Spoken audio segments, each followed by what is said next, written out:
Whoa! Wow, right when I opened up my mic. No way we play Minecraft. Thank you so much for the donation, Tessa Nekos. Hey, how's it going? Hi, everybody. I was just about to say, sorry, I meant to be a lot more chill. I was gonna say, chat, I'm fucking vibing right now. I was just gonna say, I was like, thank you so much for the donation, but I was about to be like, whew. I'm so, like, in the vibes right now. You know? We got the music, we got the campfire. This is heaven in a handbasket. But thank you, Tessa Nekos, for interrupting my zen with $50. 50... Whoa! Damn, I'm allergic to the money. 50 Czech crowns. Thank you very much for that. No way we play Minecraft? Yes, we play Minecraft. No way, are you like the crazy doctor? I'm not the crazy doctor, he is not here today. Oh no, the bodiless voice, saxophone enjoyer, the voices are coming back. Take your pills. Hi everybody, how's everyone doing today? I'm here, my name is Eta320, I'm the guy who likes tanks. I'm the tank guy, I do tank things. And also, I'm tonight's evening pleasure. I'm here to pleasure you on this evening, chat. I'm gonna make sure you guys have a good night. No, I don't want to. Take your damn pills, saxophone enjoyer. Take your damn pills. Hi. As you guys have been seeing in the chat, Corn and all them were asking me about it. Or actually not Corn, sorry. Corn was asking me about the tank mods. There's no tank mods, unfortunately, as you guys know. Those of you who were here for the previous Minecraft stream. Vesp and Lamborghini Enjoyer. Yes, Red Hot Chili Peppers. I was here for that. I just came back. I say just. I mostly just came back from that concert. The show was last night. This morning, my buddy and I drove back to Richmond. The concert was in Virginia Beach, so it wasn't a far drive. It was like 2 hours. Yeah, it was amazing. It was a blast. It was such a freaking awesome concert. Like, just to see them live. It's just another thing. I've never been to any concerts before. This is my first concert ever of all time. So, and to see the Red Hot Chili Peppers, my favorite band of all time, it was so cool. And just to see, like, Anthony Kiedis and Flea and John Frusciante as well. Like, to actually go see the Red Hot Chili Peppers live with Frusciante in the band was fucking crazy to see Frusciante perform. And that guy is an insane guitarist. It was pretty cool because when they played all their songs, like, when it came to the guitar solo of the song, they did, like, Frusciante didn't actually play the guitar solo of the song. He would just freestyle. So, like, the band would set up the solo, and then when he went in, he would just do his own thing every single time. And, oh my god, it was so cool. It was so fucking awesome. What songs? They opened with... Oh god, what was it? Did they do... I think they opened with either Under the Bridge. Yeah, Under the Bridge, I think. They played all their big hits. They played Under the Bridge, Scar Tissue. They played Californication. They played Can't Stop, of course. They played Snow. I was so disappointed, dude. Snow was the only song they played off of Stadium Arcadium, which is so sad, honestly, actually. I was really hoping they'd play a couple other songs from Stadium Arcadium. Like, dude, Wet Sand would have been amazing. Strip My Mind was my favorite Chili Pepper song for a long time, but now it's Sick Love off the Getaway. Dude, the Ready Made, dude, if they had played Ready Made live, holy shit, I would have pissed my pants. I would have peed and pooed and sharted and farted all over the fucking benches. It would have been amazing. But they played a couple. They played Eddie from Return of the Dream Canteen, their newest album, which is that one back there. They played Black Summer. That was cool. Black Summer live was pretty amazing. They played Soul to Squeeze. That was a huge surprise. I was not expecting them to play Soul to Squeeze. They played a lot of old stuff. It was mostly off of Blood Sugar Sex Magic and Californication. That was mostly what they played. Oh, they played By the Way, the song By the Way, off the album By the Way. They played... was there anything else off By the Way that they played? They did Can't Stop and they did By the Way, the song. Black Summer? Yeah, man. Yeah, dude, Black Summer was so fucking cool. Edo, your album's glowing again? Yeah, dude. Are you sure you're not referring to my little tank light that I have? Like my little Leopard 2? Are you sure? Are you sure you're not referring to... this guy right here? Who's glowing? That guy is quite literally glowing. Hi. Hi. Yeah, that guy is literally glowing. But, I don't know, maybe. That's my Red Hot Chili Peppers album, Return of the Dream Canteen. It's the newest one. I love it. I think it's great. Oh no! Please wear earphones. No! My Minecraft background has been spoiled. No! You guys have found out that all I did was steal a video on YouTube. No! That's okay. Yeah, I mean, it was sick. What else did they play? Ed is a glowy. I am a glowy. Ed, jump scare. We can see your pores now. Too detailed, Ed. Oh, I have an unfortunate thing to say that while I was at Virginia Beach, I lost my retainer. So for the next while, you're gonna see Bucktooth Etta, Timmy Turner Etta. So I'm sorry, guys. What else did they play? Oh, dude, they played Suck My Kiss, which was so fucking good. They played Suck My Kiss, and then they finished. The last song they played was Give It Away, Give It Away, Give It Away Now, which is, it was, dude, both those songs were so hype. Especially with Give It Away Now, the guitar solo in that song, if you go find it on Spotify or whatever, the guitar solo they recorded for that song is in reverse, which is amazing. And then, so then obviously live, Frusciante can't fucking do that. That's physically impossible. So Frusciante just went crazy. He just went nuts. So it was so cool. I recorded so many of it. The two songs that I tried not to be one of those assholes who just recorded the whole concert, because I also want to experience it.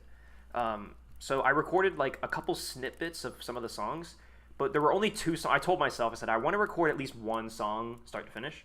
I actually ended up doing two. I recorded Black Summer all the way through on my phone, and then I recorded when they played Eddie, which was also really good. And dude, the ending guitar solo on Eddie, Frusciante kicked ass, dude. He was amazing.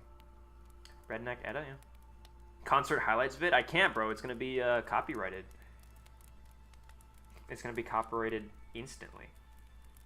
Especially specifically, the Peppers specifically are like they're gonna get me copyrighted instantly. Fellow RCP enjoyer, thank you, Tactical Gentlemen. Yeah, they're my favorite band of all time. I love them so much. Have you ever been to or plan to go to Tank Fest? I went for the first time yesterday, and I think you'd love it. I mean, obviously, yeah, like it would be.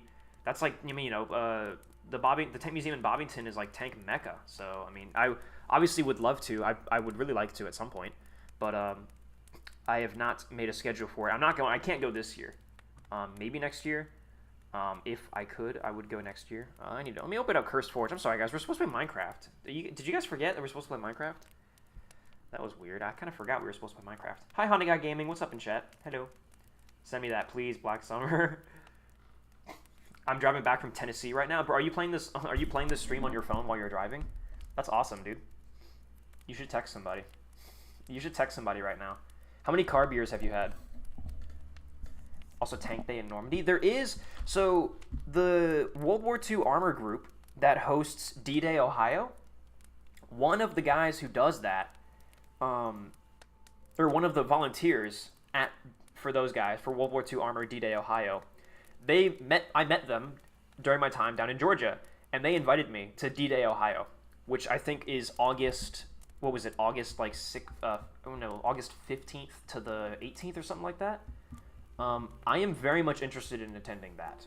Again, I hate to make promises because I'm very bad at following through on them. However, if I can, I would really like to. Like, I'm currently navigating my schedule to see if I can make time to go to D-Day Ohio this year. And obviously I would record it.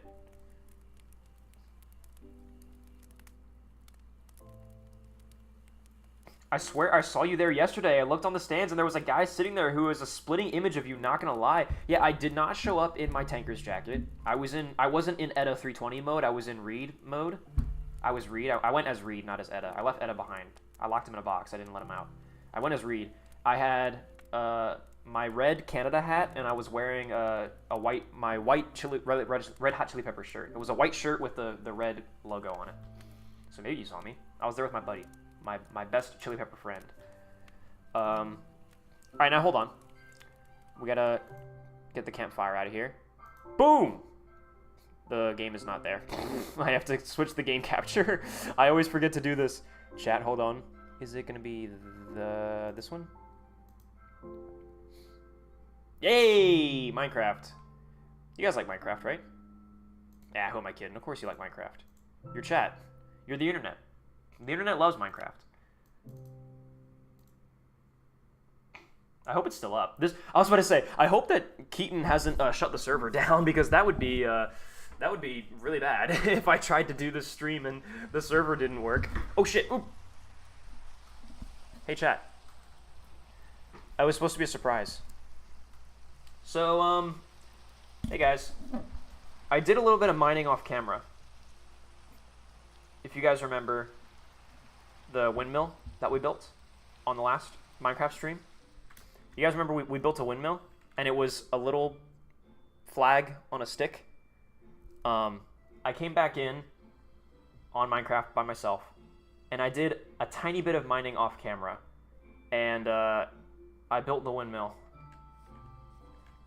and it is a lot bigger and a lot better now than it was last stream. If you guys remember what it looked like last stream. Now that guy had a brown leather jacket and some nice aviators. I do have a nice pair of aviators, but I do not have a nice brown leather jacket. I don't feel like I'd like a brown leather jacket. Oh, leather jackets are a bit too tacky. Anyways, I hope you get too many diamonds. Thank you very much, Honda Gaming. In Minecraft, that's like the best praise you could give. I should go. Love Minecraft very much. Thanks, Corn, for being here. If you're leaving. Swastika wind. Oh, guys, it's a freaking windmill. It's not a swastika. I mean, it kind of, like, I see what you're trying to say, but it is not, it's clearly, it's just a windmill, guys. Chill out. All right, so yeah, let me show you exactly, like, sort of what's happened, what all has changed. Obviously, this is a massive change from last stream, where it was literally, this was way down here, and it was just a single, like, 1x1 block of wood. Now it is a full tower. Built this by myself with plenty of reference images, but I think it looks really good. I'm very, very happy with it, actually. Seeing it again right now, it looks really good. Thank you, chat, for the compliments. I can already tell that they're gonna come in hot. Nothing has changed in the house per se. I think we fleshed out the basement a little bit. No, we did this last stream, yeah. So no, none of this is new to you guys. I think the factory floors. No, yeah, none of this is new to you guys either. Yeah, no, this is actually all. This is fine for you guys. Oh, except for this. I got a one of these and hooked it up to a machine, so I can use the machine because I needed to press some gold so I can make a wrench, because wrenches are very, very, very important for this mod pack. So we did that. Also, Cha-Cha the monkey, he is still vibing and chilling and smiling and being dope. So nothing to worry about there, chat. I know a lot of you guys are probably really worried about him, but he's okay. So let me show you exactly what I did. Yeah, you know, now that I think about it, it really is. It's just the windmill. This is like the new. I was on the server. My friends can attest. I was on the server from like 3 p.m. No, that's actually not true. Probably like 6 p.m. to like 1 a.m. or something like that. I was on there for hours, and all I did was the windmill. But it looks great. I'm very happy with it. So you step inside. We have the floor. We got like a scaffolding sort of thing, and the hole in the floor. This goes underground, and it runs the power all the way underground to my house. This is much the same as it was in the last stream. But now, obviously, we have the spiral staircase. We're gonna flesh a lot of this out later, I think. Again, probably off camera. And yeah, this is the clock tower mechanism. So this actually the gear ratio. This actually all does real work, as you can see. So the raw input from the windmill is quite slow, and then we speed it up using these gear ratios. So this actually has function. It's not just for looks. But eventually, I do want to turn this into a giant mess of gears and make it look like a clock tower. So when you're walking up this staircase in the middle, it's just like a big mess of gears, and it looks really cool. So I might do something like that for looks. And then yeah, you keep going further. You get to kind of the first level, which is just this little balcony. I don't really know what purpose this serves, but we can kind of we can fly in and out of it, so it can be like a landing zone for the jetpack, which fucking sucks. God, I hate this fucking jetpack so much. It is so shit. But whatever. And then you keep going up, and of course you make it all the way to the tippy top of the tower, where the windmill is, and then this is where the gearbox for the windmill.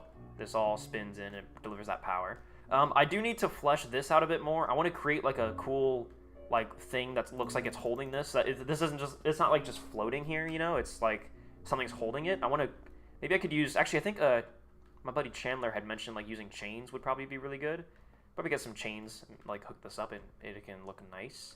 And then my current plan for like power expansion, if we need to, is just build another one of these on the other side and then connect it up to the gearbox again. Or maybe it'd have to go through a different gearbox. I actually don't know how that would work. But if we need more power, specifically from the windmill, we can I would take this and I would just duplicate it on this side. I'd build another one. And then that way it'd be spinning on both sides. And I think that would look really, really, really cool. Yeah, here's how shit this jetpack is. You can't even fucking... I almost forgot how bad this jetpack is. I hate it so much. And then there's this up here. We probably put like a bell up here. We could build like a bell, like have a chain come down and build like a bell up in here. Because this is nothing currently. It's just decorative. But, I put some glass. Yeah, I need to put glass here. It's, you know, it's very much... It's not done. Like, there's still a lot of things to clean up, I suppose. But, I mean, for the most part, it's like the basic structure is there. So I suppose, yeah, there could be some fleshing out of the clock tower, like in terms of like, okay, what are we gonna do on stream today? What's the goal of today's stream? I kind of want to do a couple things. I mean, yeah, number one, I think we can flesh this out a bit more. We can make this build. Oh yeah, I wanted to cut out a big chunk of this and do like a glass, like stained glass or some kind of glass in the middle, like big windows. I think that'd be kind of cool. I wanted to do that. I wanted to continue my terraforming. And chat, I'm sorry, but this is going to be kind of like a boring part of stream, but it might be really good for us to... I'm also going to do this, by the way, because I noticed rewatching the VOD of the previous Minecraft stream. I'm sorry, but my little donation goal gets in the way of the hotbar, and I apologize for you guys. I apologize on behalf for that you guys have to see that, so we'll move that up there for this, for Minecraft. Anyway, yeah, I want to continue terraforming, and so yeah, this is going to be a boring part of stream where literally I'm going to go find a shit ton of dirt and grass, and then I'm going to go and dig up all this stone and turn it into grass, and we're going to terraform this entire area. But that might be a cool part of stream where we just like chill out, you know, like me and you guys. We ask each other like the meaning of life, and we have like a little therapy session. Make the wrench red. That's a great reference, Vesp. I don't think we can do that, but that's a very good... If Red Wrench is interested in playing Minecraft with me, my fucking DMs are open, dude. Only come for a little while. Gotta go bed early. Thanks so much for coming out, Apache Gunship. Have a nice night. Make it casemate and put an 88mm gun? I don't think that's... Not quite what I had in mind, actually. Etta, give me 3 hours and I'll make a better design for the gear ratio. 3 hours and 30 minutes? Okay. Yeah, do that and then send it to me. Hello, Etta. What about the mod I sent you last stream? What mod? Least boring Minecraft video? Yeah, basically. Just mining. Hey, I told you we'd be mining and maybe some crafting. But we're definitely mining. Yeah, so I want to decorate this a bit more. I want to terraform. But then also, an actual, like, a genuine thing on our to-do list is move the farm. Because right now, this is a very temporary location for the farm. And I'm not growing all the things I could be. Like, there's some potatoes here, but I think I've got carrots now. I can grow carrots. I can grow pumpkins. So I need to move the farm, and the plan was always to move the farm down this hill and put it, like, out here, you know? Next to the windmill, you know? Like, they'd have a giant windmill, and then it would be surrounded by farms. So, we need to build... Fun fact, we need to build farms. In DM's the World War II mod. Oh, that one, yes. No, that's a different mod. That's different. This is... I'm playing on a server that my friend is hosting. And this is the mod pack that he's hosting on this server. We're not doing the World War II mod pack for this. This little series is contained to this server. Make a tank-themed barn? Yeah, we can do that. But we got more, we got pressing things to attend to, my good friends. I wonder if we should terraform. Maybe we should just do terraforming first and just kind of get that out of the way. And then once things are terraformed, we can build the farms. I think that would be not a bad place to start. I'm going to hop in, by the way, to Mega Hell on my buddies' Discords. And if any of my buddies want to join me, I will let them know that I'm live. I'm in the VC in case anyone wants to chill. I am live, B2A. I really hope that, there's two of my buddies right now currently doing something. I hope that one of them doesn't just jump in here and start shouting obscenities. Not that they would, but in case they do. You can download the mod that allows you to add, like, tanks, guns, planes, helicopter. Yeah, flans. I don't think my buddy is interested in doing that. Make a Stroke Minecraft design. We can do that. OMG, more than one person on stream. I know, Saxophone Enjoyer. Isn't this crazy? Isn't this amazing? Now, we've actually been getting really good viewership on the streams recently. I've been very proud. I'm very, very happy. New video obviously came out today. Thank you guys so much for everyone who's watching and enjoying the Tank Enthusiast Reacts to Star Wars. What the fuck? I actually did not notice this. Chat, I don't know what this is. Do I...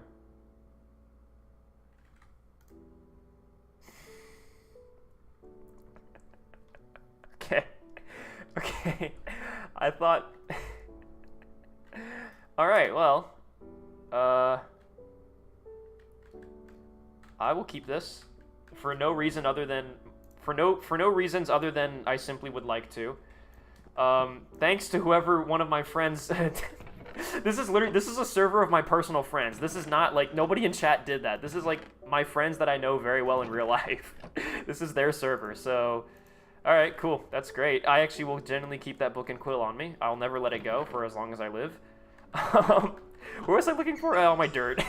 I need to get my dirt. Hey, Chaney Danny in chat. What's up? Clipped? Oh, no. Yeah, that's going to be held against me. Oh, here's all my dirt. Ooh, alright. We've actually got to get a lot to work with here. Alright, I'm going to build... Okay, I think I have a crafting table sitting out here somewhere. At least I should. I better. Oh no, I've got one in my backpack, right? Yeah. No, I don't. Wait, what? I don't have a crafting table in my backpack? Who the fuck do I think I am?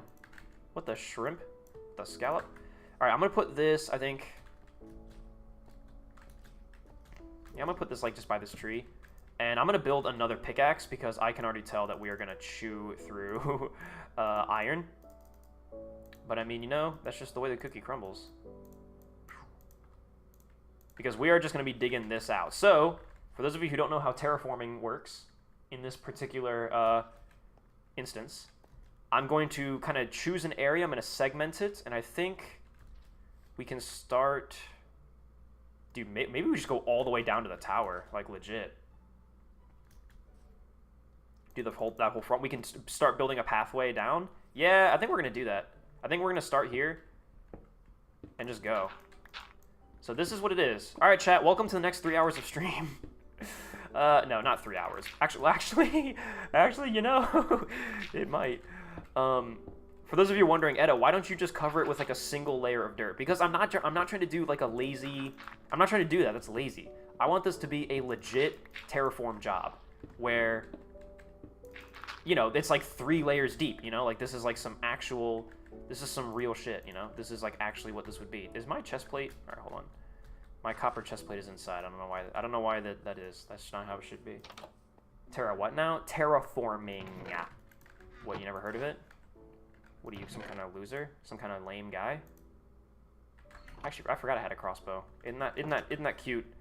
Ain't that kind of quirky? Alright. Back on the grind. Yeah, I'm not gonna use my jetpack because every time I jump, it's gonna waste fuel, and I don't plan on flying. Oh fuck, these little goobers. Ow! Fuck! They want me to sleep. Ugh. Chat, that's you guys. It's you guys coming after me for not. That's you guys coming after me for not downloading tank mods in Minecraft. Ow, fuck! I'm a 1.9.4 only player. I mean, terraforming is not like a thing they added to Minecraft. It's just like it's a generic thing that is like a thing that happens sometimes. I'm doing it manually. Sleep is for the weak. Well, then call me gay. I mean, like a femboy, like a bottom. All right, that didn't work. You know what? That joke. I thought I had something there, and clearly I did not. I had nothing. That was. Whew, that was a bad one, chat. I don't think I'm gonna ever recover. I'm not gonna recover clips. I'm not gonna recover from that one. There's a couple clips, you know, and actually, I will say, just prior to this stream, I was editing best of Eta320 Live. That was legit like a thing that was happening. And so I was editing that, and yeah, I'm not gonna lie, man, there's a lot of clips out there at this point. We have amassed quite a few clips. I'm very proud of it. It's very cool. It's very fun. And yeah, it's been interesting to go back and like rewatch a lot of those clips and be like, geez, like which ones am I gonna recover from, you know? Which ones are like, or actually, which ones am I never gonna recover from? The membrane can be used to repair the elytra when you get it. Oh, that's cool. I don't think I'm gonna get that anytime soon. I don't plan on like beating the Ender Dragon or anything quite yet. I'm just going to. How far do we go? Do you think? I'm gonna go all the way to the cliffside, maybe. I think that's a fine place to start. Yeah, why not? Oh come on! I have to freaking crouch. Boo! So we're gonna do this basic outline. And then, yeah, chat, we're gonna fill this in. This is, I mean, I'm not kidding. This is it. This is how terraforming goes. Now, this could be something we could do off stream, or I should be doing off stream, but I want to subject you guys to this. This is what Minecraft is all about. The work that you put in now to get the results. We've got a couple series going on this stream at this point now. We've got the tank mechanics simulator stream. Actually, we've got three like series going on right now. Tuesdays are tank mechanics simulator. Thursdays are Half-Life Alyx, when I can actually get around to do that. And then now we've got Minecraft kind of on Saturdays. Oh wait, sorry, this has to be 2, 3. There we go. So yeah, I think that's a good line. So we're basically gonna fill in all this stone. We're gonna terraform all this and turn this into grass, which I think we should have enough dirt to do that. Maybe. I mean, we're only going 3 deep. It's not that much. I mean, theoretically, I could go by and count every single stone block in this area and then multiply it by 3, and that's how much grass or dirt we'll need. But that's a bit too much. That's a bit too smart. I'm not gonna do that. I also probably could have spent some time building a machine that would make this easier, but I think the only mining machines that you can build are the kinds that are going to dig out like a 3x3 tunnel, so to speak. Like I don't think I could get a mining robot or a mining machine that will do exactly what I'm trying to do right now, because I'm also trying to preserve the curvature of the terrain, you know? That's why I'm doing it this way. That's why I'm not just like digging out this entire, like digging out a massive block. I'm doing it this way because I want to preserve the the terrain features, you know? Like, I want all the heights to be the same as they were. And this, to me, just seems like the most logical. Like a strip mine method, like dig underground and strip mine and fill that. Because again, I want to have, like, again, I want to preserve the terrain features. And so I need all these differing heights that comes with each little spot. Eta versus an E100, who would win? Eta has tank knowledge, E100 has a gun. I mean, I also have a gun. I've got 4 of them. What happened to my camera? Oh, wait, wrong way. There we go. Oh, shit, that was way too far. Oh, no, I revealed my infamous and iconic Eta320 blue rocking chair. No, now you guys know what is on my blue rocking chair. Oh, I should probably, yeah, trade that over.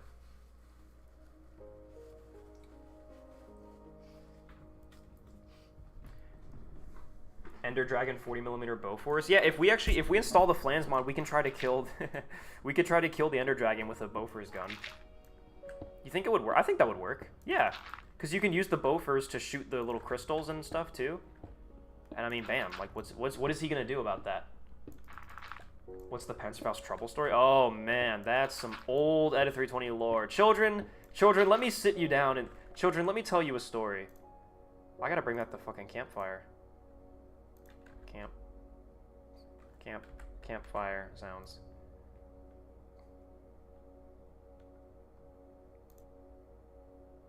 Hold on. Zaxby's chicken sandwich ad is playing. Thank God it's muted though. There we go. All right, chat. Let me tell you a little campfire story, okay?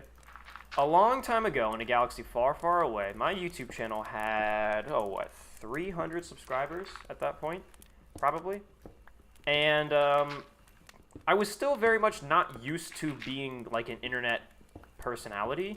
In fact, I'm still not, to be honest. Like in the sense that, you know, you don't really know how to conduct yourself, because you do, as much as like you kind of don't want to think about it, you do have to act differently. You gotta behave differently. You gotta treat situations differently. Like you can't just, you know, you can't just become an internet personality and then just keep acting the way that you were before. I mean, you can in some ways, but in a lot of ways you can't. This is one of the ways that you cannot. In that, I made a purchase of the Panzerfaust, the one you see there, on behind me. It is an inflatable Panzerfaust. I bought it from the Tank Museum's website, and I bought it with the express intent of making it the Girls in Panzer reference that it is right now. I was going to put a bow on it, and I was going to turn it into it's a reference to Der Film when Miha goes home and back to her family house, and she's got a Panzerfaust in her bedroom with a bow around it. Actually, in the anime, for whatever reason, the Panzerfaust is gray. I don't know why that is. And then it's got a pink bow around it. But mine is red, and the Panzerfaust is the normal desert tan, Dunkelgrau, yellow. Anyways, sorry. So I bought that, and it shipped, and it arrived. And myself, in all my infinite wisdom, was so excited for it. I was like, oh man, like this is so cool, like it's finally here. Also, I wanted to plant the seeds early about my interest in Girls in Panzer because, again, like I did say in the Girls in Panzer reveal video, like I was a massive fan of Girls in Panzer even when I started the channel at Eta320, and so even from the very beginning, this was all planned. My whole like GUP thing was planned from the very beginning, as I wanted to like keep it low key and make small references that the only people who would get them would be people who were like fans of the show, and then I would like make some big come out video. That was always my plan. So even back then, I was like, oh, this will be a great way to, like, drop the hint that I like Girls in Panzer by, like, revealing that I have this Panzerfaust, and, like, it's going to be cool. It's going to be funny. It's going to be, like, a good piece of Eta lore. And so, I was so excited. I took a picture of the package that had arrived at my doorstep, and I posted it to the Discord for everyone to see. Because I was so excited. Guys, look. My package has arrived. Guys, look. And I took a picture and I sent it in the Discord. Meaning, yes, I doxed myself. I posted my full name and address on that package on the public Discord. And may I also say, left it for like 20 solid minutes because my brother and I were watching a movie. So I just posted it and I was like, all right, you know, this is like cool. That's great. Like, And then I think I checked my phone like midway through the movie just to see if anyone had seen it and like what they were gonna say, like, oh, like what is it? If there's gonna be excitement about it. And then I opened my phone and got on Discord, and just all the pings were like, oh my god, like what did you do?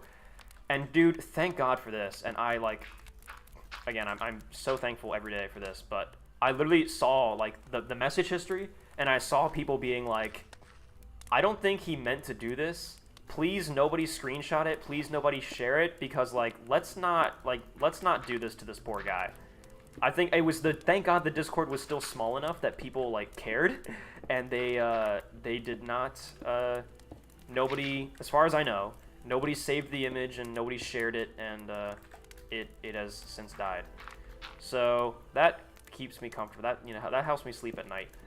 But yeah, so basically that's the story of how I doxed myself on the Discord, because I was so excited. And the reason why I started the whole combo about like treating how to carry yourself when you become an internet personality, because I do that with my friends. Like when a package arrives that I'm excited about, and I'm on Discord with my personal friends, yeah, like I'll send them a picture of the package and be like, haha, look what I got, because they're my friends. They know where I live, they know my name. So it doesn't matter. So to me, I didn't think about it at all. Like to me, I was just like, just posting a picture of this cool package I got. Like I'm excited, I can't wait.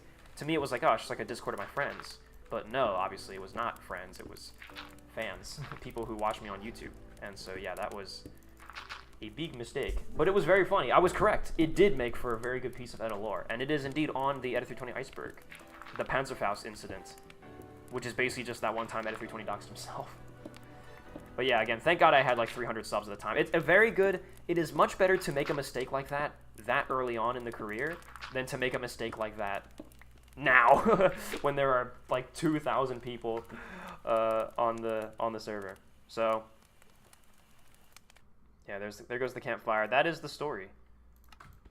That is it. That's your old man, your old Papa Eta, telling you a story of the good old days. Rare moment of the internet, not sending a pipe bomb to somebody's mailbox. I know, dude, I know. There's a very old, Green made it actually. Again, way back when. Green had made an Eta320 slander video, and I'll decide what to do with, like, hold on. 1, 2, 3. I'll decide what to do with this, because I want this transition from dirt to stone to be maybe a bit better. I don't know. I'll figure out what I'm going to do with this, but I think for now, yeah, actually,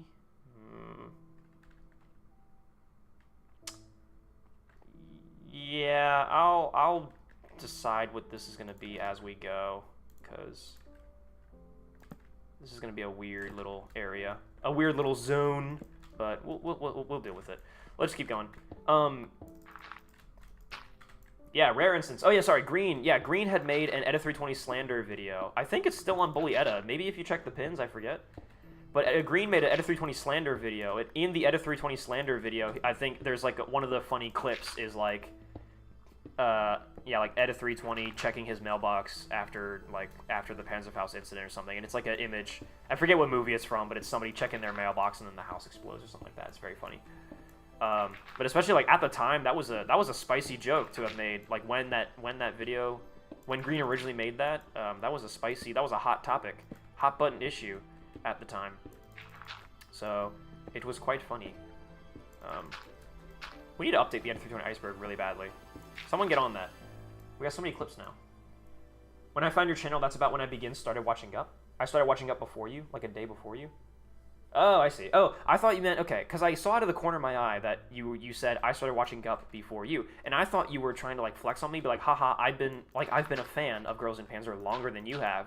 And I was gonna come back and be like, okay, why does that matter? Like, who cares? But now I get what you mean. You literally mean you have been watching Gup longer than you have been watching me, which that is quite funny. I mean, I think that makes sense. I can't wait. I cannot wait to do my series that I have planned on Girls in Panzer. I'm very excited about it. I think it's gonna be a lot of fun to make, and I really hope that nothing gets copyrighted from like whatever clips of the show that I show. I've got the script for like the first 2 episodes written out. I've had it written out for like a long time, but just have not. Obviously, I haven't made it yet. I really need to. I've just been so caught up, like, recently, like, building up the backlog of videos that I currently have. And I'm doing a really good job of that. Like, I'm actually really proud of myself recently for, like, pulling myself up by my bootstraps and, like, actually making freaking videos instead of leaving you guys in the dark all this time, like I do usually. And,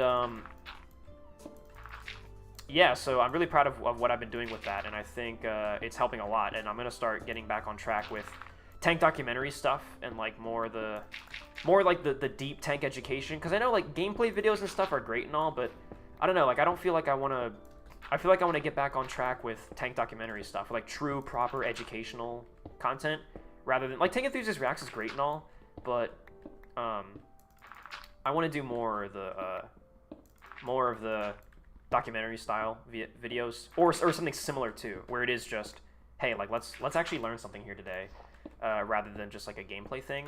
I've got a couple gameplay videos down the pipeline, like for instance, like I've got that Sprocket Geometric Internals update for Sprocket video coming soon, TM, and I've got, was there another gameplay video that I had on the lineup? I don't actually, you know, maybe not. Maybe I'll play, actually, I don't know. I still owe you guys a War Thunder gameplay.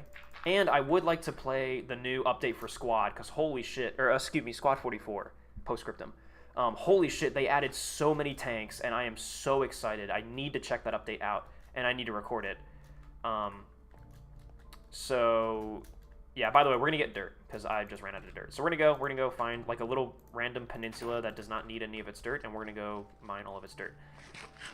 Anyway, yeah, so I owe you guys a couple of gameplay videos at this point, but yeah, I want to focus on the M3 Lee video, I want to focus on the Girls in Panzer analysis, I want to focus on some small scale, I want to experiment with some, like, smaller scale tank education content, like, just, like, some interesting thing that I learned about tanks today or something like that. I think we'll just continue carving this out, why not? It's gonna look ugly as hell, but why not, right?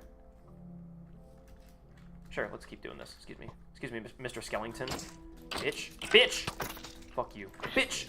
Bitch! Fuck you. Fuck you. Bitch! Bitch! Bitch! Bitch! Fuck you. Nice. That's my new song. It's called Bitch, Fuck You. Thanks for listening, guys. Okay, sorry. Grass. Anyway, yeah, I want to do more of that stuff, you know? Yeah, I need more Eta knowledge? Oh, thank you. I hope the Eta knowledge comes flowing and you guys really enjoy it. I definitely need to build, I need to, like, again, I want to round out my, like, American tank history knowledge bubble. Again, like, I want to make a video on the, like, the Stuarts. I want to make a video, I don't know if the M2 is actually really worth its own proper dedicated video. It's tough, because, I mean, I'm sure when I learn more about it, what the, Jesus Christ, you scared the hell out of me. I'm sure when I learn more about the M2, I'll discover that it is worthy of its own video, but in what I have learned about the M2, for the M3 Lee video, the M2, like, really, there's not, like, the M2 is a pretty simple story. Like, they make it, and then it has some problems, they correct most of them, but, like, not all of them, and then World War II happens, and they're like, we want the M3 Lee instead. And then they just kind of give up on the M2. Like, the M2, the story of the M2 is very, from what I've been able to tell, not a lot to it, but, of course, usually I am wrong about that sort of thing, because tank history goes a lot farther than what 1 or 2 books say. Usually it goes even deeper than that. Eta Sprocket beat all the scenarios, 1, 2 streams when? Huh? I need to have all different tank. All need to have different tank designs. Wait, what are you trying to talk? What are you talking about? I found the Eta Slander video. Yo, Lordy, good job, man. It's is it in Eta320 live? Or what the fuck? Is it in Bully Eta? Jeez Louise. Sorry, I'm not super keeping up with chat because I'm too busy mining. Random tank fact. Yeah, I've thought about a series that I would entitle TILT, Tilt. Today I learned tanks. And it would literally be, like, the videos would just be me turning on the camera and being like, hey, here's something interesting that I learned about tanks today that, like, is exciting, that I really liked, that I thought you guys might want to know about as well. And it'll kind of be a double, like, it'll have 2 things, it'll have 2 parts to it. There'll be 2 things that it will do. Number 1, it'll hopefully like fill out an upload schedule in that it'll allow me to upload stuff more because it'll be very short form, very quick, but also still knowledgeable. People will still like it, short form tech education. But then also it'd be a good chance for me to be like, hey, you know, this is this new thing that I learned. Anyone in the comments let me know, like, here's the way I understand it. Do I have it wrong? Or you know, what are some corrections? Like, as far as I'm aware, like, this is this thing that I think, and this is interesting to me, I'm going to talk about it. And then, hey, if you have any corrections in the comments that, like, you notice, oh, like, actually that's not quite true, then let me know.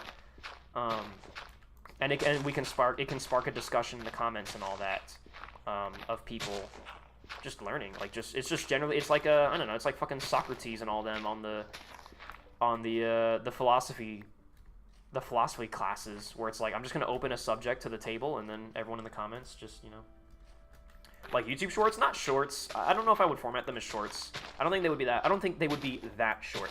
Probably like 5 or 10 minutes, like between that sort of time span. But they would be very narrowly focused. They'd be like, yeah, today, like, I learned a lot about, yeah, like the Panzer IV's radio system, like how the radio communication actually works in the Panzer IV. Like, today I just did a bunch of research on that, and I learned it, and it's very interesting, and I'd like to share with you guys what I learned. And so, you know, you guys kind of get to learn that along with me. And then also, if I have anything wrong, or if there's more detail to it, they're like, oh, like, actually, you got it all right, but I think you should also know there's, like, an important step to this that you kind of left out, and then people can let me know that, too. And it can just be like a nice, I don't know, it's like a nice little community thing, maybe. M1 Freeroom's documentary, please. Oh, dude, modern equipment, that's gonna take a long time. I really, like, I'm almost on the verge of saying that, like, modern stuff, even Cold War stuff, is, like, never gonna happen. I do have an idea, like, I had an idea for an Abrams video, like a synopsis of an Abrams video. But to be honest, the best video on the Abrams that I've seen so far has been the Spookston one, and, like, just go watch Spookston's recent video on, like, the adoption of the M1 Abrams, because it was a great video. I enjoyed it a lot. I think he did a really good job with it. So just go watch that. But yeah, I'm on the verge of, like, saying that modern tank stuff will never happen, because there's just so much still of World War II that I need to learn. Again, like, even right now, I would consider myself to be mostly, kind of my area of expertise is interwar and World War II. Specifically, I don't consider myself to be very, like, people call me a tank expert. People say I'm really good with it. I guess, you know, whatever. I don't give myself a lot of credit. But I will say that one of the few things that I am willing to, like, get up on stage and be like, yes, I consider myself to be some kind of authority on this subject, is interwar American tank history. Like, what the fuck America was up to from, like, 1920 to 1942. That era, specifically in the United States. That, to me, is, like, that's my wheelhouse. That is the era of tank history that I consider myself to be the most knowledgeable in. And, like, I would totally be cool, like I said, like, going up on stage and being like, hi, everyone, today I'm going to educate you, I'm going to give you a presentation. I can pull sources, I can back all this up. I've got archived documents saved on my computer, I've got manuals from the time, I've got primary sources, I've got everything.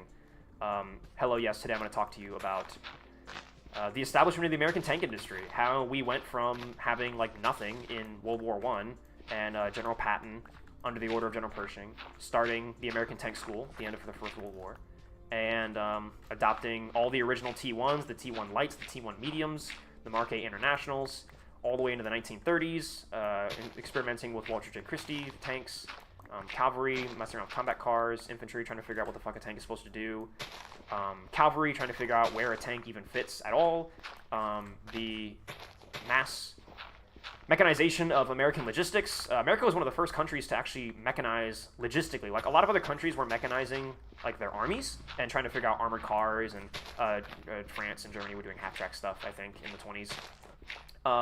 America was quite late to, like, the tank game, so to speak, in terms of that we were kind of late in adopting tanks, in mass at least, mostly because, again, like, the cavalry were very against them, and so it was just kind of up to the infantry to flounder around and figure out what they thought tanks were going to be good for.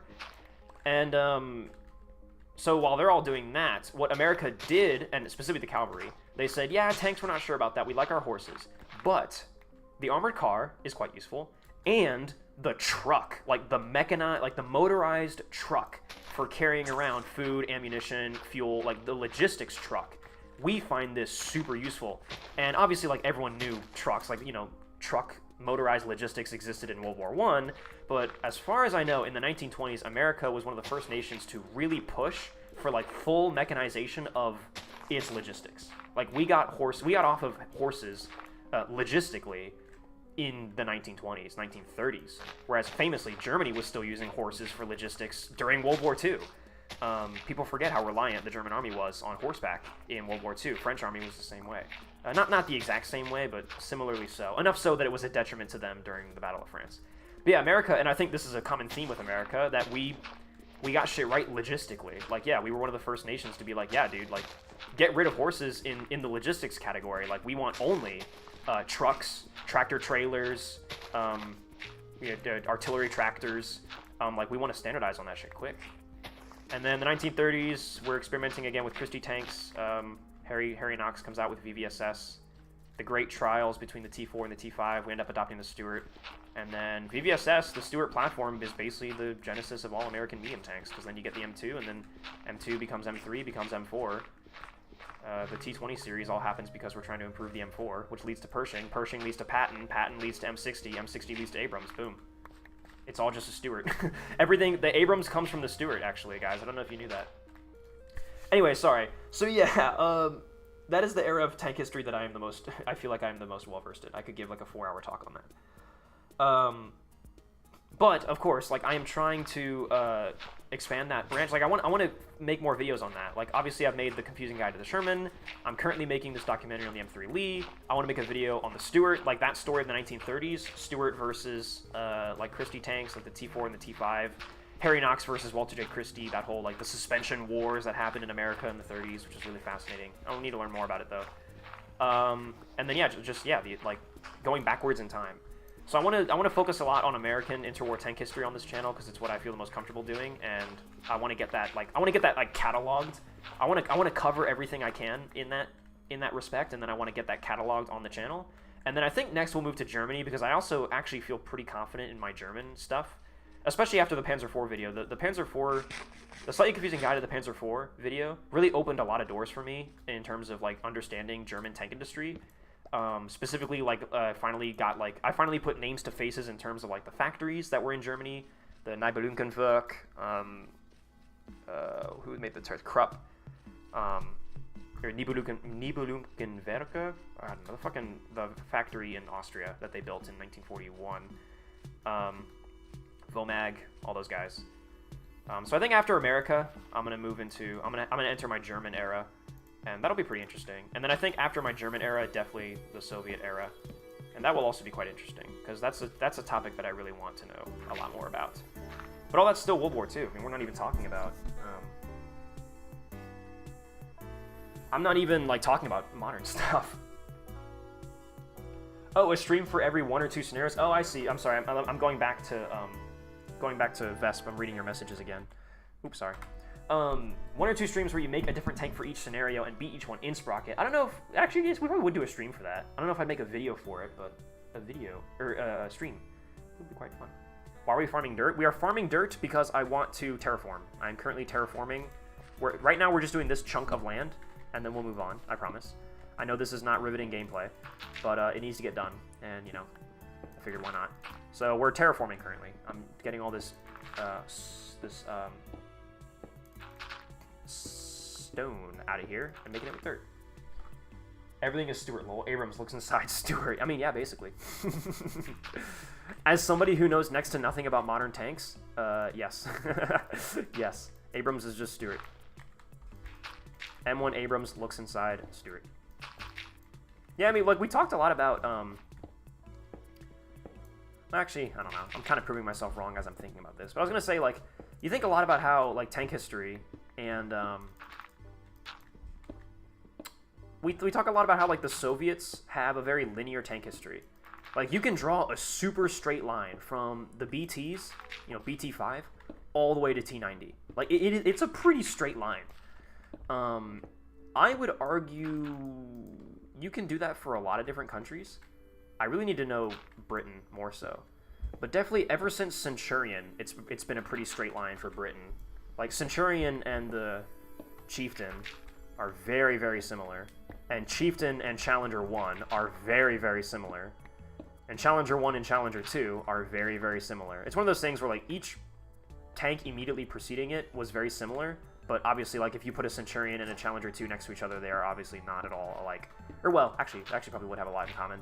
But, you know, they're obviously two different tanks. I think also, again, like, with America, too. Like, what I just explained. Like, yeah, you can draw a decently straight line from, arguably, Sherman, all the way to Abrams. I mean, you can definitely draw a straight line from Pershing to Abrams. I would have no quarrels with that. There's a couple potential, like, problem points for American tank history. There's actually two branch points for American tank history. Branch point number 1 is obviously between M60 and Abrams. I don't know if that's quite, I will admit, I don't think that's quite as straight of a line as I'm assuming, because where does XM70, or the MBT-70 fit into all that? Abrams obviously comes from MBT-70. Like straight up, it does come from that tank. But then obviously the question is, well, how much did MBT-70 come from Patton? So yeah, there's a question there. Could you draw a line from M60 straight to Abrams? Or would you have to include the MBT-70 in there? And if you did that, does that mess up the lineage? Is that enough of an offshoot that you can't just say, well, no, Abrams didn't evolve from M60 because you had MBT-70 on that in-between, and who knows? But yeah, I guess you could just draw a line. You could just put MBT-70 in between M60 and Abrams and just be like, yeah, that's M60 became MBT-70, and then MBT-70 became Abrams. So yeah, I guess you could draw that line. The second potential breakoff point is, I think, the most obvious one, which is the T20 series. Because you can draw a line from M60 all the way back to Pershing, and then Pershing goes all the way back to the T20 series. The question is, can you draw that line from the T20 series to Sherman? I think you can. I think, like, the original T20, I think those tanks were similar enough to the Sherman that you could say, yes, I would draw a line from the M4 to the T20. Maybe. Because, yeah, like, I mean, the T20 series, the purpose of the T20 series was just to make flat Sherman. That was it. They were like, yeah, the Sherman's too tall. And also, you know, we need better armor. And so the original T20 was just flat Sherman. Can we just make a flat Sherman? And, I mean, they did. But MBT-70 was a separate project with the Germans. Yes, it was a separate project with the Germans, but also, I mean, also the Americans. It was a joint project for America and Germany. Like, the Americans, I mean, correct me if I'm wrong. Again, this is the guy who knows nothing about modern tank history, but correct me if I'm wrong, the MBT-70 project was initiated by the US and Germany with the assumption that both countries would end up adopting the tank, right? Like, MBT-70 wasn't just for Germany. America was planning on getting in on that too, right? I'm doing this all wrong. There we go. So in that respect, I would say that MBT-70 was meant to be an evolution on the M60. And again, in that respect, you could say, you could draw the line. Yes, basically yes. Okay, yeah, I thought so. So then, yeah, so I would say in that regard, you could draw the line from Patton to MBT-70 and just put that in the American tank lineage. If we're really trying to condense American tank lineage into a straight line, then yeah, you just go Pershing, M46, M47, M48, M60, MBT-70, Abrams. And that, I mean, that's straight enough for me. But then, yeah, the T20 is, that's probably the biggest, like, meh point, because the T20 is very much an offshoot of the Sherman. That's probably the squiggliest line out of all this. Could you draw a straight line from, could you say, Stuart, M2, M3, M4, T20? And that's like, ooh, that last jump, I don't know about that one. That's kind of, like, I get where you would say that, because yes, it was, that was the purpose of it, was to replace Sherman, but, like, also, I don't know. That's a tough one. But yeah, the Soviets, I think the Soviets are by far the easiest. It's so easy, you just, like, BT5, and all the way to, T-34, and that's it. Or BT5 to T-34 to T44 to T54 to T62. And then you do have the branch point between T62 and T64, but to be honest, like, I mean, yeah, it's like it is. They are different tanks, supposedly. I mean, they have different auto-loading mechanisms, but the tanks, I feel like, are similar enough. Again, the guy who knows nothing about modern tank history speaking here. But, I feel like, yeah, most people say, like, Soviet tank history is a straight line until the T62, T64 skirmish, the Great Schism between T62 and T64, which obviously leads to the T80 and the T90 families, or the T72 and the T80, and then T72 becomes T90 and da-da-da-da. And now you kind of have, like, two parallel lines, rather than, it's no longer a straight line. I mean, yeah, I can see where you would say that, but I don't know. I feel like there's probably still similar enough that you could just, we can fudge the numbers, we can cook the books, and we can say, yeah, it's a straight line. T64 and T62 are, you know, I would say that's still a straight enough line that it works.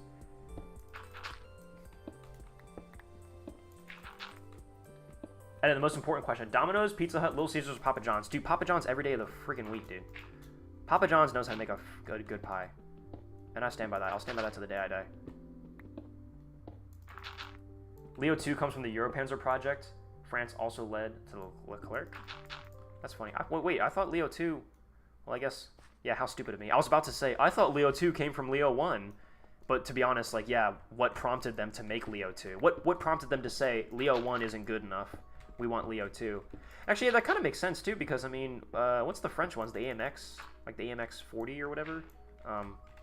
The tank that they had, yeah, before Leclerc. Looked very much like the Leopard 1. And also, I mean, France and Germany were both smoking the same pack, right? On the mobility in the Cold War. Like, the French and the Germans had the same sort of definition for an MBT. That they wanted them to be really, really fast. And armor was very much like the bottom of the triangle. And armor and firepower. AMX 30. Oh, I'm sorry, AMX. Did I say AMX? What did I say? Did I not say AMX? Oh, AMX 40 was a failed export tank. Oh, okay, I'm sorry. It was a 30. Sorry. What's your favorite non-American tank? I mean, technically the Firefly. I would say that that's not an American tank, but yes, I'm a freaking loser. Non-American tank, probably the 70P or the 38T. I feel like this means all tanks come from FT or Vickers 6-ton. Well, the real 5-head brain play is all tanks come from Holt tractors. You silly goober. But yes, I mean, theoretically speaking, yes.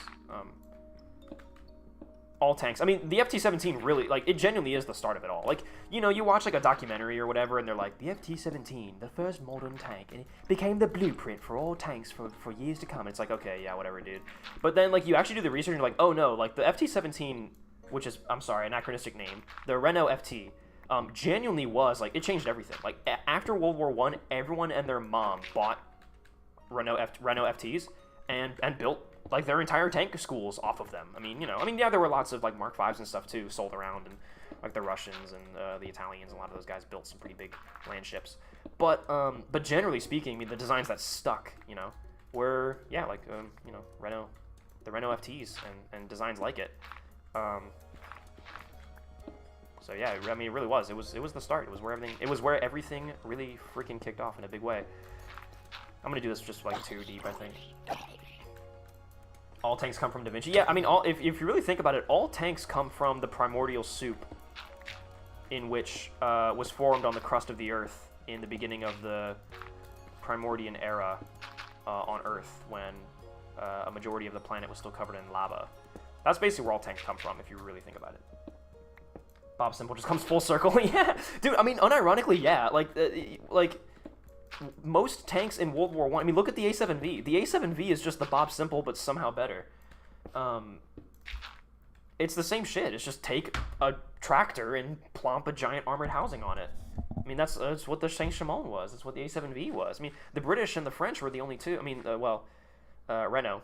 But the British were the only ones. And it's interesting because the British were the first ones to do it. You'd think that the British being the first ones to do tanks, Austria has some claim that it may have been them. But, you know, as Potential History said, the British were the first people to shoot anybody with a tank. So I consider them to be the first. And I think I agree with Potential History on that. They were the first ones to actually build tanks in wartime and use them in wartime. So I'll give Britain the credit for inventing the tank. I know pedantically we could go back and forth on who actually invented the tank, Leonardo da Vinci notwithstanding. But Actually, the Romans also. Some people say the Romans invented the tank with like horse-drawn carriages. I'm sorry, I'm getting sidetracked. Yeah, I mean, it's interesting that the British were the ones who invented the tank, and yet they actually, like, they started from scratch and they built their own chassis. Like, you would think the British, having been the ones to do it for the first time, they would be the ones to, like, kind of fuck it up and just do what everyone else did, which is just take a normal agricultural tractor and slap some armor on it.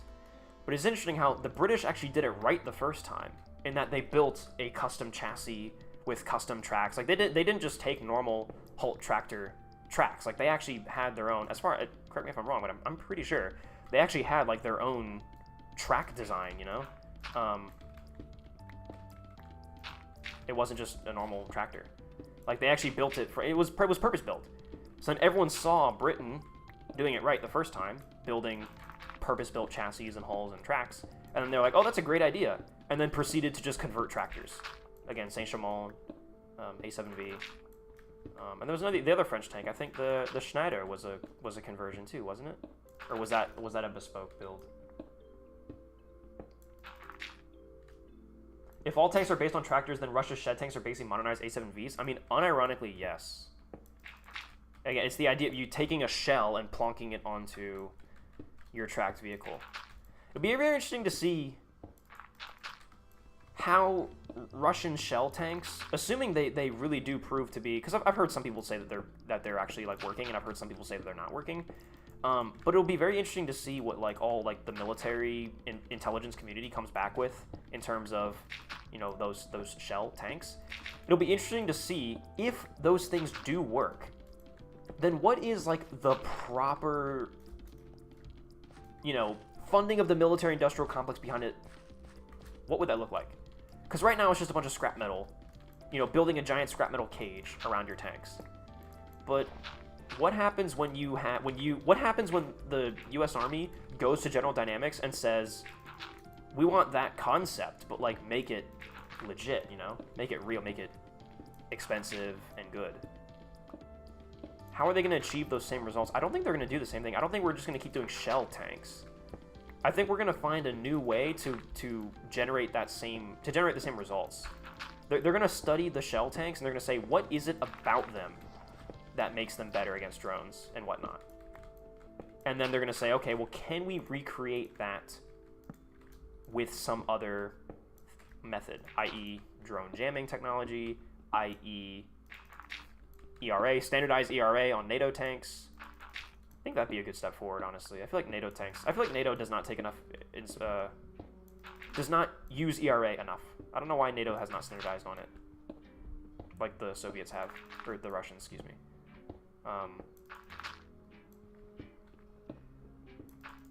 But yeah, it's interesting. It's interesting to see what lessons are, because like the lessons are still being learned right now from Ukraine.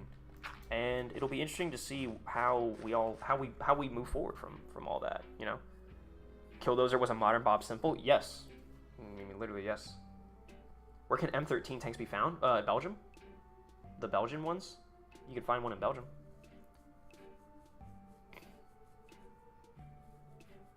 Energy Shield possible? New Star Wars tanks? APS? APS is interesting. I don't know how much I believe in APS, but again, I'm a World War II guy, so I'm a fucking, if I had any position of power in the U.S. military, I would definitely be a reformer. No, I wouldn't. Obviously, I understand the benefits of all the modern technologies, but sometimes I do, like, I'm not gonna lie, like sometimes I do kind of have those reformer thoughts where I'm like, dude, tanks are so expensive nowadays and so complicated, and for what? To just send them out and they get destroyed instantly, just like they did in World War II. Like, the lifespan of a tank, I don't know. I guess, again, I don't have any data to support it, but is the average lifespan of a tank in wartime actually that much better than it was in World War II, for example? Say, like, for America.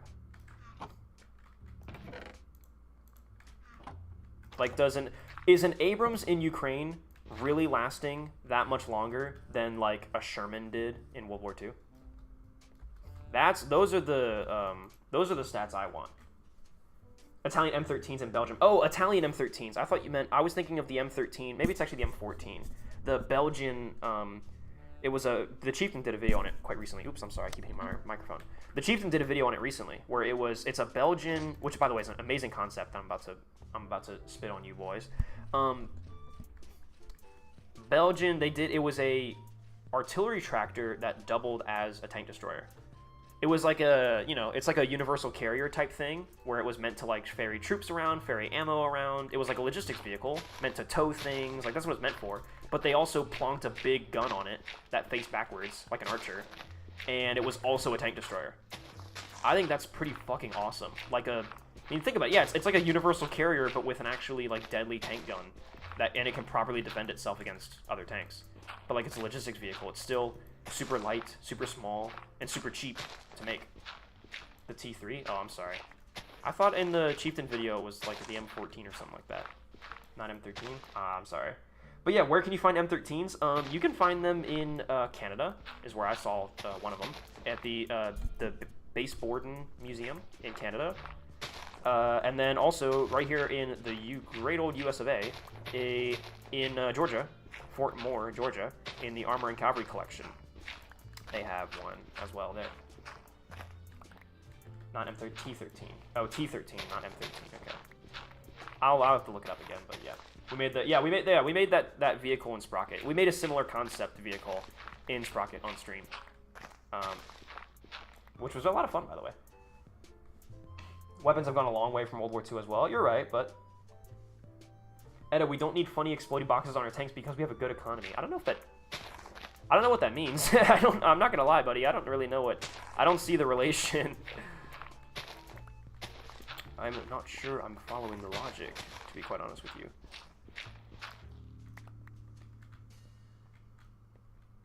But Gulf War? Yeah, but I don't know, man. I've kind of had one of those moments recently where, like, of deep inflection. And I definitely was one of those guys where, like, of course the Abrams is, like, one of the best tanks in the world. Dude, the Gulf War, like, are we all just gonna ignore the fact that Desert Storm was the single greatest military offensive, like, ever in human history? Like, the most successful invasion. Isn't Desert Storm is still to this day, like, the single most successful military invasion in all of human history? Something like that, like, well executed, like, the most well executed or the best whatever. So I was very much on that train as well. I was like, dude, of course the Abrams is one of the best tanks ever. Freaking Gulf War, like, yeah, we kicked ass. But I saw one guy, this is a very interesting comment that I saw, where it was actually a guy from Ukraine. He was like I'm Ukrainian, da-da-da-da, but he was, like, anti-American, anti-Russia. Or, sorry, he was anti-America, anti-Abrams and whatnot.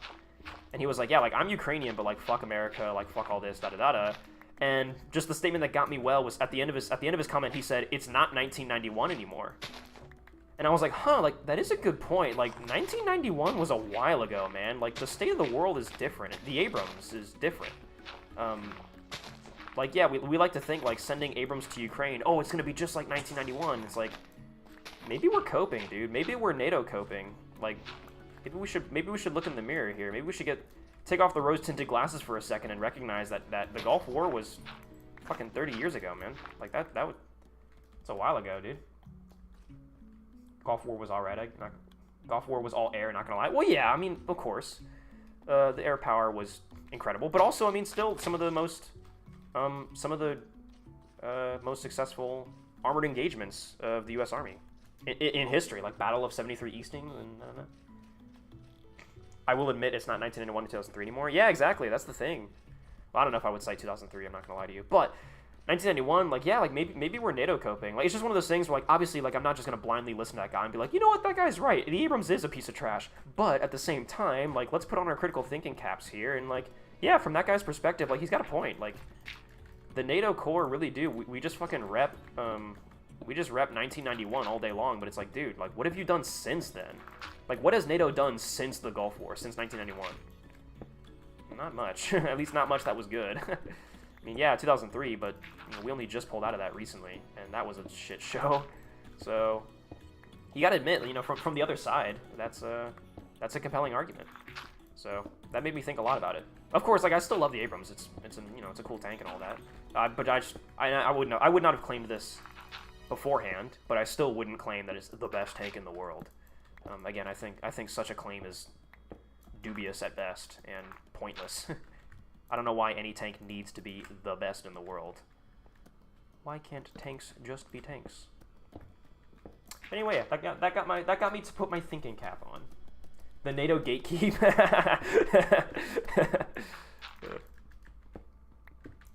That's a good one. I'm gonna keep that one in my back pocket. Set V3. When I look at the Leo 2 and just only now just doing a new tank. Oh yeah. M1A2 Set V3. Wait, what are you trying to say? Hold on, what are you trying to say, Lamborghini? Set V3. It is better. Set V3, we did that. Well, I'm not gonna lie, man. I think the Abrams day is like come due, and I mean the military agrees on this. I've talked about this before. I talked about it in our Battlefield 5 stream. But yeah, like the Abrams is showing its age, and I don't think that there's much argument on that. Like I think even the people that serve in them are like, yeah, there's kind of some like, it's still got like coax cables and shit. You know, there's still like some like 90s tech still in there that we are using, and things are very much botched on. Like as far as I know, the Crows system is like super botched, isn't it? On the Seps, Crows was what, Sep V2 was when they put in the Crows system. I forgot. I don't know. Again, this is the guy who knows nothing about modern tanks. Please take everything I say with a grain of salt. From what I know, the Crows system is like totally botched, right? Like it's instead of somehow integrating it with the controls the commander already has, they had to give him a second joystick. So he's got one joystick for his little like camera, and then another joystick separately for the Crows, because they had to integrate like this new fresh Crows system with the shitty old 80s tech that the Abrams is built on. And I agree with the military's decision to abandon Set V4 and go for the M1E3. Like I think that's a fantastic idea, and I want M1E3 to be a totally different tank. I don't want M1E3 to just be like, oh yeah, it's the Set V4 package, but now it can deploy drones. It's like, yeah, but like, then why didn't we just make the Set V4? Like I don't know. I want Set V3 to be like crewless turret, 3-man crew down in the hull. Drone technology, like I want Set V3 to be, I want M1A3 to be a totally new tank, even if we still call it Abrams, because I think that's what we need. M1E3, yeah, that's what they're doing. Abrams, what's that? Oh, bro's behind the times. Yeah, in the Army recently announced, what was it, like half a year ago? The Army announced that they were abandoning Set V4, and instead, oops, sorry, I keep bumping my microphone. They're abandoning Set V4, and they're building a whole new variant of the Abrams. And dude, for all the people out there, man, we thought that the M1A3 Abrams was going to be like Half-Life 3. Like, we're never going to see it. They're going to stay with 2 all day long. I never thought. I thought M1A3 Abrams was a fucking pipe dream, but no. So M1E3... Oh yeah, that's also a thing. They're going back to like the World War II test designation, so it's not going to be like the XM1... whatever. Like, they're ditching the whole XM designation. They're going back to like World War II, where they do the M1E3, like how like in the Sherman they did the M4A3 E2 or whatever. Actually, that's actually totally different. That's not a correct comparison to make at all. I'm sorry. Anyway, yeah, they're building a new Abrams basically, and that lines up with what they had said in Army Ground Forces when the U.S. Army had its massive reorganization. When did they announce that? 2017, something like that. They announced, like, they released the paper that they were reorganizing Army Ground, all of the U.S. Army. It was in that document where they said, like, yeah, by 2030, here's what we want the Army to look like, and over the next 10 years, like, we're going to work to make this a reality. And they outlined all the changes they were going to make in the Army, among many things. Number one, they did, this was the document where they outlined that they were taking away tanks from the Marine Corps, and the Marine Corps was going back to being a Pacific Theater-focused force, the way they were in World War II, rather than just being, like, a second land army. So they took away Abrams from the Marine Corps. I personally think the Marine Corps is just going to develop their own tanks again, like they did in World War II, and I am all for that. I want to see some badass amphibious MBTs being developed by the Marines, although I don't know if they have the funding for it, but I'd like to see it. And then, yeah, they announced a bunch of things, like Navy SEALs were no longer going to be anti-terrorist. They're going to go back to being, like, anti-piracy shit, like what the Navy SEALs were, again, originally meant to do. They're not going to be, like, assassinating Osama bin Laden anymore. I think they're going to leave that to Delta Force. And then they also had announced... what was the other thing that they had said? This is the music disc that I don't like. What was the other one they said? There was another really important one that they gave. I forget. But, point being, they also outlined, and the Army has been very public about this, that the Abrams was going to retire in 2030. That Abrams was able to, like, that they're going to reassess the Abrams. By 2030, they're going to reassess the Abrams. And if we need something new, we'll adopt something new. If we're going to do some new upgrade package we've never heard of, we're going to assess it. And hey, it's 2024, and we're already deciding on M1, M1E3, M1A3. So I think the Army was pretty much right on track with that. I think like the official wording of it was like, we expect the Abrams to last us until 2030, and then come 2030, we'll reevaluate, which again makes perfect sense. But it seems like the war in Ukraine has accelerated things, and instead of waiting for 2030, it's happening now, and we're reassessing now, and we're gonna do M1E3. And again, personally, I agree with that decision. I really do. I think that's a great idea.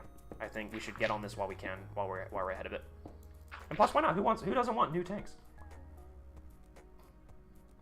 Abrams X. No, Abrams X is not. Abrams X is not the new Abrams. Abrams X was a technology demonstrator from General Dynamics, and it's like a tech demo car. Like it's like what a car mechanic, or not a mechanic, what a car company would do. Where, hey, we have all this fancy technology, we're gonna dump all of it into one like showcase vehicle, and then we're gonna present it at a defense convention, and we're gonna let the U.S. Army poke and prod at it, and we're gonna show them, hey, here's all these fancy features that we've been working on. Would you like any of these to be on the next generation Abrams? And yeah, the U.S. Army, they did exactly that. They combed through Abrams X, and they said, yeah, we like this, we don't like that, and da-da-da. It was never meant to be adopted. General Dynamics was very open about that. Even if you watch like the video where General Dynamics posted on their channel of them presenting it, like literally in the video, they're like, yeah, no, this is not meant to be like the next Abrams. Like the Army's not gonna adopt this as is. They're gonna comb through it, and they're gonna see what they like, and then they're gonna ask for it on whatever they want next. And I mean, hey, coincidence, 6 months later they announced M1A3, so seems like they found some stuff they liked. Would M10 Booker be better for current? How so? U.S. Army basically said, reject modernity, embrace tradition with naming designations. Yeah, I'm all for it, dude. I'm all for it. I fucking miss the E3. I miss the E designations. As somebody who just recently got, not recently, as somebody who finally got my head around that, because yeah, American tank naming in World War II was not great. As somebody who finally got my head around that, thank God we're going back to it, because then I had to relearn all the XM bullshit. Although the XM stuff is easy, it's just the number that the tank was going to be adopted as, and they just put X in front of it. Like the Sheridan was the X551, the XM551. And then when it was adopted, they just dropped the X, and now it's the 551. Or it was. How does it feel now? I have the ability to ping a majority of the server? I don't know. Feels pretty okay. Ed, how do you feel about the M10 Booker? I like it conceptually. I think I have a new bias. I like it because it's new, and I've loved the idea. Like, again, I'm a World War II guy. If I was allowed inside of the U.S. Army and I was allowed to make any decisions at all, I would be a fucking reformist. Because look, the main battle tank is great and everything. Obviously, like, tank technology has come a long way. The fact that we have the capability to build vehicles like the Abrams is amazing. I totally understand the argument for the main battle tank. However, I miss having like 6 different tank types, I miss having tank destroyers and light tanks and medium tanks and heavy tanks, and it was cool. Like, there were so many different tanks to learn about and to study and to see, and they all did their own thing, and they were all good at it, and it was cool. I like that. I like that a lot. So nowadays, like, it's one of the reasons why I think I find modern tanks so boring, is because there's only one. There's Abrams, Challenger, Leopard, and the Ts, the T90 and the T80, and like, that's it. And it's like, man. So I am all in favor of the United States adopting a light tank. Please don't crucify me for calling it a light tank. I know it's not a light tank, it's an MPF. Which is not the same thing as a, what the fuck was the, I mean, first of all, MPF is not the same thing as a GMC. Okay. And also, MPF is not the same. What was the Striker? The Striker with the 105? What did they call that? It wasn't an MPF, was it? They called it something else? MGS. MPF is also not the same thing as an MGS. Okay, sure, whatever. But, yeah, I like the Booker conceptually. Again, I think it's one of those tanks where on paper, in my opinion, on paper, it's hard to argue. Like, it makes a lot of sense on paper. But I do think people are very, like, reasonable to be skeptical if it will actually work. I think it's going to be one of those tanks that's going to be really tough. Like, I don't know. I don't know if it's going to be good. I don't know if it's going to be any good. I have no idea. The M10 Booker could very well be abandoned, like, you know, a year, 2 years into its service life. We don't know. It could end up being trash. But I like the concept. I agree with the reason why they built it. And I like what it's supposed to do. And I think it fills a role that needed to be filled, I think. But yeah, I think the execution could have been a little bit better. But isn't there like that Bradley with way too much stuff on the turret? Bradley's going away, which is kind of sad. I don't know if I'm allowed to say this. I'll keep things. I will keep things anonymous. I have a friend. Actually, not even a friend. I have a friend of a friend. I know a guy who knows a guy. But I got to speak to this guy. So it's not one of those things like I heard something from a guy who heard something from a guy. Like, it's a friend of a friend, but I met him and I spoke to him in real life. And he went to college and he went to a military college and graduated and is going to be an armored officer. Like, he's going to start training at Fort Moore. Actually, I think he's in Fort Moore as we speak.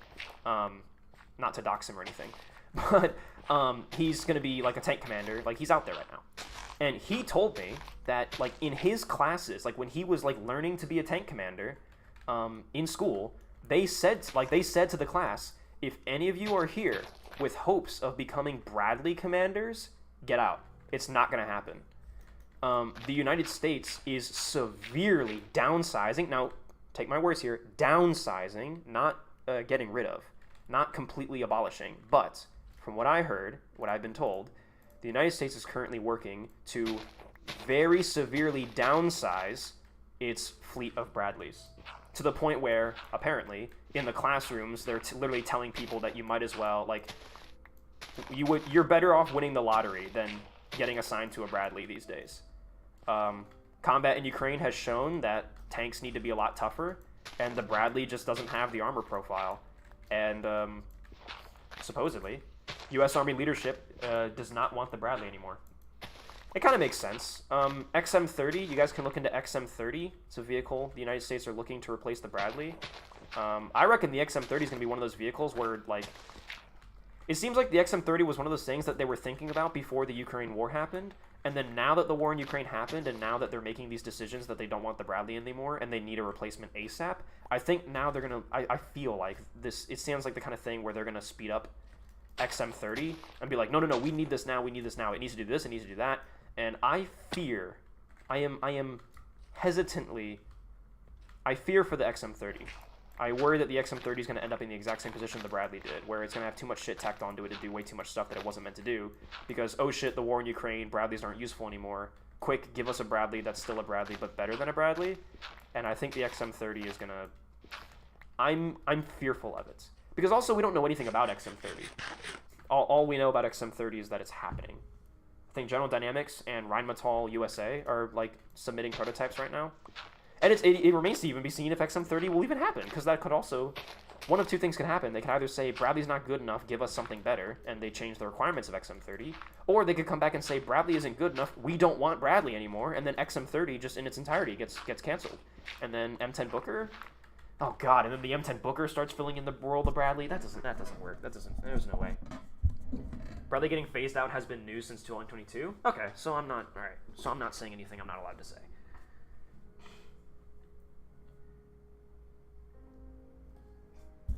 The Eta gatekeep? What did I say? The Eta gatekeep? Oh, because I was saying that I have a friend who I heard some things from. Alright, we're not gonna keep doing terraforming the way that I just was. I think I've terraformed the chunk of land that I really care about, but now we need to move the farm. That's what I'm gonna work on right now, guys. So it's gonna be a little, we're gonna get going here, okay?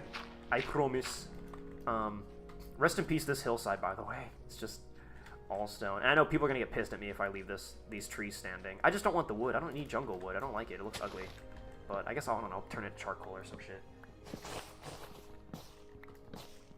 So anyway, yeah, I'm the guy that doesn't know anything about modern tanks, but that's my opinion on, like, two of the most new and modern tanks that are currently being developed by the United States. Actually, 3 of them. M10 Booker, Bradley, XM30, and M1A3 Abrams. M1E3 Abrams. Now, to be fair... Actually, no, sorry. I was gonna somewhat, like, sideways the subject to... Back to M10 Booker. I fucking hate that they called it the M10. I hate that so much. Why? Why did they call it the M10? Because now we have 2 freaking M10s. And we have 2 Panthers, by the way, now. We've got the KF-51 Panther, and we've got the M10 Booker. So now we have 2 M10s, and we have 2 Panthers. Which pisses me off to no end. And there's no way they didn't do that on purpose. They were like, look, this guy named Eta320, he's going to start a tank channel in a little bit. And I just really want to grind this guy's gears. Can we please name these tanks the M10 Booker, the M10? And they went to Rheinmetall. I guarantee you guys, this is not a schizo rant. I guarantee it. This is 100% true. They went to Rheinmetall and they're like, yeah, I want to piss off this dude, this Eta320 guy. I want to grind his gears. Can you please name it the Panther? Could they seriously not think of anything more creative? They just did Panther again. I was, honestly, when they announced it, I was surprised because I figured that Germany would want as little association with Nazi Germany as humanly possible. And a German company naming one of their new modern battle tanks after one of the most iconic Nazi tanks of the Second World War, I thought for sure they would get some PR storm for that. But I guess, I mean, clearly there wasn't a PR storm. And not that I thought that there actually would be one, but I thought that they would be scared enough of one that they wouldn't do it. Sort of where that's my logic there. Is that I feel like in the boardroom at Rheinmetall, they'd be like, nah, we shouldn't call it the Panther because Nazis. But, like, they did end up calling it the Panther. And yeah, there was as far as I know, there wasn't backlash, but it worked in the 1940s. That's the problem, is that they did it in the 1940s. I feel like, why would you do that again? But yeah, I mean, I want to see the Lion, dude. I feel like we've been waiting for the Lion for way too long. What other tanks could there have been? Lynx is already a thing, right? That's like a APC or something, or most German names are after big cats. No, I know, but like, can we get like the Lion? Can we get the Bobcat? That's a bulldozer manufacturing company. That's not gonna work. People aren't so cautious in Germany anymore. Oh, okay, well. How do you find out the concept tank of the PL-01 of the Polish military? Is that the Leopard with the is that the Polish upgrade of the Leopard? The PL-01? I would own a minute. I'll go, okay, go this. PL-01. Stolen? What? Eda, you stolen that? What did I steal? What happened? Low was World of Tanks? Oh, Lion, yeah. Lion was a thing. Yeah, but it wasn't like, it didn't actually, like, nobody cared about it. The Polish light tank. Oh, the PL-01. I see this one. Sorry. Yes, I've seen pictures of this thing. I know nothing about it. I know literally nothing about it. It looks like a stealth tank to me. It looks very futuristic. I don't know how I feel. I don't know how I feel about the current design of, like, future tanks. Like, the KF-51 Panther is meh in terms of aesthetics. I'm not, like, super crazy over it. Okay, I think we should build... How are we going to build these farms, chat? What are the farms going to look like? Like, where's our shit going to be? We got to grow potatoes, carrots, wheat, pumpkins, and more. I think, obviously, we should do some kind of, like, obviously a grid system. Wooden pathways, divvied up into fields. I think maybe we draw pathways, and then from those pathways we can kind of create the fields. I said the Lion before you? Oh, I'm sorry. I didn't know. The Lion was the VK, yeah, 9, 5, 6, 7, 8. Oh, sorry, the VK 8. It was a fail since Tiger went. No, so that's what I mean. So if if they had like some prototype tank that was called the Lion, and it didn't make it, like it didn't work, then I would consider that there was no official good tank called the Lion, and so the name is free. I don't think we should install Weed Mod and just farm that. Yeah, I'll ask Keaton if he's willing to install the Weed Mod. I think we should build pathways. I have wood. Should we do stone pathways? Actually, stone pathways would not be half bad. Ooh, Chad, I'm having ideas. What the scrimp? Let's see here. I might have to go cook a shit ton of wood all of a sudden. Or, what the fuck, cook a shit ton of wood? Sorry, I might have to cook a bunch of cobblestone. Sorry. Anything that looks like a nice, it would be a nice pathway. Yeah, maybe stone, like a stone pathway would be pretty cool to have. And then we kind of build like a little pathway, and then between the pathways, we fill it in with farmland. I think that's the way to go about it. But yeah, the question is, can we build something that looks like a nice, like a little chiseled path? I kind of like this stuff, actually. This looks good.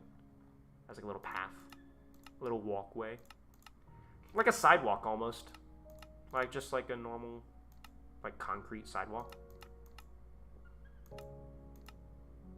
This looks too polished. That's too rough. That just looks like raw, like that looks like wet concrete.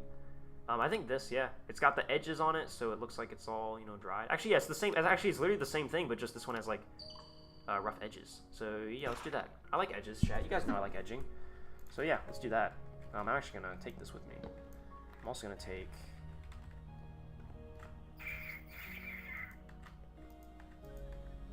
I'm gonna take these with me as well. Bonk, bonk, bonk. Sorry,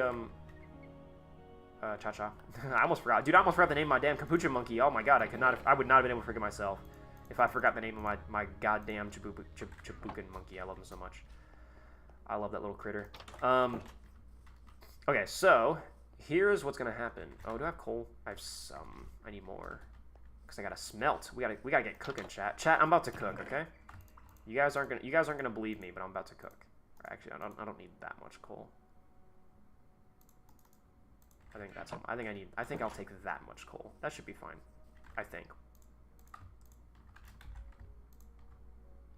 Yeah, 33, sure, why not? Okay, I think I'm gonna do your mom, but first, build that, and fuck it, I know. Y'all's ADD is gonna go like, no! But, fuck you. Okay, 10-ish? 10 on each? 3 of 10? No. Okay, that works. What the fuck did I just do? How did that happen? Huh? Okay, 8, 8, and 8. Cook, cook, cook. Because I want a bunch of this. Smooth stone. Oh, I'm going to have to cook it twice because it's smooth stone. Fuck! Chad, I have made a severe and repeated lapse in judgment. Alright, well, we'll see what we can do. So, I think... How's this going to work? What's this going to look like? I think we should start... I want like a little cross, like here. I want like a little pathway here. Should be 2 wide. I think it should. Why wouldn't it be 2 wide? What's the whole point of getting this like chipped stone if I can't connect it up 2 wide? So I'm going to do that. We'll start with that. Eda likes edging? Yeah, I love it. It looks great. Look how good it looks. The little edges right there. They look beautiful. Pretty sure, I mean, if you're in Eta320 chat right now, then you are a fellow edger, so I'm not sure why that's even a question you need to ask, buddy. Freaking fly. God, I hate flies. You should make a tank converted into a farm tractor for your farm? Yeah. Hey, look, that's all decorative stuff. We'll build little tank stuff. We'll build little tank decoratives. But we gotta get the process figured out first, you know? I think I'm gonna do it like this. And then it's gonna go back this way. And then, oh, actually, stairs is an interesting conundrum. What are the stairs going to look like? I guess I could put slabs, like stone slabs. That might look okay. I don't have stone slabs on me, do I? I do. I got stone brick slabs. I'm not sure about that. I'm not sure. That looks like shit. That looks like garbage. I hate that with every fiber of my being. I hate that almost as much as I hate chat. Don't tell anybody I said that. I have like no smooth stone. Well, thank God I'm making more. Smooth stone slabs. I am curious of your potential. I don't have a fucking crafting table. What numbskull idiot didn't put a crafting table out here? I want that guy's head. I want him dead. See, that's not too bad. Especially when I put grass. Especially once this all gets terraformed and I turn it into grass. What's your opinion on the Gross tractor? I forget exactly which one that was. Was that the World War I? Was that the light tank? The light tractor? You guys are talking about too many tractors. I can't keep up. I'm a tank guy, not a tractor guy. I don't know shit about John Deere.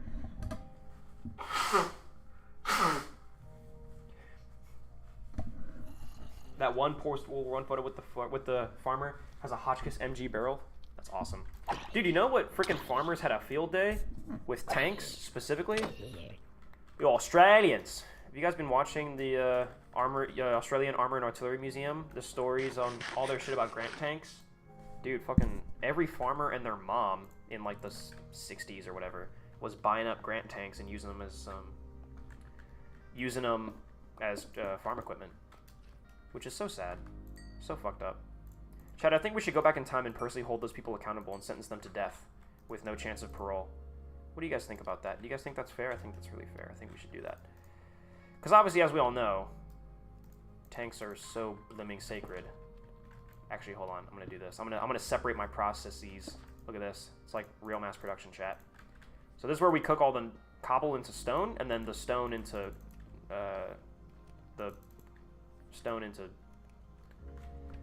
I give up. I give up. I can't do this anymore. I can't fucking do this anymore. I quit YouTube. I quit. I can't stream anymore. I can't fucking do this anymore. I give up. I fucking break. This is it. I have my fucking schizo break. I can't do this anymore. It's just some dude having a total fucking meltdown live on stream because he forgot the word for smooth stone. I can't do this anymore. Get me out of here.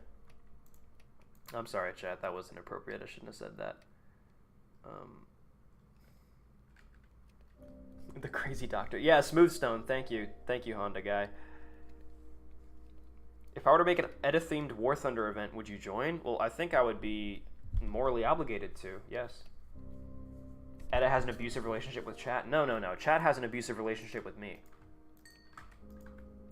I actually don't know which one would hold up better in court on my end of that bargain. I think I still lose in that regard there. Yeah, what are the implications of that in court? Like in court, if you said blank has an abusive relationship with blank, in that sentence, with the way you phrased it, who would the lawyer interpret as the victim? The first name or the second name? This isn't even like I'm just legit. This is like just a conundrum. I'm actually genuinely curious about that. That's interesting. I wonder if that even matters. Like, I wonder if they actually care. Like, no, that language doesn't mean anything. Could you incorporate the hill into your terrain? Like all this? Yeah. Well, so I had ideas for actually I had an idea for like cutting a giant hole, like a giant like river, like doing a giant like cutting this all out. And making like a river that runs between and kind of separates the uphill from the downhill here, and filling it with water and making a river, and then building a little bridge. Wouldn't that be cute? So, all are guilty. You need witnesses. Well, I guess so. But I mean, like, what's the implication? You know, is Blue selling coffee yet? I don't know what that means. Oh no, I'm not selling coffee. I'm sorry. Yeah, that was the whole point of our That was actually that's the whole point of this Minecraft playthrough is to build like a coffee distillery.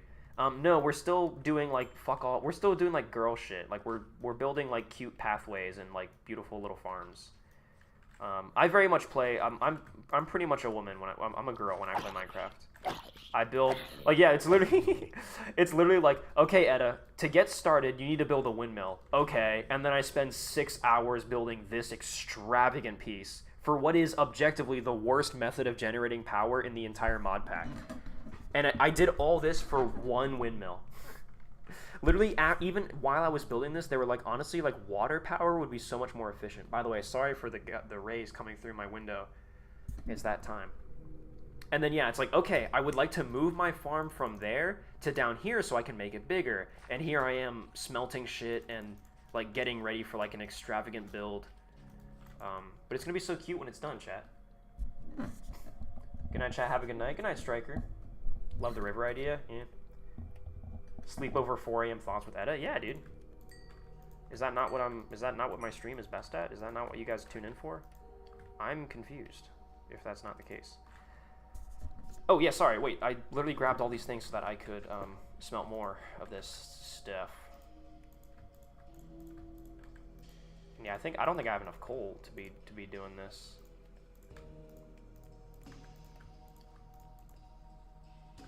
That is, I fucked up this math. I fucked up this math so hard. What the hell did I just do? 31, 30, 26, 36. Good enough for government work. Okay, let's keep going, y'all. I'm gonna end up with way more smooth stone than I realistically need, or I'm gonna actually use. But again, I would rather have it and not need it than need it and not have it. So I think, yeah, this is good. Actually, I might want this to be a 1x1, honestly. Like, once it turns in, make this a 1x1. A fed, huh? Just keep the coal as blocks. Oh, does it still smelt the same, like, amount? I actually didn't know that. Eda, you have OCD? Yeah. No, I don't. I do not have OCD. I don't like... I mean, I like symmetry and all that, obviously. It's nice. It looks good. It's very pleasing to the eye. But, I'm not, you know, dead set on it. It's not like I don't mind. I mean, this is kind of symmetrical here, but... I feel like if I had OCD, then I would want this to be, lined up this way, you know? Like, I wouldn't like the fact that this is, like, branched off into a little L here. If you had OCD legit, that would fuck with you. But that doesn't fuck with me, because I'm cool and normal. I'm having visions, Chad, okay? I want to do a wooden border to the whole thing. So I want to create, like, a... Chad, I want to create a border. And I want to not let people in.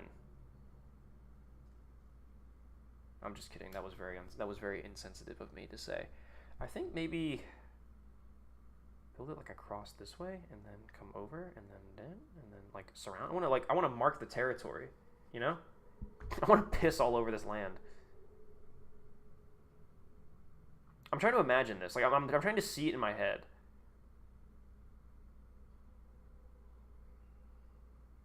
I don't know if I can though. I don't know if I like what I'm seeing. Visions of demons and hellspawn. Look at that guy right there. Like a fountain in the middle, and then branch. Like there's like a, that's a wheat field. Or like wheat moves further backwards. Then like I don't know, potatoes right there. Put like a. All right, hold on. All right. That's like the entrance is like right here, right? So we can build like a little entrance, like a gateway or something. A little entrance. You get on the stone path, and you can turn right. And then in the middle there, we have like a fountain or some kind of like centerpiece. And then it branches up that way, branches down that way. It's a four-way junction. And when you branch up and down, you kind of cut it into quadrants. So now you've got that quadrant, which we can have wheat, and we can have it grow all the way back behind. Like we can really go nuts with the wheat all the way over there. This area could be like potatoes. And then the area next to it could be carrots. And then in the back towards the jungle could be our cocoa bean farm. And then we can do watermelons and stuff further down. Yeah, hey, Chad, I actually like that idea. Stop. Shut up. Your opinion doesn't matter anymore. So the question is... Okay, Chad, actually, I give up again. I don't know what to do. What is it going to look like? Is it just going to be like stone in the floor? Or, sorry, like wood in the floor? Like starting here? Do like one of these? Do I want it to be like that, or do I want it to be like this? And then if we imagine this is like the field and everything. Do we want the dirt like that? But then this doesn't really offer any protection. I'd have to build a fence around it. So I'd want to put a fence on top of this. Surely. I mean, you could theoretically put a fence on top of this, but it just looks silly. So I think we're going to stick like this. And then this will be a border. So we're going to build a border, okay? Chat, we're going to build a border. Come with me again. We're going to build a border. I'll say again, coal blocks smelt 8 more times. Smelt 8 more items than 9 coal. Wait, really? Oh, wow. Okay, so coal blocks are actually just more efficient, period, full stop, of all time. That's interesting. I didn't know that. Thank you for the Minecraft pro tip. Make a small bridge over the river when it's there. Oh, actually, that's a good point. Now, where's the river going to be? Actually, oh, fuck. Yeah, that's kind of a... Yeah, where's the river going to be? I've almost not left enough room. Like, I almost need to push the windmill, like, further back. There's almost not enough, I guess it'd have to come this way. It could wrap around. It could, like, wrap around the... Actually, no, this is a really good vantage point for me right now. I like this. I'm sorry, I should have done that. Could wrap around. So like the river comes around this way, goes around, and like just skirts over the edge of the farm. Yeah, okay, we can still, alright, I can build the farm the way I'm currently planning on it, and I can still leave room for a, I can still leave room for the river, so should be fine. And I'm going to use slabs because this will be very efficient on wood. Not that I have a particular shortage of wood, but again, it will just be efficient. I think we can do that. I don't exactly know how far out I want to go. I guess probably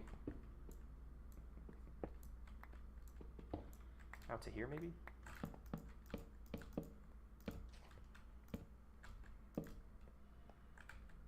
That makes sense to me.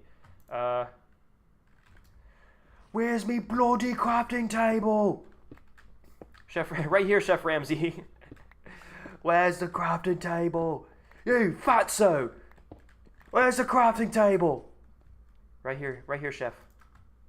Fuck you! I don't think I want to do all that. I think I just want to get like a little bit of this going here, like that maybe. Just a little bit, just a smidgen. We got the stone. Yeah, we got way more than I needed, but it all worked out. You know, Chad, it all worked out. Make that cave a lake river can flow from. Yeah. SnowRunner when? We've done SnowRunner streams before. I could go back and ask, woo, excuse me. Ask Big Fish. Best oven is best fuel for the lava bucket. Yes, I mean I agree. I was aware that you could use a lava bucket as fuel.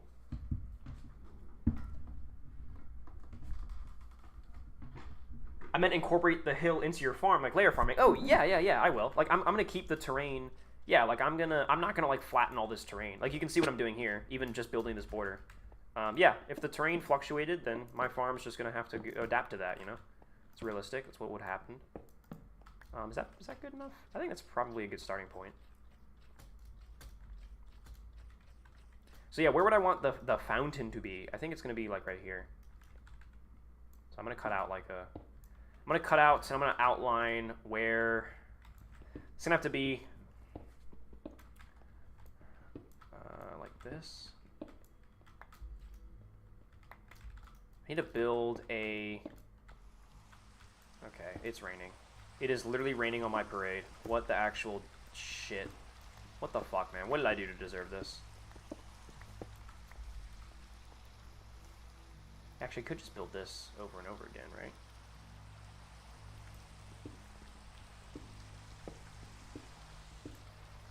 Is that 4? Yeah, so 1, 2, 3, 4. And then just do it again.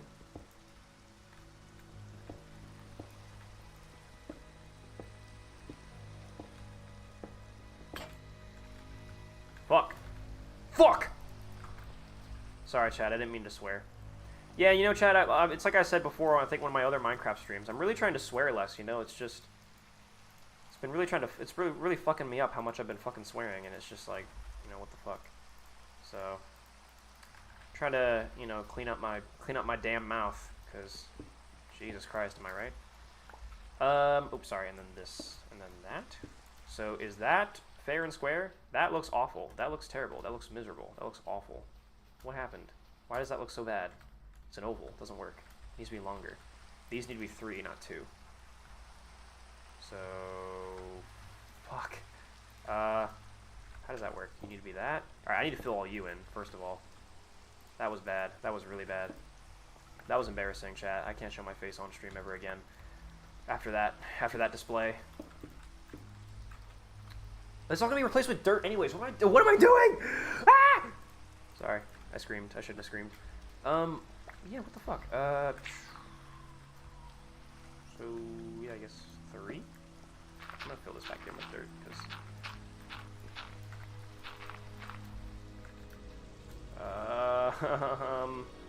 I'm scared. Yeah, like this. And then like this. 2, 3, 4. And then like this. Yeah, 2. And then 2, 3. And then like this. And then 1, 2, 3, 4, and then yeah. Yeah, that looks a lot better. See, chat. I know what I'm doing. You guys thought I was dumb and gay, but it turns out it is you who is gay. Ha ha! I win.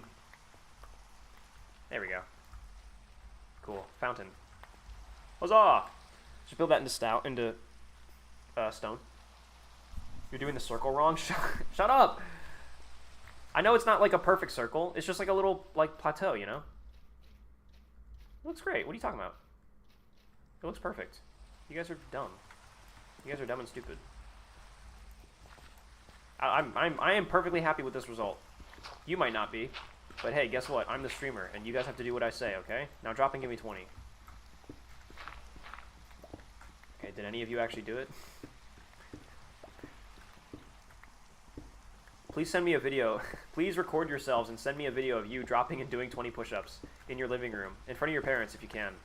Send it to me, and I will give you a special role on Discord. I'm actually kidding. I'm not going to give you a special role on Discord. I sent the message before you fixed it. Oh, I see. Ah, going with the old stream delay. I see. The stream delay argument. I see Buster Brown. I see how it is. Freaking loser. Okay. So now, wait, let's look at this subjectively here. So that's like the fountain. Is it too big? Oh, Chad, it might be too big. Actually, no, because like a big extravagant fountain's gonna go there, so it's gotta be big. It's gonna be huge, massive. Wait, whoa, how much do I have left?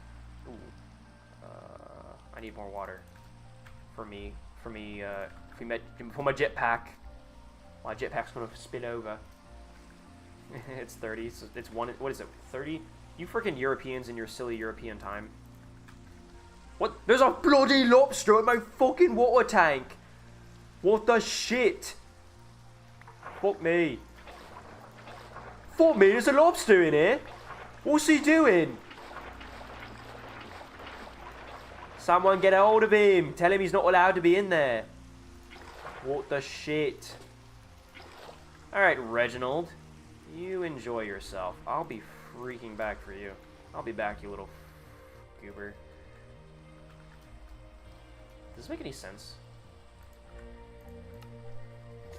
Chat, does this make an iota, an inkling, an iota of sense to you? Is there any logic behind this? I'm concerned that there isn't. Yes, there is, chat. There is. If I gaslight myself into believing that there is, then there is.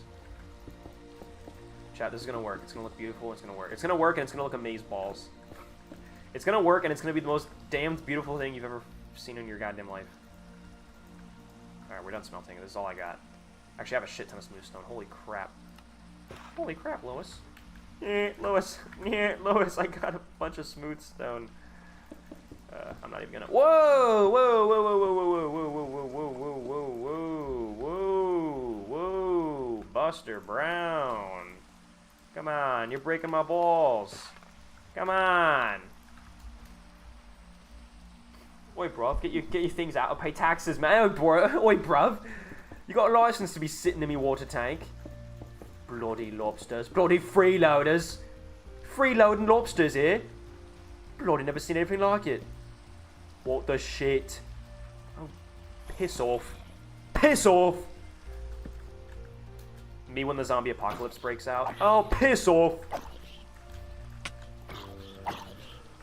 Sorry, guys, I shouldn't be so rude. I'm sorry. If your parents are watching, tell them to cover their eyes. They would not be happy with me. Okay, alright, I don't know if this was... Alright, I'm gonna say it because I think it's an innocent enough clip, but... Do you guys think your parents like me?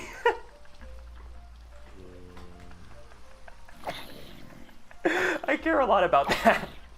Can you guys go check with your parents and ask them if they think I'm cool? Send me a video of you doing that, by the way.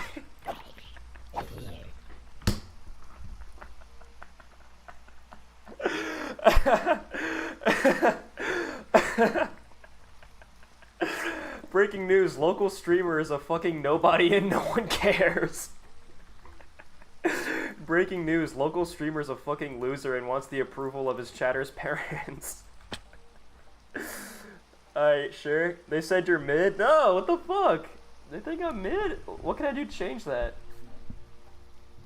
Invite my ass to the server and I'll fix everything? What do you mean? Oh, to this server, I'm sorry. No.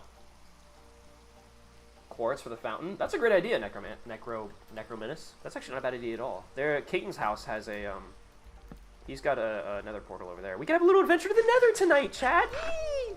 How exciting! How cute! We can, like, we can have a little sleepover in the nether. We can kick our feet, and we can hit each other with pillows, and we can be like, yay! Do you think Tiffany's gonna fuck Jason tonight? Oh my god! Oh, I almost died. I'm sorry. Sorry, chat. My life flashed before my freaking eyes. Yeah, sure. Why not?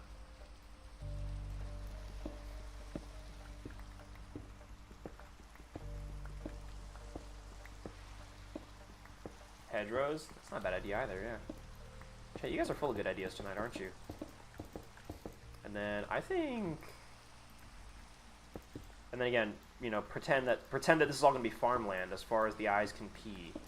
So it's all gonna be dirt, right? So it's like, well, it'll be grass. Use your imagination, but because the way I envision this is all dirt and farmland. Like literally, like you're here on the you know, the fountain's in the middle and it looks beautiful and everything. But then like this is literally like this block would be a farmable plant. Like the crops are right here. And you can just scurry along and get whatever you need. And then obviously you can go up here, and you can go over here and get what you need. And same thing. So this I feel like would be like potatoes probably. And then next to it would be carrots. And then this is definitely, I want this is the wheat, and it goes all the way back. And I almost want it to wrap around. I experimented one time, I was on another buddy's server, and I experimented with planting wheat as like sort of its own makeshift tall grass. Because I know tall grass is in the game, but wheat just has such a beautiful color to it. Like, I built a house very similar to this one, and I used the hoe, and I made all the land around my house fertile, and I grew wheat all around it, and all the wheat, it looked like a beautiful, like, I mean, it looked like a wheat farm. It was like the beautiful golden rolling hills. It looked really nice, and I kind of want to do that around here, like just fill all this with wheat. And that, also you never run out, because you just have so fucking much. But then, yeah, it's like beautiful golden, like, golden fields all behind the window. I think that'd be really, I think that would be freaking gorgeous. So I kind of want to do that, but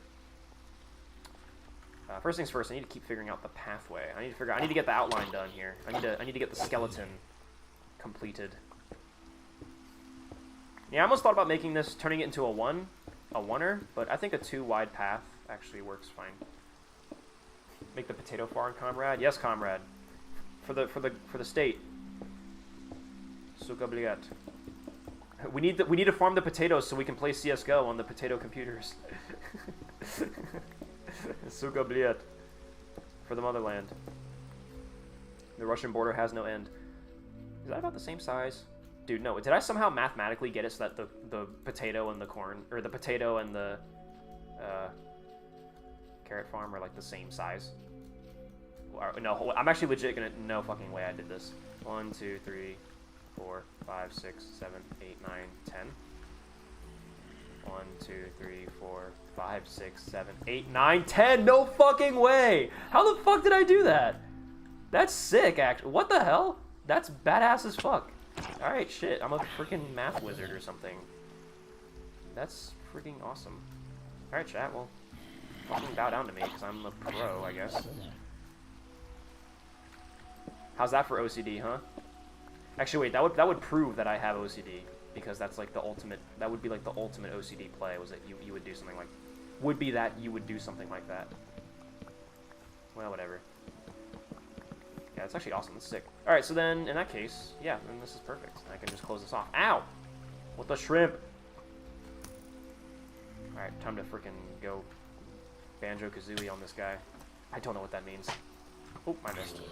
Chat, I've never used the crossbow in this game before. Yes, I know. I know I'm lame. Oh, he's in a fight. He's in a brawl right now. He's having a tantrum. Ooh. Okay.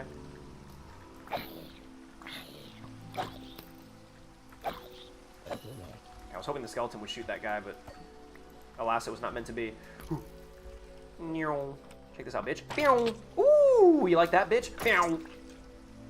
Fuck you. Take your damn bone meal. I'm gonna eat your maggots too. Fuck you. Nom, nom, nom, nom, nom, nom. That's right. They're my maggots now. I win. Pickle Productions at Eta320. Do you have a sister and is she hot? Yes, I do have a sister. You can find her on stream. She's been on 2 streams. She was on the gingerbread stream, the Christmas stream, this past year, and she was in Garten of Bam Bam Part 2. I will let you make your own judgments. I will say that she has a boyfriend. So. And even if she didn't, what the fuck? That's my sister. Like, what the hell?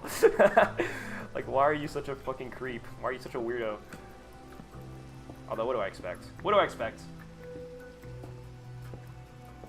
Why? I was looking at chat. I was not paying attention. I just dug way too deep.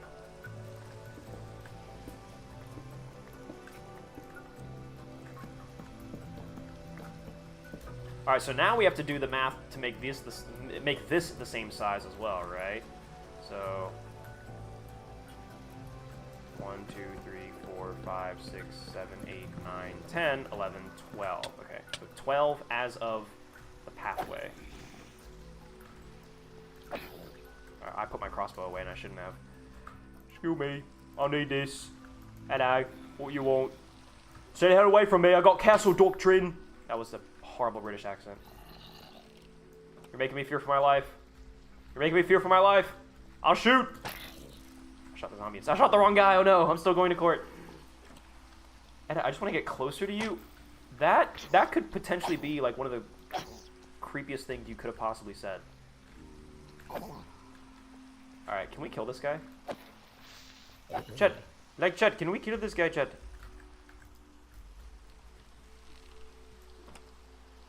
Camera clumsy, yes and yes. Jesus Christ, you guys. Fucking hell. I'll have you know I love my sister very dearly. And I will not have this. I will not have this on my watch. Although I'm not wearing a watch, so you know what? Maybe it doesn't mean anything. Okay. Actually, I want slabs on this too. So then, what, 12? 12 was it? Oh, that's going to be weird. 1, 2, 3, 4, 5, 6, 7, 8, 9, 10, 11, 12. Urgh. It's a bit deep in the jungle, isn't it? Well, that's actually not that bad. I'll manage. Alabama. Bruh. Brother says he loves his sister. Chat immediately assumes incest. Oh, you guys are fucked. You guys are, it's over for you guys. You guys are not functional members of society, and it's not, it's too late, I think. I think it is too late.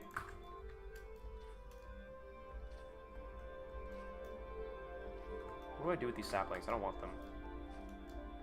Deforestation time? Yes. The jungle's in my way, so I'll get rid of it.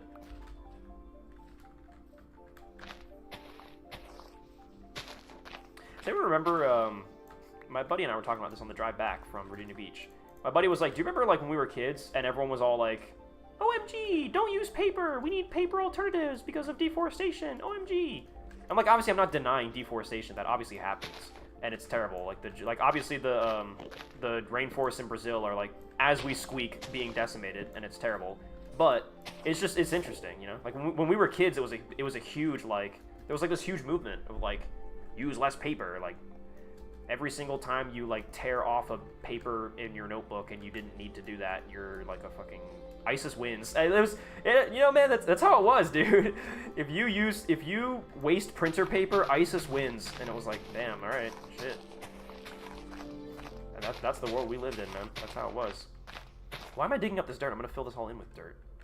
The fucking, my brain is just turned off. Although no, yeah, I want to use the natural terrain. No, yeah, this is good. I want the natural flow of the terrain to still be considered into all this. So yeah, like these, it's still gonna be like staggered like this. Like as somebody in chat had asked, like yeah, I'm gonna keep the hill. Gingerbread House Part 1 or 2? Jesus Christ, Pickle Productions. I don't even know why I'm entertaining this right now, but both. I'll say both. She was in both parts.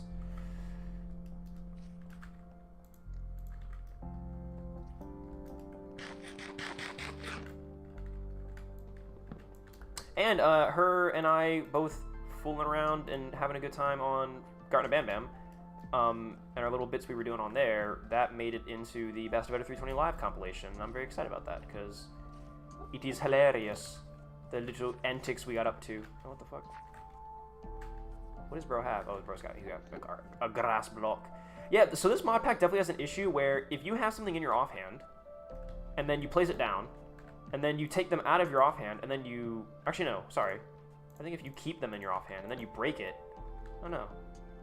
Alright, what's like the order of operations here?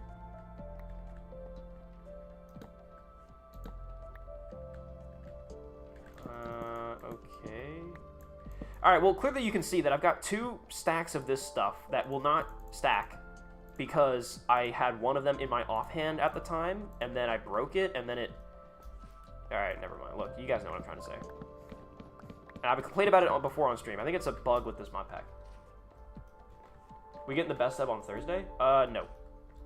Sorry. It is not coming. It is not going to be the next... It is not going to be the next video to come out. The next video to come out is going to be part 2 of my trip to Fort Moore. It's actually... I don't know if you guys can see it, but I can see it. But I already scheduled it. It's going to be a premiere, so it's going to have like a countdown and a live chat and all that, because I think it'd be cool. So it's going to be a premiere, and it's going to be the part 2 of my trip to Georgia, because that all finally got approved. Like, the Armor and Cavalry collection was like, yeah, you can post. Actually, they actually told me to cut out some stuff. And I did. But what I currently have, they approved to be posted. So finally, I can post that part 2 of my journey to Fort Moore and the Armor and Cavalry collection. So that's going to be the very next video to come out, is going to be that. And then probably after that might be... Either it'll be Best of Eta320 Live, or it'll be my Sprocket Speed build. Oh, you see it there. Look, see there it is. I have like a separate oak slab now, you know? Like, I don't know why it does that, but it does that. Oh god, this is gonna be a recurring issue, isn't it? Yep. Fuck. I gotta break all the grass along this path. Oh, we good. So,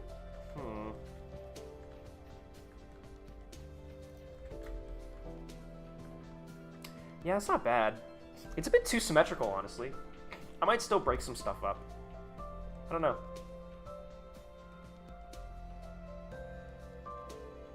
I'll figure it out. I think this is a great starting point. And we'll fill this all in with dirt, and it'll be beautiful. And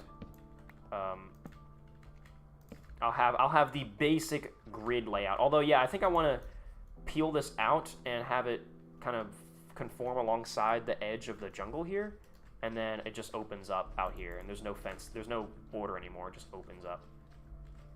It's kind of an awkward transition, but I can make it happen. And actually, and then just terraform all this, basically. That's pretty much all what we're left with. So much cobblestone, holy shit. Yeah, this is going to be a lot. So much cobblestone. Junglewood, I hate it, but I'll just hold on to it for now. I'm gonna leave the wood planks like that, because again, that corner is, we're gonna open that up a lot to the wheat and whatnot, so I'm gonna see what I'm feeling about that. But let's do these 3 quadrants first, because these are gonna be the more rigid for Patreon though. No, it's not gonna be the next video to come out. The patrons will get the next upload. You will get it early on Thursday, yes, but the next video to come out will not be Best of Eta320 Live. The next video that the patrons will get on Thursday will be Fort Moore Part 2. The Fort Moore trip Part 2. That's what you guys are going to get on Thursday. And then for everyone else, it'll be uploaded on Saturday, as is tradition. I'll admit, I'm going to get lazy for the farm here. I'm just going to do this 2 blocks deep, because I think you guys have seen enough terraforming for today, and there's going to be... I mean, this is still going to be like a good 20 minutes of terraforming, but let's just, you know... Let's have fun, chat. Let's have a good night. Let's smoke some weed. Let's buy an AR-15, and let's just go, like, kill somebody on a bridge. And have a good night, dude. Let's buy a Mountain Dew, get a Red Bull and an AR-15, make a couple Reddit posts, get some sweet karma, and just have a good night, dude. I don't know what you guys, like... let's just have some fun, okay? We're here for a good time, not a long time, okay? Let's do some meth, and just freaking have a night of it. Only place Junglewood works is desert builds. That is an interesting point. and probably a good one. I would imagine acacia is probably the same way. Acacia wood also has a very specific color, i.e. orange. And I'm not totally sure how I feel about it as, like, I can't think of many instances where I would be like, yeah, acacia seems like it would work right now. Like, when I think of a lot of builds in Minecraft, like, or builds that I would want to do, I guess. I mean, this is all obviously opinionated. When I think of, like, building materials, when I'm trying to imagine builds in my head, I don't think, there's very rare when I'm thinking of a build and I go, ah, yes, acacia would work for that. Actually, I really like dark oak, which is why I have some of it here. I need to find dark oak saplings and plant some trees around here, because I need dark oak very, very badly. I think dark oak would look so good on my tower. I think it would look great on my house. I really want dark oak wood. I think it would be delicious. I like spruce as well. I mean, I guess, hey, I mean, here's my my bias, I suppose. I like sort of the darker toned woods rather than like the orange and the pink and the brighter ones. Birch is good, but yeah, birch is again also sort of a like birch planks, I mean, being that like creamy vanilla color. There's definitely, I think, like a special case for that.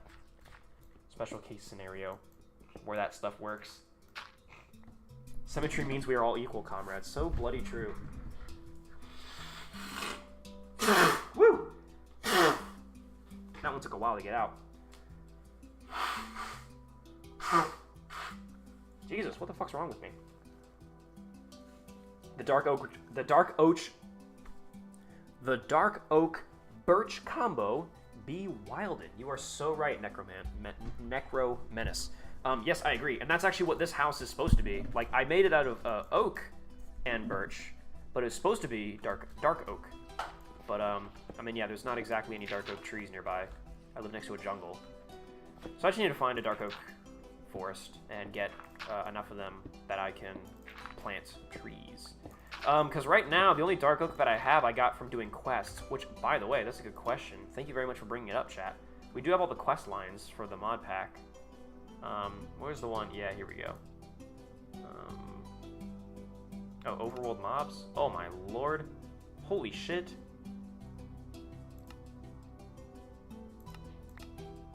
Wow. We get freaking quest rewards for killing mobs. Holy shooker. Oh my god. Look at that freaking sword. Oh, we already did that. Kill 25 creepers. I think we've done all these, man. Oh my god, so much XP. Oh my god, so much gunpowder. Kill a witch. I have not killed any witches, I don't think. Hey, kill spiders. Hey, the string! W. Whoa! Yo, love your content. I enjoy both your videos and streams. Keep up the good wait for the range video. Oh, thank you so much for the very kind donation. Rest Test. I'm so sorry, I'm gonna butcher your name. I'm so bad at this. Wait, what? Rest test seats? Rest test test? Rest test test? Rest test set. Cest. Retest test. Listen, Rest. Thank you so much for the $10 donation. That's a big dono. Thank you so much for that. $10. Love your content, enjoy both your videos and your streams. Thank you so much. That means a lot, dude. Keep up the good work. Thanks, man. Can't wait for the range video. Oh, it's gonna be, I literally can't wait as well. Like, you, and your money is going directly towards it. Thank you so much.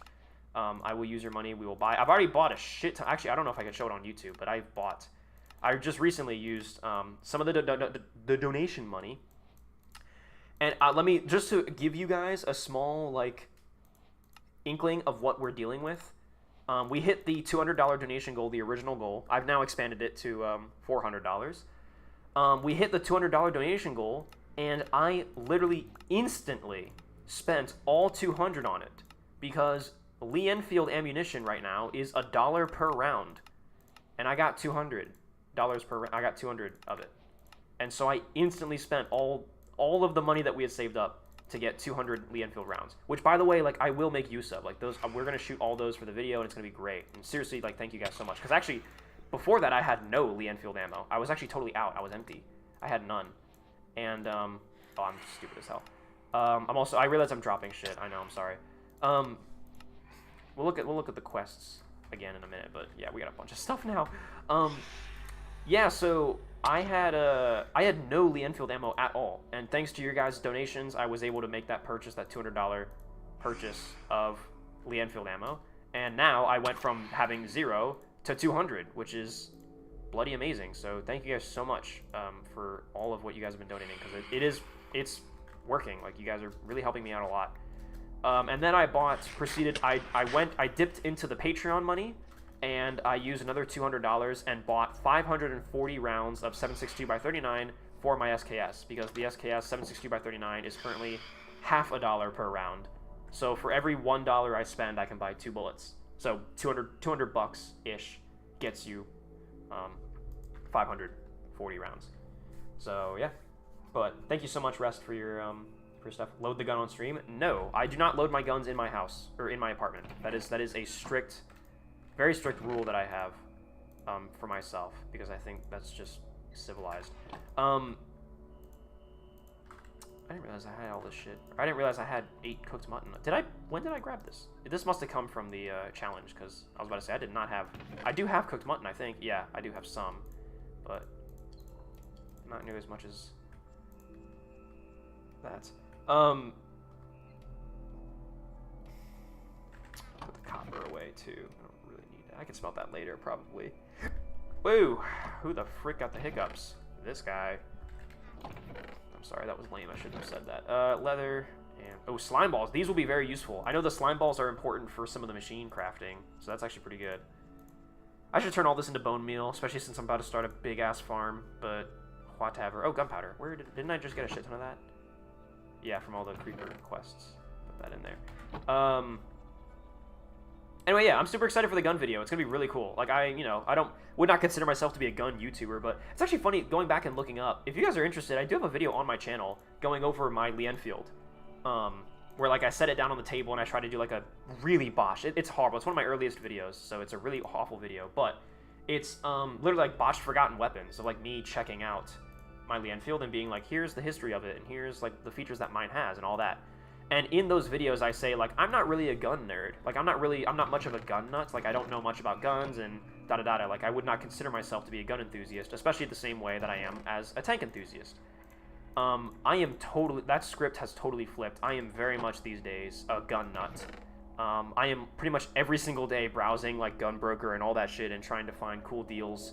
I now officially really want to get a Garand. I really want to go sign up with the CMP. I want to go visit the CMP in Ohio, and I want to get a Garand or a 1903. I think that would be so cool to add to the collection. I've been growing my gun collection. I've got 4 guns now. I've got the Enfield, I've got the SKS, I've got the Winchester 1897, and one other that you guys will learn about probably by the time the Canada vlog, the Virginia vlog, when my Canadian friends come down here to Virginia. I'm going to take them shooting, and we're going to shoot all 4 of my guns, and that 4th gun that I've been keeping secret for a long time, I wanted to unveil it for the shooting guns video, but now that I realize that I'm probably going to have to shoot it with my boys, my Canadian boys, when they come down here, that will probably end up being the reveal of what my 4th gun is.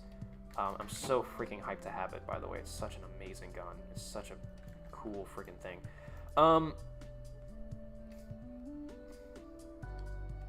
Yeah, we're currently working on these 2 things, so yeah, that's fine. I think we're on track. Anyway, so yeah, that's just a general thanks. Also, yeah, Lamborghini Enjoy, I had saw that you had posted your Garand in the chat with your helmet. Good night, Dan. Chat, have a good stream. Thanks, Saxophone Mozzarella. Thanks for coming out here. Thanks for enjoying the stream. Next stream goal should be to buy you a house. Dude, I don't know how the fuck you guys would be able to fund me having a house, but... I mean, within the next 2 years, that will actually need to be a conversation I'll have to have. Not with you guys, but, you know, just in my life, because sadly, I'm not going to be in this apartment for too much longer. My parents are going to call us back and be like, all right, you know, you did it. You got a little taste of living on your own. Come back to mom and dad house and live with us again for a while, because my brother and sister are going to graduate college, so they're out of school.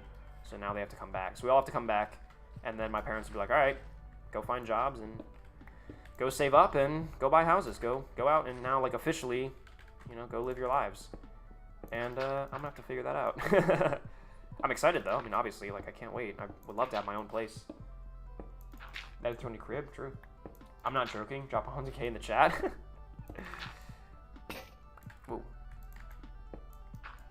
I mean, if somehow I could just do YouTube alone, and the fans and the ad revenue and whatever else could fund getting me a freaking house, that would be insane. I don't even know. That's crazy. I can't even comprehend that. Houses are bloody expensive, man. It's not something you can do. You gotta do a lot of YouTubing to pay for one of those.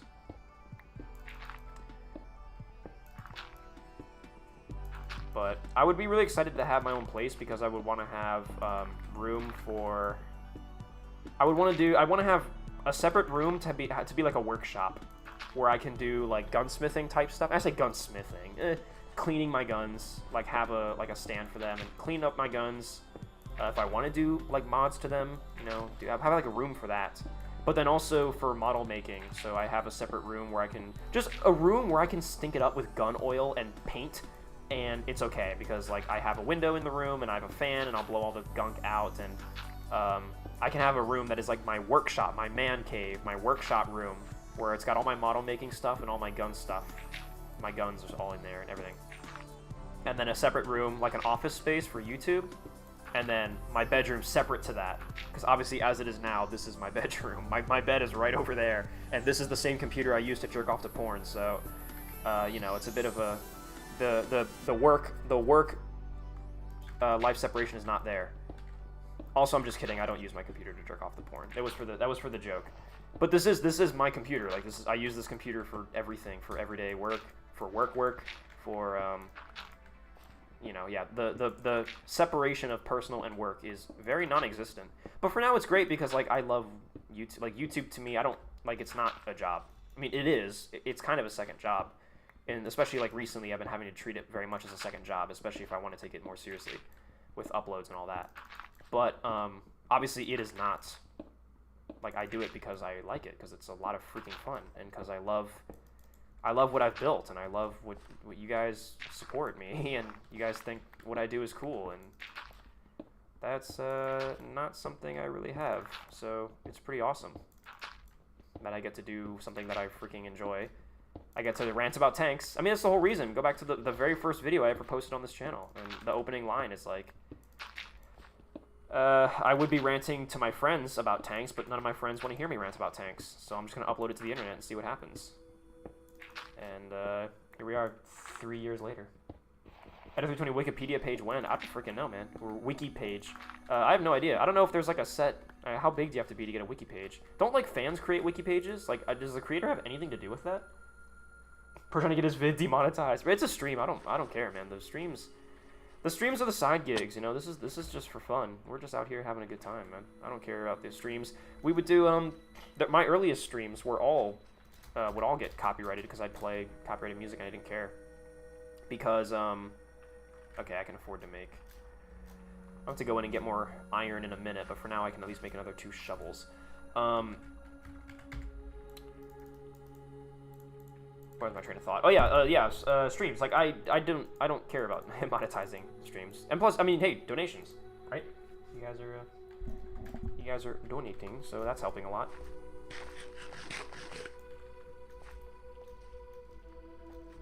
My dad designed our house and built it, valued at about 1.5 million USD. He ain't even an architect.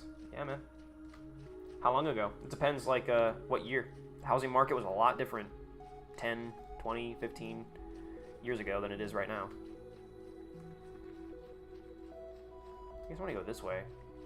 Or maybe just further inland. Just keep, like, is this going to be the whole where, like, this entire thing is just... I mean, I guess it's, you know, to turn one plot of land from a stone barren wasteland into a thriving grassland, we have to take a thriving grassland and turn it into a barren stone wasteland. 2005 to 2007, right before the crash. So yeah, that's why he was able to do it, dude. Because yeah, right before the housing crash, that is the luckiest time to build a house. Because yeah, bro built his house and then instantly the housing market crashed, and then he held on to it, and then yeah, now it's worth, what'd you say, 1.5 million? Yeah, my parents, like, same thing. Like, my parents, like, built their house for, I don't know, like, a couple $100,000, and now it's worth a lot more than that. Because, das housing market has gone a little cuckoo-cuckoo. And even, I mean, it hasn't really recovered. Interest rates were so low. That's the big... It's both the reason for the housing crisis and also why houses were so cheap back then. Is because, yeah, the interest rate, I mean, the banks were just giving out money left, right, and center. Interest rates were at an all-time low. You could finance a house with 3% interest. That's fucking insane. And my dad has sat me down and like, look, dude, you will never see that ever again. 3% interest rates on a house, on a mortgage? He's like, that will never happen ever again in American history. Now, granted, he could always be wrong. But, I mean, you had to do 3%? Like, that's crazy. He's like, you'll probably see it get down to like 7, 6, maybe 5. He's like, it probably won't go down to 4, and it definitely will never go down to 3 ever again.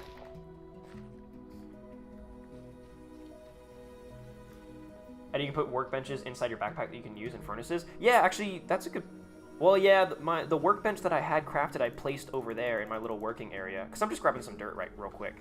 But yes, I should always have a crafting table in my backpack at all times. Also, by the way, why the hell do British people call them workbenches? They are crafting tables. You fucking losers. Zinc! Hey, I need this. I'll actually put that in me. Put that in my backpack as well.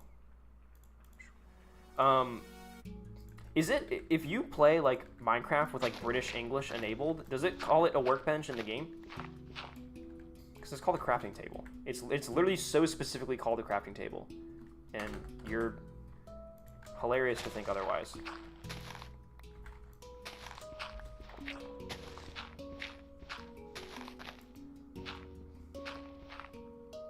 I wish Gaijin would sell scale models of their maps and tanks, aircraft, helicopters, ships, so you can make small battles with the vehicles. I don't know why Gaijin has to do that. Why can't, like, Tamiya do that? I mean, you can just get scale models, can't you? And build your own little diorama. I feel like that would be more fun. Or, you know, more rewarding, rather. I would rather build my own... If I'm going to do something as big as building a diorama, I think and this is just me, personally. I would rather do it all from scratch myself. Rather than getting like some kind of pre-built kit or something for a diorama. I just don't need all these seeds right now. Actually, wait. I actually should be saving all these seeds because I'm about to start a giant wheat farm. So hold on a minute. Yeah, I'm actually gonna keep this because yeah, I do need these. I've been quite silly to be doing that. That was not a good idea. This whole stream, I've been just throwing those out. I've been. From pretty much the start of stream, I've been like, yeah, we're gonna expand the farm, and then I've been throwing away all these seeds. Yeah, that was silly and goofy of me. Oh, that's an upgrade thingy. Oh, yeah. Yeah, the crafting upgrade. I've heard it's really expensive though. We can try to get it though. We can put that on our to-do list. Crafting upgrade for backpack. Just have it there so that we just know it's there, and one of these days we can look back on that and look back on it and have a laugh. It's not? Okay, well then. Is it called like crafting? What's it called? Crafter or slot cover? Oh, crafting upgrade for backpacks. Upgrade base, trap chest, iron, a chest. Upgrade base, leather. Oh yeah, you're right. It's not. Well, yeah, that's not expensive at all. Okay, yeah, let's go home and make that. I thought Keaton had told me that it was expensive. Oh, maybe he was talking about the diamond backpack, because we do have a diamond backpack. I thought he had said, wait, what was the next backpack that he said was super expensive? He had mentioned something about one of the backpacks being really expensive. A netherite backpack, maybe. Diamond. Oh, maybe it was some of these upgrades, like advanced pickup. Oh, I think that was the one he was talking about. Or the magnet one, maybe? Yeah, I think it was the magnet one he was saying. Inception. Oh, that's right. No, it must have been this one. Yes, it was this one. The Inception upgrade. Yep. He had mentioned to me that you could get an upgrade where it lets you put backpacks inside backpacks. And... Chat, tank upgrade. Okay, yeah, it was the Inception upgrade. That's the one that he mentioned was really expensive. Okay, well then, yeah, we can build... Thank you for the tip, Comrade Clumsy. We'll go ahead and do that when we get home. How much dirt do we have? We got some dirt. We're picking up some dirt. Getting some dirt. Aye, getting some dirt. Me when I'm a politician and need to run a smear campaign on my opponent. I'll get some dirt. Get it? Tank, yeah! We're all one-note characters, aren't we, chat? I guess just go back the other way. The little turtle! I mean, sorry, a Therapin. Whatever the hell that is. Turtle? Yay! Oh, Therapin. I don't know what a Therapin is, but it looks to me like a turtle. It's probably like a species of turtle. The furnace is useful too. Is there a furnace? There's also a furnace upgrade?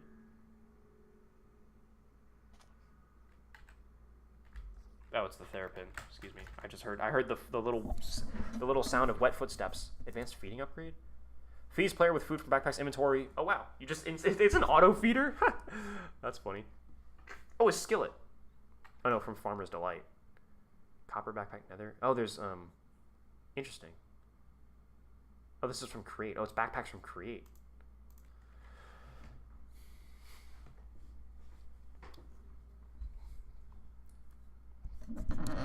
The tank upgrade only allows you to hold water and upgrades. Yeah, I read it. Replaces part of backpack's inventory with fluid storage. Yeah, I don't have any use for that right now. But like, it's funny because tank. What is your? You said there's a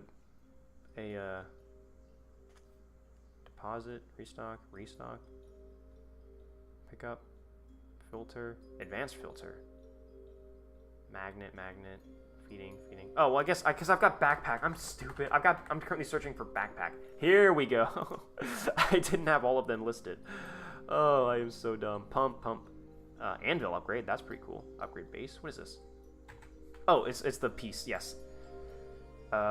Chip. Carpenter's workbench. Oh man, shit! You can get the carpenter's. Wow, holy shit, that's so cool. You can have everything. You can carry everything on you. Stonecutter upgrade. Yeah, well, crafting upgrade. Should we get that? Yeah, blaster. Oh, so you can get a blast furnace. You can get a smoker, or a furnace smelting upgrade. So you get one specifically for food. I think just a furnace upgrade makes the most sense to me. Compacting. Wow. What is it? Compacts items into the compressed variants. Wow. Yeah, there's a lot going on here. Bridge supports. We can build bridges. Smithing table. Pottery. Hey guys, we can make pottery. Steam engine. Ooh, a steam engine. That might be fun. I can make that right now. What the fuck? I can make a steam engine right now. Dude, we got a lot of things to do when we get home. We need to get water though. We do need to do water power. Expand power generation. I'm gonna do in parentheses there water because water / steam. I don't know, but water. We need to do water. We need to have like a little water turner. And I think when we build the false river, that could be a great time to do water power generation, right?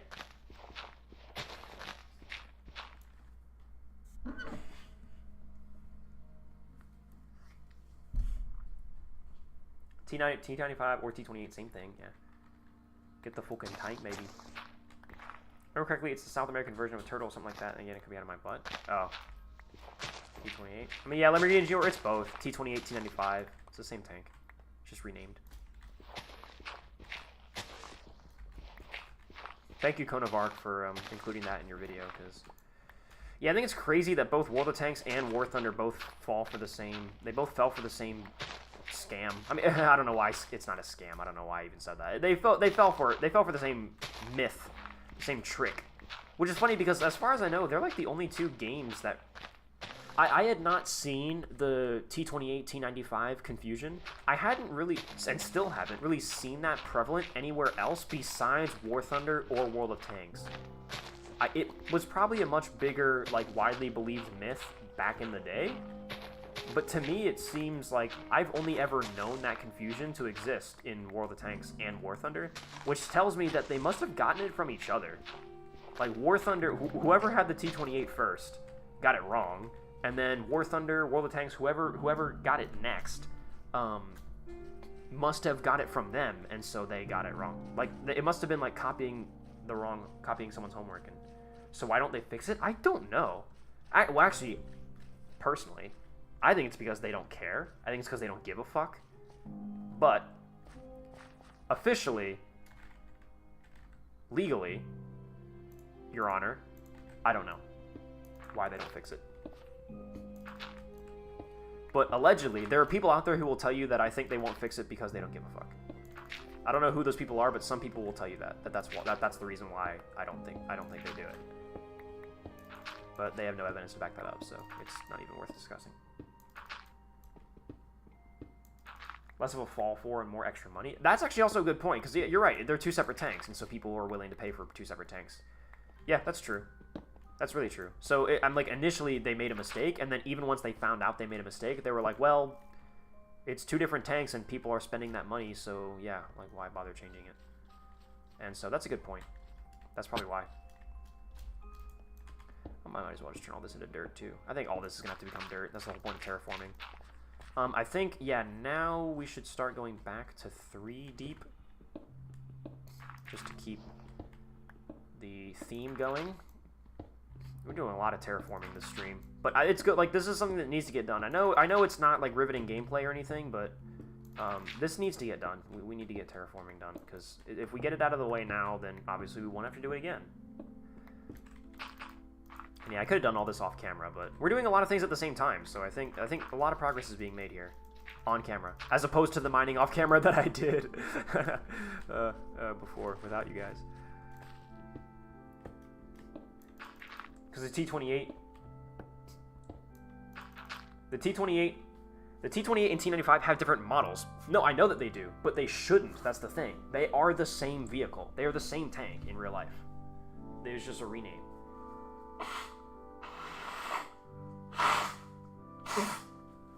Yeah, because the T28 is a premium, yep. So yeah, money.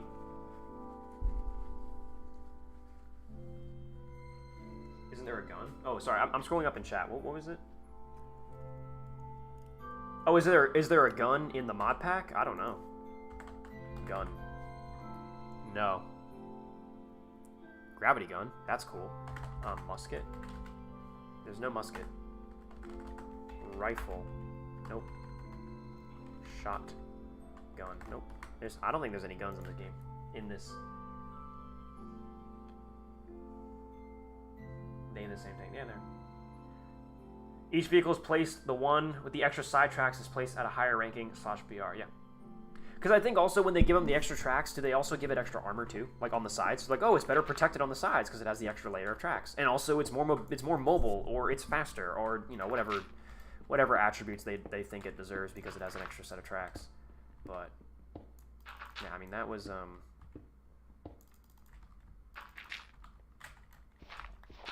yeah, I think everyone here in the chat, we're all educated enough on tank history to know that that is not true. They are the same exact vehicle.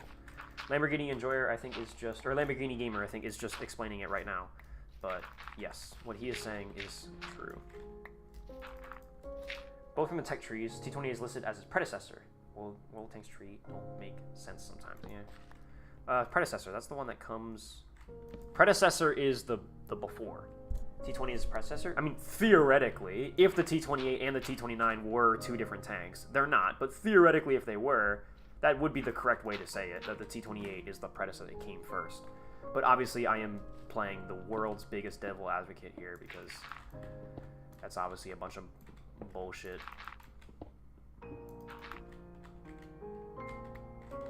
I actually think I want to do this a little bit more. I'm going to do a couple more of those and then dig this down. But yeah, for these ones, for the farm itself, I'll just do 2. And then for when we go back around that way, I'll do 3 again. Layers deep for dirt. And look, the grass is already starting to spread. We're getting some nice. Although we're gonna pave over all this grass with the hoe, make it all farmland. What is it? I mean, fertile is obviously the word, but like, what's the name for hoeing land? What's the term for it? I don't know. Yeah, hoeing the land. I'm gonna hoe this land. Could have sworn. Huh? Could have sworn what? Oh, that there was a gun? I don't know. A potato gun? Yeah, this is a potato cannon. Cannon. Candles. Oh, there's a potato cannon. That's right. Keaton and I looked this up. Yeah. There's also candy canes? Holy shit. Dude, if we get a mixer, we can make all sorts of cool stuff, man. Not just hot chocolate. We can make candy. Dude, we can literally open like a full-fledged like candy shop. This is so great. White chocolate candy? A bar of chocolate?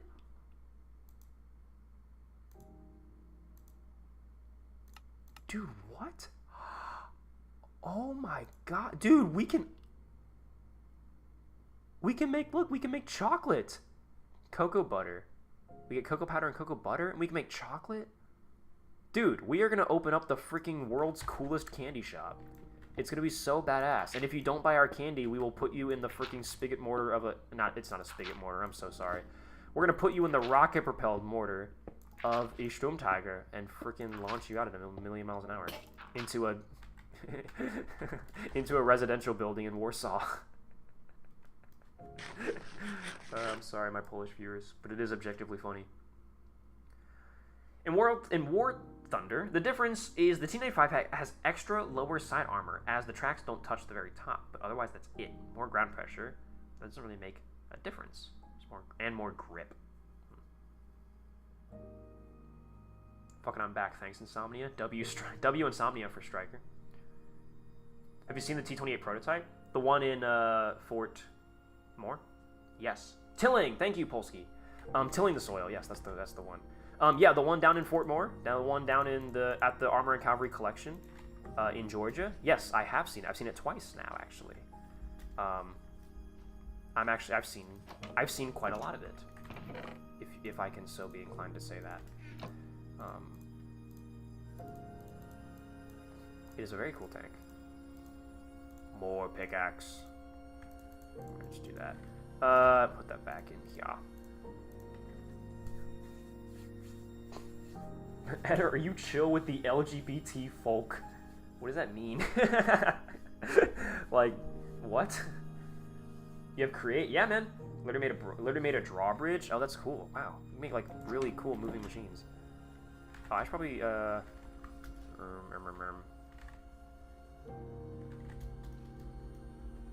I think my tools are just gonna break. I'll fix my tools when they break.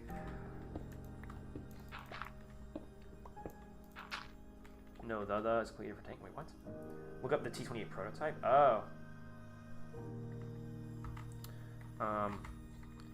T28 prototype? Oh, like the prototype tank. I'll have a quick gander. Oh wow, it had a turret. Whoa, that's interesting. It's like the Jackson's turret, but with a roof. It's the Jackson's turret, massively enlarged, with a roof. And then, yeah, with the... Wow. That's interesting. What sources did they get this from? All I'm seeing are the World of Tanks references. What documents was this from? Did this actually exist, or is this fake? Is this a paper tank? Because it looks nothing like the final T28, other than the running gear. And I guess the engine deck, actually.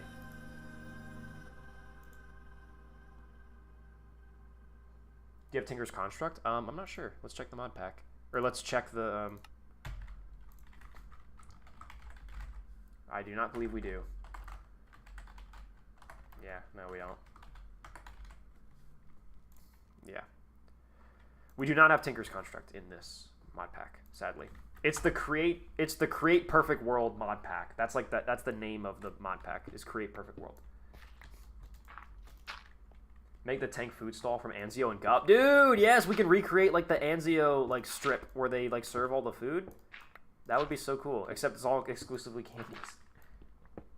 How can I see the special area of Fort Moore like you? So I have been explicitly and very specifically instructed by the staff at Fort Moore to leave disclaimers on that video as many times as I can.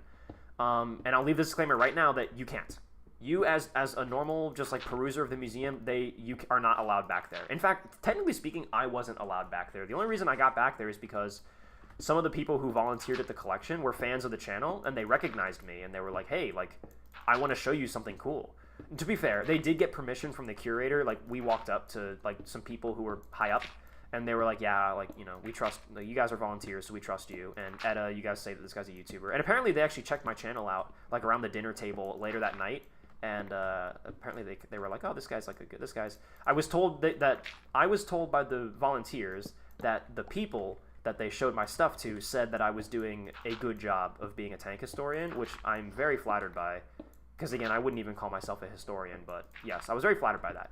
Point being, I was only able to do it because, yeah, because I'm a YouTuber. That's really it. Because I've got special. I'm special.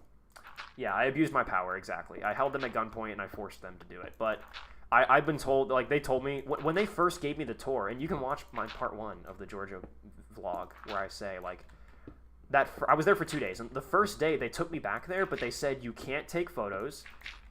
You can't take videos. Or no, sorry, you can take photos, but you can't show them to anyone. You can't post them on the internet. You cannot take videos, and you can't tell anyone that you were back here. Because the museum does not want people bugging them, you know? Like, do not go to the collection and start bugging, be like, can I go into the back? Can I go in the back? Because Eta was allowed in the back. Like, they really, really don't want you doing that. And if you do that, then the message that sends them is, we should stop bringing attention to this, and we should stop doing collaborations with YouTubers. Because that's literally what they're worried about. Like, it's not like I'm showing off anything top secret. But what the collection is worried about is that people like me are going to be bringing attention to these zones, and then by bringing attention to these areas and getting the public eye on them, people are going to start asking about them and asking, well, if he was allowed back there, why aren't I? And the museum is really trying to carefully tread that line of obviously allowing people like me who are doing it for an educational context to see those things, but also not bringing so much attention to it that everyone and their mom starts going over there and begging them to go see it, because they can't do that. They will not do that. So please do not go to the Armor and Cavalry collection and ask them to go to the back area. Don't ask them to get inside of tanks. If you guys do that, then the message that sends to the collection is that we should stop allowing YouTubers back there, because clearly it is drawing attention and it's having the effect that we don't want. So yeah, is this like, what's wrong with this? This music is like not playing at all. It's very like quiet music. So yeah, long story short, how can you get into the back area at Fort Moore? You cannot. I'm sorry to say it, but you can't. And I am to this day incredibly humbled that they did allow me to go back there, and then even more humbled that they allowed me to record it and post it on my YouTube channel. Like, that's crazy. There were some things that I wasn't allowed to post that they told me, they were like, you can't, like, even that, you cannot bring any attention to this. There was one specific thing that I did that I legit don't think I was allowed to do at all, and they really, like, the volunteer, like, let me do it behind everyone's backs, and I got amazing footage of it. And the volunteer was like, you can't tell anyone that we did this. And that footage is definitely, like, never to see the light of day. And I was like, okay. And for the moment, I've agreed to that. So there's some stuff that I was able to do. Like, that trip was just so incredibly, like, I was so incredibly lucky to be able to do what I did. And I don't think it's going to happen for anyone else. Step 1, start working at Fort Moore. Step 2, success. I mean, unironically, yeah, like, if you would like to volunteer at Fort Moore, and if they're taking volunteers and you can land a position, then, I mean, theoretically, yeah, that's one way you can do it. But, you know, you gotta volunteer. You gotta get involved. Could I see if I volunteer? Yeah, I don't want to make that promise for them, because I don't work for the museum. I don't volunteer for the collection. I don't volunteer. I keep calling it a museum. It's not. It's a collection. But yeah, I don't work for the collection. I don't volunteer at the collection. I'm going to do this, by the way, so that the grass can grow across. I'll do it back here, too. Yeah, I don't volunteer at the collection, so I don't know what their policy is. I don't know how easy or hard it is to volunteer over there. I don't know how that works, so I can't answer that question. Or if they would allow you to get inside tanks, like, just because you're a volunteer, or if you have to be a volunteer and build a repertoire with them. I would imagine, like, just because you're a volunteer, they're not going to instantly give you the keys to the castle. I'd imagine you volunteer for them, and you have to be there for, like, 2 or 3 consecutive years and prove that you are a valuable asset to the team and that you're responsible and they can trust you with getting inside tanks before they would let that happen. Just the vibes that I got from the way they conduct business over there.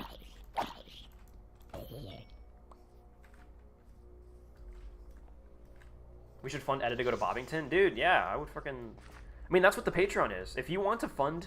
I mean, like, literally, Seriously. If you want to fund me going to cool and interesting tank museums and, like, the Patreon, like, that's literally what I spend y'all money on. That's like, I have, all the Patreon money goes into a separate bank account. I don't touch it. Your money, Patreon money does not pay rent. Patreon money does not pay my groceries. Patreon money does not pay my property tax that just came in for my car, like, the other day in the mail. Your Patreon money goes towards me doing fun stuff, me spending money on the shit that I can't afford to otherwise on YouTube. Where beforehand I would make the decision of, can I pay rent this month or can I blow $200 on a trip to Georgia? The Patreon is the difference. Like, that is literally, now I don't have to make that decision anymore. I can just, the patrons will pay for it and then I can still pay rent. Like, that's what it is. So yeah, if you want to, you know, fund that, join the Patreon. The smallest tier is $3 a month, which is 3 times 12, 3, 6, 9, 12, 15, 18, 21, 24, 27, 30. I could just multiply by 10. $36 a month, or so $36 a year. So if you took $36 out of your bank account right now and just was like, you know what, I will never touch that $36 ever again for another calendar year, you can just give it to me, and then I'll make cool videos. I mean, you know, that's it. It's just that easy. And then, of course, yeah, donations on stream and stuff. I think donations for stream, like right now I'm currently doing the fundraiser, obviously, for the shooting guns video. But if I'm not doing an active fundraiser, I think the stream donations I might be a little bit more lenient about, and like I might use some of that money to like pay for groceries or something if I need to. But like right now I don't need to. That's the thing. And if you download the Tinker's Construct mod, you can make weapons and armor and tools. So I appreciate the shout out, Andrew, but I can't add mods to this mod pack. This is my buddy's server, so I'm alone on the server right now. But this is a server that my buddy owns, and he set this up with this mod pack. And as far as I know, like, this is the mod pack of the server, and they are not going to add any more or take away any mods. Like, what we have is what we're going to work with. So, yeah.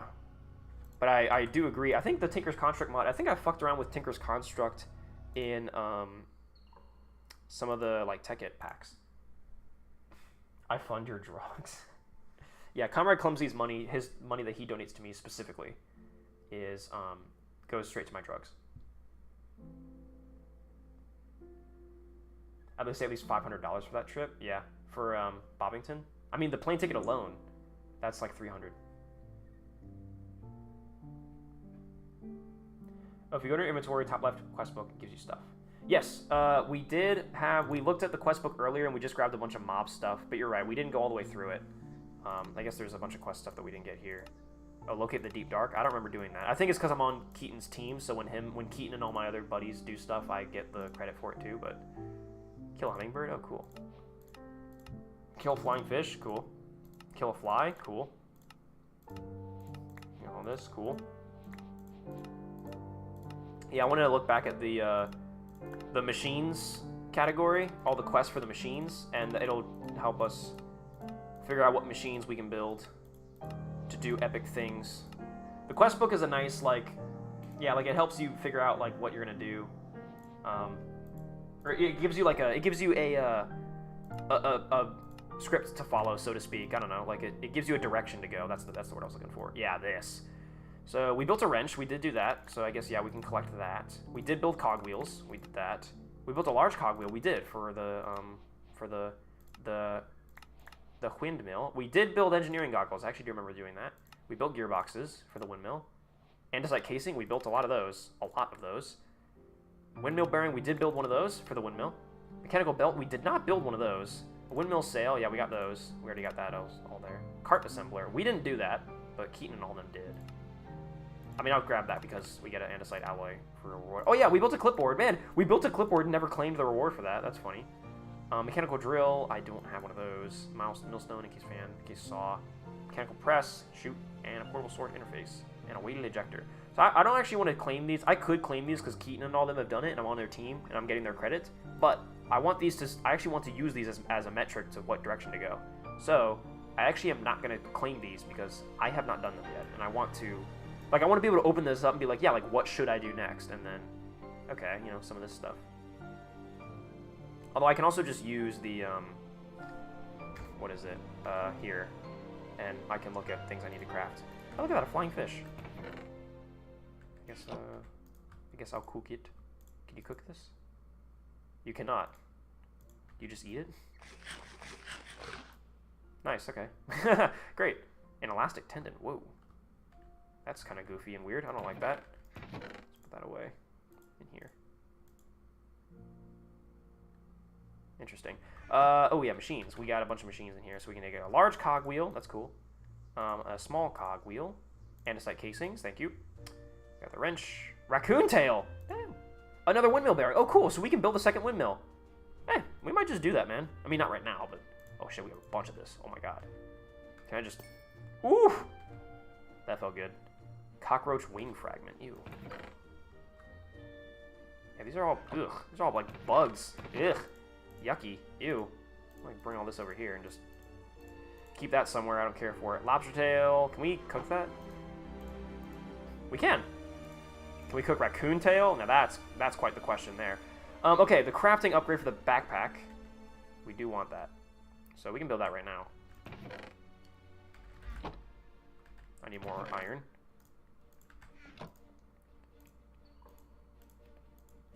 You cannot cook raccoon tail. Oh, it's not. It doesn't have a food value, so yeah, you can't. Well, that was a waste of. That was a waste of a piece of coal. Dude, this music is inspiring as fuck. What the hell? Oh wait, I know what I can do with this. Put that in there, quick. Make some charcoal. Why not? With all the wood that I don't give a shit about. Oh yeah, leather. We need this. And then string was also in here. And then iron is on my person right now.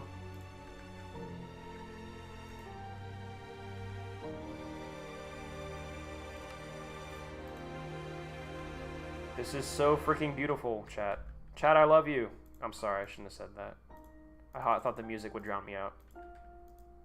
I admitted to everything. Boom. Ayo, crafting upgrade. Ready? Here we go. Pew. Oh, cool. Oh, nice. That is so nice. Oh man, yeah. I'll never need another craft table ever again. Great. Oh, it's got a sorter too. Display settings. Oh, cool.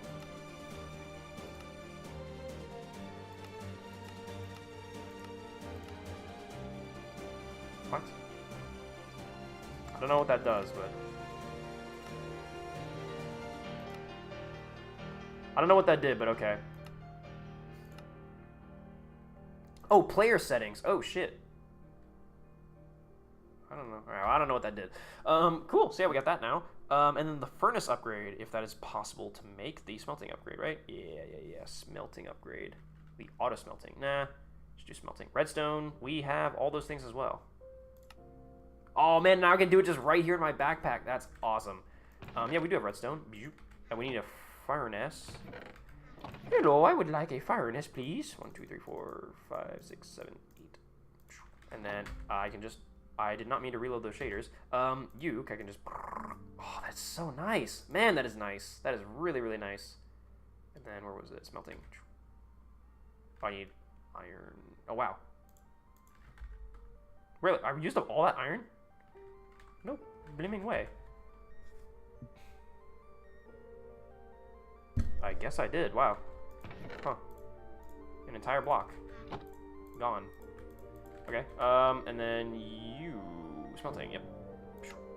Oh, man. Beautiful. Cool. Yeah, so now I have a reason to carry coal around with me. Or coal blocks. I'll carry like 2 with me. On the diamond backpacks, we got a big old sheet ton of it.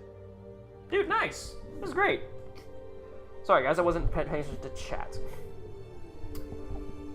Could I see the back if I break in illegally? I'm not going to answer that question, to be honest with you. I'm not going to answer that. You are backing me into a trap.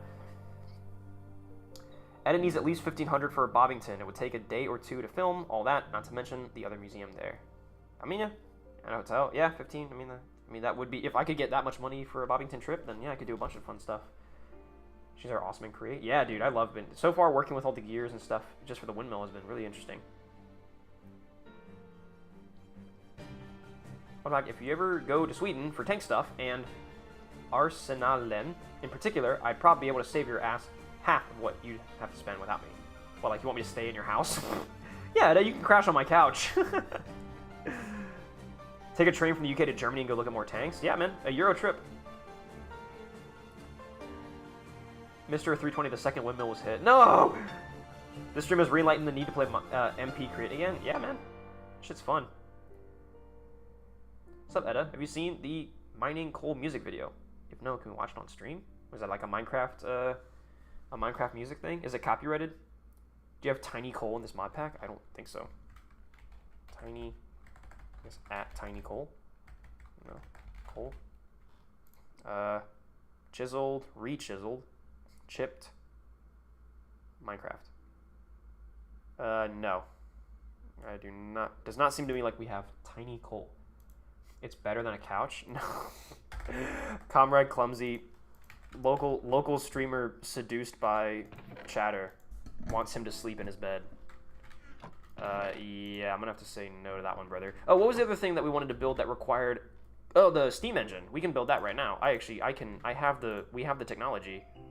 Steam whistle. That's so fucking cool. Okay, steam engine. Andesite alloy, block of copper, and a golden sheet. We can make that. Block of copper. And oop, I did not mean to jump. I'm sorry, chat. That was really embarrassing. Okay, and then if you guys want to see, this is pretty awesome. Check this out. I learned this the other day. It's how I built my goggles that I'm wearing currently. Right here, I got my goggles, my engineer goggles. I built them with this because you need gold plates for that too. And look, check this out. You throw this underneath. Oop, I like that. Throw this underneath, and then you go, and then look at that. Yeah, now we got a golden sheet. We splashed it. A full-on room and shit? 2 beds? Bro, wait, what? Can I not build this? Oh, I'm not in here. There we go. Gotta open the backpack. Boom! Steam engine.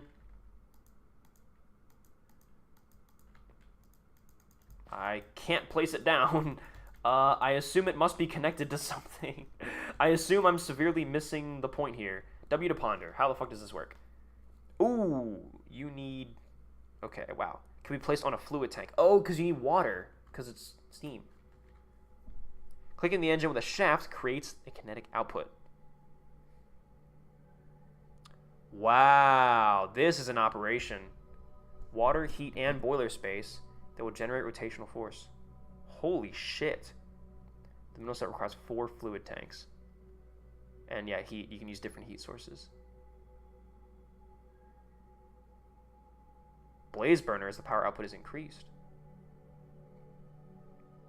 Higher power levels require more water, size, and heat. Shit.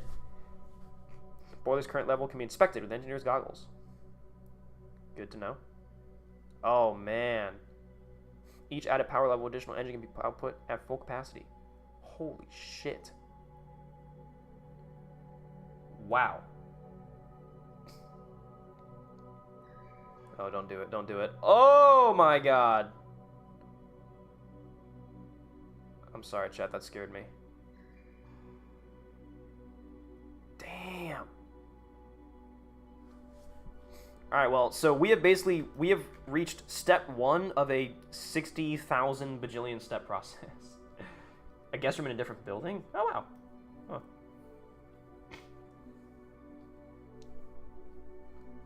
Petition for Edda to play Minecraft Tank Tussle?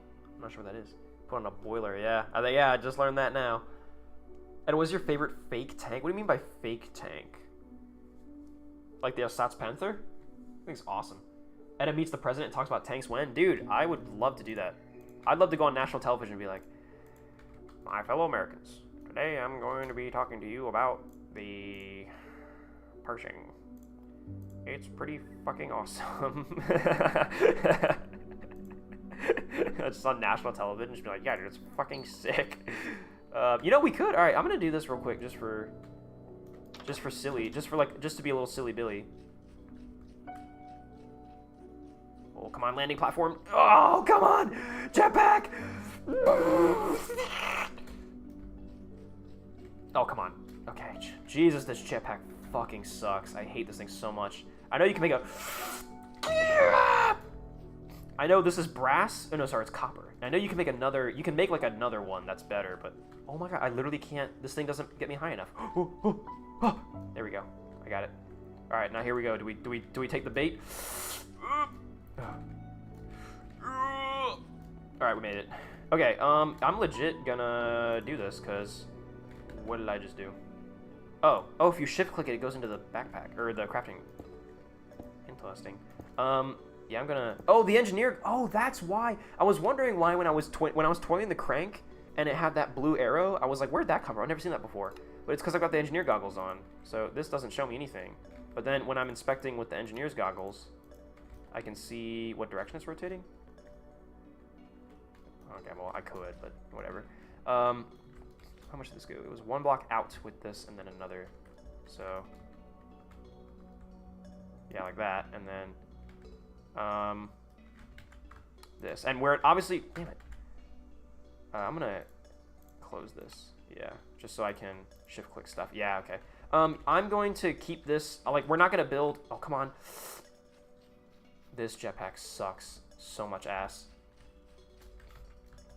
Yeah, we're obviously not gonna build the windmill right now, but I just want to put it on here so that it's here. All right, that's good enough for government work. Because, yeah, that is my plan, to build a second one that goes that way, and then we can just have it turn.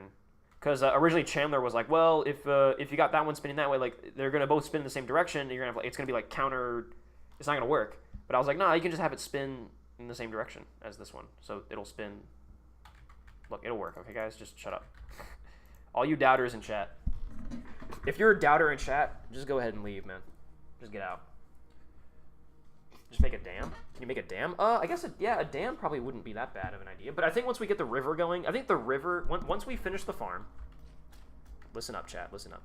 Once we finish the farm, and we got the fake river running through here, and that becomes like a pond over there, and all this stuff, we can really bring water into our power generation. And I think that'll be really good.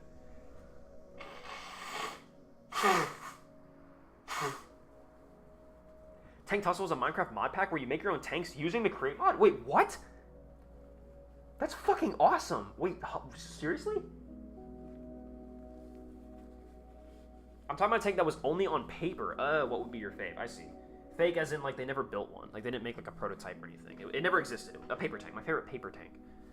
What is my favorite paper tank? I don't think a lot about paper tanks. Paper tanks don't occupy my... They don't occupy my brain very much. I mean, it's probably something German, right? Like, the Germans are the kings of paper tanks.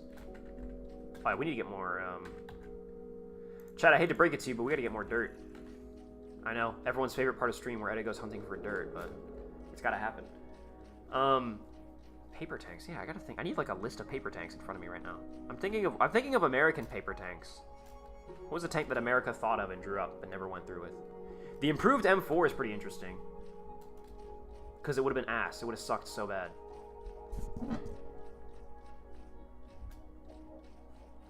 Paper. That's interesting, because I can think of a lot of different prototype tanks that I like that were never actually made, but were pretty cool. But paper, like not even a prototype, not even a functional prototype was built. Oh, maybe, Germany, the Panzer IV with the... What's the name of the frickin' turret that they were going to put on? That War Thunder put on the Panther II for a while, but it was true that it's not going to be the one. And then with the Panthers 75, basically the Panther II turret on the Panzer IV's hull with the Panther's long 75mm gun on it. That's a very interesting paper tank, because they had that idea, according to Hillary Doyle, and also Walter J. Lentz, or Walter J. Spielberger. I got Thomas Lentz and Walter J. Spielberger mixed up. The Wirbelwind? No. Wirbelwind wasn't a paper tank. That very much existed. Yeah, it's made by a guy called Quierson. Dude, I'm legit gonna look that up after stream. The VK 90.01 is probably... Dude, I still need to get used to all the VK numbers. I don't have them all memorized yet.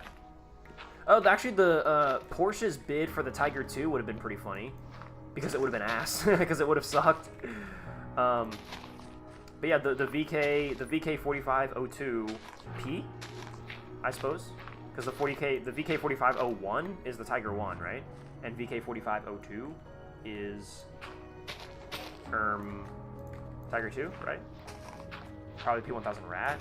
Man, P1000 is such a basic bitch answer. I'm sorry, guys, but I apologize. I don't mean to be an asshole, but fuck you. Fuck you and I shouldn't say that. I was gonna say KYS, but I'm not gonna say that. That's too far even for a joke. Yeah, dude, P1000. Like for me though, like it's just when people are like, "This tank is so big, but my 400mm cannons, oh my god, so big," and it's like size is just so boring, dude. This tank is cool because it's so big. It's like, okay, and what? And for what, you know? The P1000 Rat was so huge. And for what? I agree, but it's funny. That's true. T96. I don't know what the T96 is. Edit, can you or Red Wrench make a deep dive on why and how the L3 came to be? The L-3. What do you mean? Which L3 are you referring to? Like the tankette? Like the Italian tankette? The L33? I don't know, L3, I am not instantly familiar with what that is. I like big explosions. The Rat make big explosions? I guess so. The tankette. Yeah, the Italian tankette, the L33. Yeah, it was basically just, Italy being like, yeah, we need a tank. Italy wanted an infantry support tank to support mass infantry charges.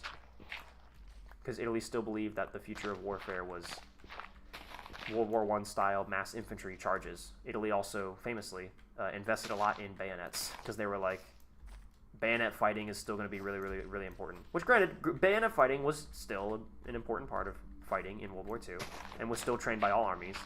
But Italy was like, yeah, dude, like the Italian military is going to be a wave of epic dudes charging across the land with bayonets. And we're going to have these little tankettes to support them. And also, the L-33 is most of the time incorrectly referred to as the L-33. Most of the time, what people are portraying is the L-35, which was an update to the vehicle in 1935, and indeed a different variant. But everyone portrays the L-35, but then just calls it the L-33. But technically it's wrong. Girls in Panzer is guilty of this, actually. I can't wait to make my Girls in Panzer series. It's gonna be so good, dude. Because there are errors. Like Girls in Panzer actually does, and people like one of the big things people say about GUP is how it's so true to tanks. Like it has such amazing renditions of tanks, and like it's so true to the history, and like it's so respectful of it, and da-da-da. It's the reason why I love the show as well.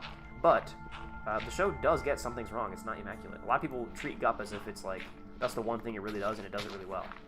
It does do it very well. But yeah, GUP is incorrect in a couple of ways, and I can't wait to expose that because I think it's interesting.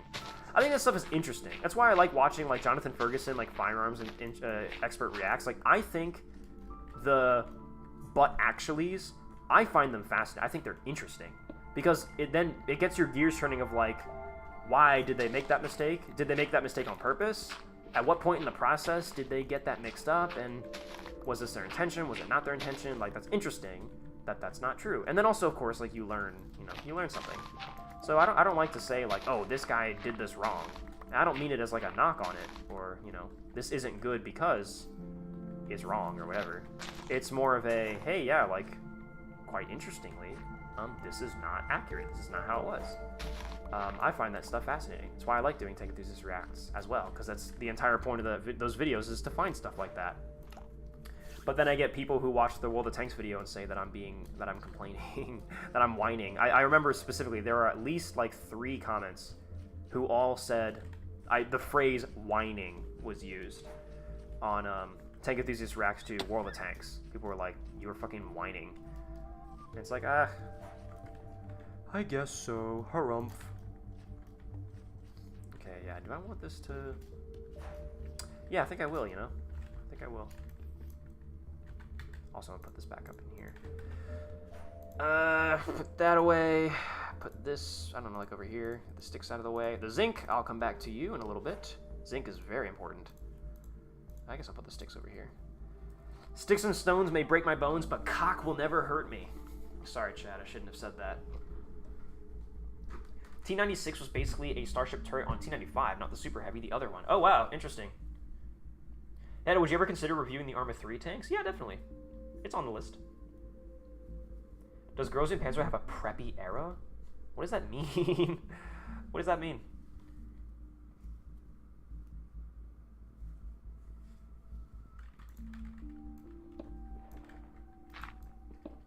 Tiger to H-105 would have been useful if the war went on to 1946 or 47 or even 48, and the US started getting heavier Pershings, T-30 series, or the IS-3 Centurion T-28. Yeah, definitely. I think actually it's considering. I mean, you know, hindsight is 2020. Considering the direction that tank history will take in the years following World War II, Germany coming out with a Tiger II. With a 105mm cannon would be incredibly ahead of their time. Because as we know, that becomes 105 becomes like the standard caliber of at least NATO main battle tanks in the Cold War. But the Soviets probably would have pumped out the T-44-100. Because I think the Soviets would have been, let's assume a 1947, 1946, 1947 scenario. I think the Soviets would have followed through on the T-44, because I mean they did. Like the T-44 was adopted and produced. Like I think in the stresses of wartime, I think the Soviets would have probably kept going with the T-44. But then I think they would have kept investing in the T-44 and being like, the T-44 is great and all, but it's not like, it's better than the T-34-85. But like, if we're gonna go through all this effort of making the T-44, could we at least put the bigger gun, the 100, in it? And I mean, I think this is exactly what the Soviets did, right? Is they did T-44, T-44-100, and they were like, this is great, we're almost there. Like, this is very close. Like, good gun, good form factor, just we need to perfect this. And then the T-44-100, perfected, is T-54. Right? I wish you could place wall blocks sideways. I don't know what you mean by that. Vesp, you have said nothing coherent in your last, like, 3 messages. 2 messages, I'm sorry. 105 to 125 seem to be the big ones in recent times. Yeah. It's like the sweet spot. I mean, again, call me a reformist, but yeah, I think like 105 and 120, like I think those are the sweet spot calibers. We seem to have landed on those. I mean, yeah, I know that the EMBT, or whatever the French are trying to do, is supposed to have a 130, right? Aren't they trying to upgrade to a 130 somewhere in Europe? America, as far as I know, is sticking with the 120. I don't recall if the Abrams X had anything above 120. And if that didn't have anything above 120, therefore it stands to reason that the M1A3 would not have anything bigger than 120. And I don't believe, I haven't heard anything about Abrams M1A3 having anything bigger than 120. So I don't think America's following that route. But yeah, I thought I had heard that the French, they wanted to upgrade. So like I think what I heard, specifically the French were like spearheading that initiative of, yeah, we want like a 130, we want to go bigger. Because they have to up, because the Russians have the 125, and we have to have a bigger gun than them. I mean, if you ask me, I think at that point it's a 9mm versus 45 ACP situation, and it's not really that much of a difference. I'm more concerned about the propellant capability than the diameter of the... Although I guess theoretically with Sabo these days, I mean, yeah, the diameter does affect the propellant capability, because now you're talking about the diameter of the casing? Well, no, it's the diameter of the Sabo, so... Yeah, no, it still has no real effect on the casing. So yeah, man, I don't fucking know. Yeah, to me, I don't know, stick with 120. It seems to be doing us pretty well. Because you still need the shells to be like light enough. Although I guess with autoloaders, you kind of don't have to worry as much about weight. Why are you putting two dirt blocks down? Because I want this to be like a legit terraform. I don't want this to just be covering the world in a single thick block. I am terraforming this entire biome, and I'm doing it legit to where it is actually 3 blocks deep, just like it would be if this was a grass biome upon being generated by Minecraft normally. Like, I want this to be a legit terraform job. That's why we are digging. And for the farm, I'm getting lazy and doing 2 blocks instead of 3, just to save a bit of time tonight. Because, yes, I understand that this is not exactly riveting gameplay, but we're having good combos. We're making a good time of it. See, over here, I'll just do 1, because it's just quick. I'm just worrying about that. K51 is a 130 standard. Okay, that was it, the K51. K51 Evo has a 120 LT5. That's being bought by Hungary. Cool. So, okay, correct me if I'm wrong. The KF51 Panther was never meant to be a... Sorry, the KF51 Panther was never meant to be a replacement for the Leopard, right? Like, the KF51 was not the Bundeswehr going to Rheinmetall and saying, hello, yes, we would like you to build us a replacement for the Leopard. The KF51 was Rheinmetall on their own, just building it, and they're just seeing who's interested in it, right? Like, it's a tank for the foreign market. Do I have that correct with KF51 Panther? Because Abrams X is a tech demonstrator, which means no one's meant to buy it. It's literally a demo. It's meant to, like, look fancy and to introduce features. But KF51, like, Rheinmetall actually wants people to buy those. And as you say, as you had just said, Hungary is a potential customer. Correct? Okay, yeah. That's the image that I had in my head. That's how I thought it was. I don't think it was meant to be a replacement, yeah. Because Germany doesn't want a replacement for the Leopard. Well, in terms of Germany and France both. Obviously, they're doing the whole EMBT project, and they want to do. They're gonna pull a T14, right? And they're gonna go for the fleet of tanks. What's the name of the program that they're trying to do for the Eurotank? The Eurotank project. It's like I forget what the name of it is, but they're doing a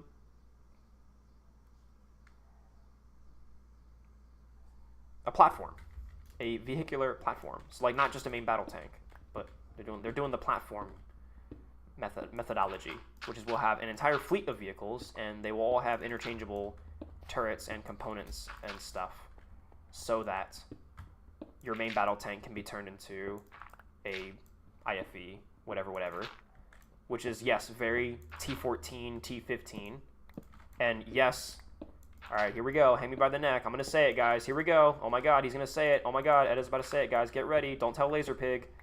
I think the T14 and the T15 are good ideas. Sorry, I think it's a good idea. I think Russia was ahead of their time on that. I think Russia is ahead of the curve on that concept. Now, of course, they're not really ahead of the curve because T14 is in development hell, and thus the whole platform is in jeopardy.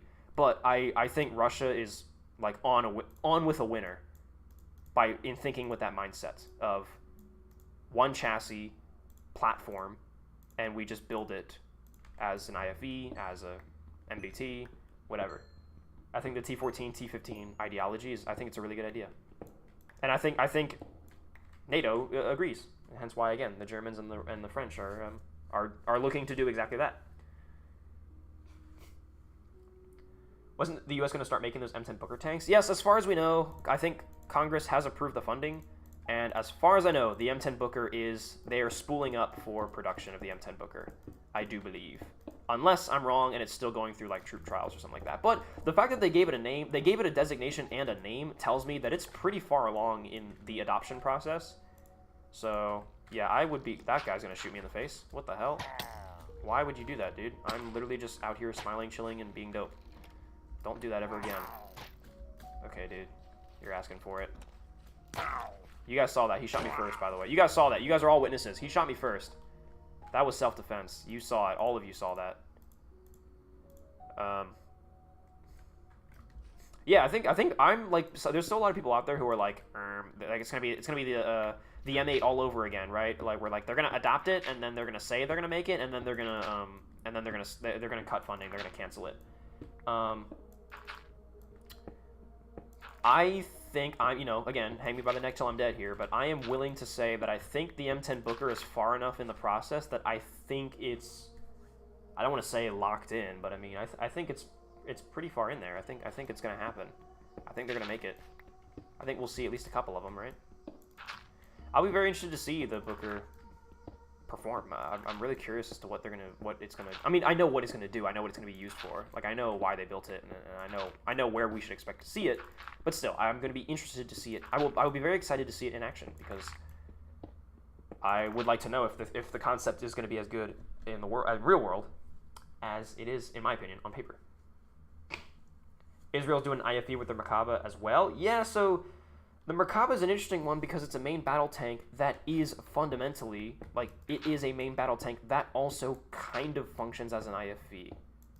I've heard some people say, like, some of the people who, you know, really know the Merkaba, they would tell you that it's not really meant to be an IFV. Like, it's not meant to fill that role. It's just, it has the bay in the back for, like, when it needs it. For instance, the situation that I've heard cited the most is, like, medevac. Like, the tank is fighting, the infantry is nearby the tank, and then one of the infantry guys, you know, gets shot or whatever. And then they can load the dude, they can open the bay, and they can load the dude and the medic and, you know, all the people who are caring for him. They can load those guys into the Merkaba, and the Merkaba can just run back to the back lines and drop them off and then come back. So they don't have to wait for, like, a separate medical thing.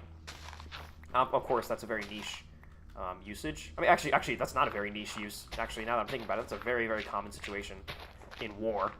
So I think, again, correct me if I'm wrong, someone might have to @ minus in the Discord and ask this question or put this clip up to him, but I do believe that is kind of the cited reason for the Merkaba having that sort of crew space, that crew compartment in the back. I don't think it's meant to be like a IFV replacement or anything. But even then, that's still not quite what I'm talking about, where, again, that is a tank that is also built as an IFV, or theoretically. Whereas, again, I'm talking about this platform, this vehicle, this family of vehicle idea, this platform idea, where you take, again, you have one chassis, and then all you do is, like, switch around the turret, the armor profile, some of the bits and bobs on the insides, the fire control systems, whatever. You fiddle around with some of that stuff, and then you use the same chassis, but you're building IFVs, tanks, and just therefore you have, like, maximum components being shared between all the different vehicles.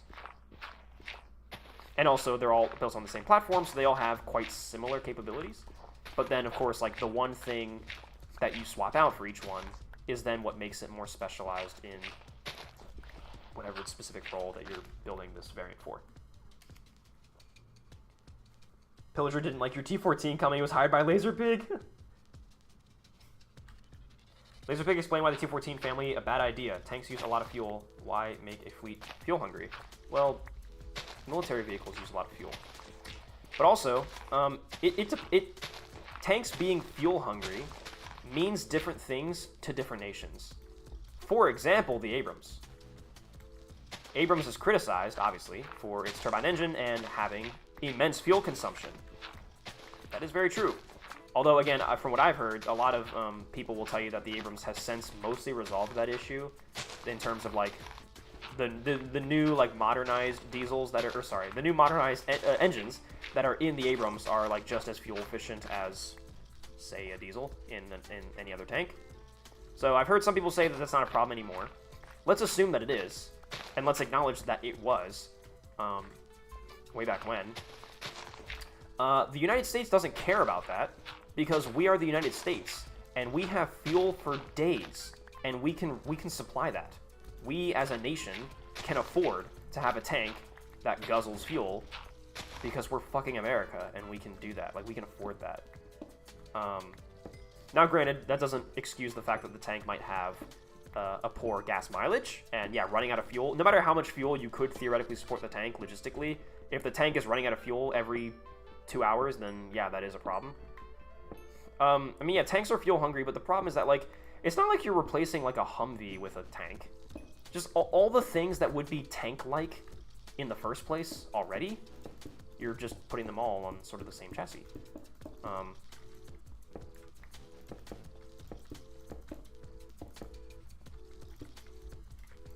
I think it's... I don't think... I don't know. I mean, it's a good point, but I don't think it would be that bad. But I mean, of course, you know, I can always be proven wrong.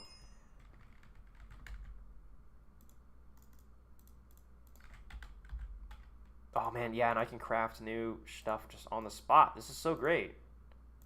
This is awesome, dude. And I can cook stuff too. And if I mine ores, yeah, I can smelt them right here, right now. Shit. Yeah, I can go mining real quick and just pick up some more iron and build some more pickaxes. I mean, to spam your DMs, but I sent some super cool heavy tank concepts. Thanks, Lamborghini. I'll check them out after stream. You're correct, yeah. Also easily converted to the Namer 3D. You're talking to me, or? My second cousin was in Kovoso in '99 and operated in Abrams. That's cool. Later this year, he's gonna try and get me into one. Dude, fuck yeah. Abrams are neat. Yeah, most tanks slurp fuel anyways. Yeah. I mean, diesel's fucking slurp fuel. The use Abrams has over other engines, as long as the liquid can burn, it can be thrown in the engine. That's another thing that I've heard. But that's okay. So that's another one of those things too, where like, yeah, like from an armchair historian talking point, people are like, yeah, you can throw anything into a turbine engine and it'll burn and it can be used as fuel. However, I have never, not once, and someone please feel free to correct me, I have never, not once, ever heard an instance where that was ever actually done. Even in instances where, for example, an Abrams tank may have been starved for fuel. I mean, yeah, like you could say, I mean, you can say, like, that damn tank could run off moonshine if it wanted to. That's a plus of the turbine engine. It doesn't need fuel. That thing could run off of ethanol. I think it could run off alcohol. Okay, well, I mean, where are you going to find alcohol? Wait, were you going to pour in wine into the engine? Where are you going to find that? I mean, I know wine is not hard to come by, but I mean, hey, what if it isn't? What if you can't come across wine where you are? What if you can't come across moonshine where you are? What if you can't come across ethanol? Yeah, it's kind of the same idea. I mean, I fundamentally agree. Like, yeah, if it can burn anything, then that's great. That is good. But also, devil's advocate, the counter argument is, okay, yes, but when has that ever been useful? Like, when has that ever actually saved someone's ass and been worth being like, yep, that's worth it. That's good. That's a thing that the Abrams can do that no one else can, and it has provenly saved someone's ass before. Or if we had a story of during the Battle of 73 Eastings, a platoon of Abrams had not had time to fuel up the night before, and or not fuel up all the way the night before, and so partway through the engagement, two or three tanks had to pull over and stop at an enemy encampment, and they pillaged the encampment for the enemy's fuel and for alcohol, and managed to use that equipment to get their Abrams back up to full fuel, and they then used those tanks to make a big push, and it totally saved the battle. Now if there's any stories like that, then I will give you that. I'll give you that W. Oh, Namer 30 is basically a Merkava with 30mm and spikes, more capacity for people in the back. So then yeah, so that's the IFV version. What mod is this again? This is the Create Perfect World mod pack. So there's quite a few mods in this.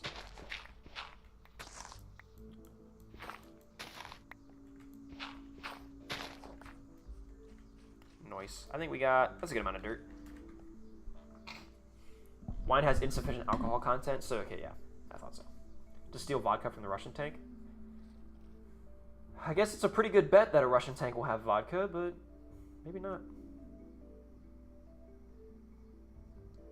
Fighting the Russians, I'm sure gallons of vodka will be on the nearest Russian soldier. I mean, like, you guys are saying that, but, like, we can say that, like, as a joke, but, like, let's be serious, like, seriously. Like, let's be legit for a second. Like, I'm not kidding. You think you're gonna find enough vodka on a Russian soldier to fuel the Abrams? Those things need gallons of fuel. I don't think so. Me personally, I don't think so. I think where it truly has benefit, and anyone watching this probably yelling at their screen, where it truly has benefit is stealing other enemies' fuel. What it really is it's basically just a fancier version of something being multi-fuel. Of that, yeah, we can steal, like, you know, if we are fighting an enemy that has gas-powered tanks, doesn't matter. This thing will eat gas. If we're fighting an enemy that has diesel-powered tanks, doesn't matter. It'll eat diesel. So, like, we can, yeah, like, in dire situations, we can pillage what we've taken from the enemy, and we can use it to fuel our tanks if we need to. However, again, I've never heard a single instance of that ever actually being done. Again, if it has been done, I would like to know, but I don't know of a situation where it was done.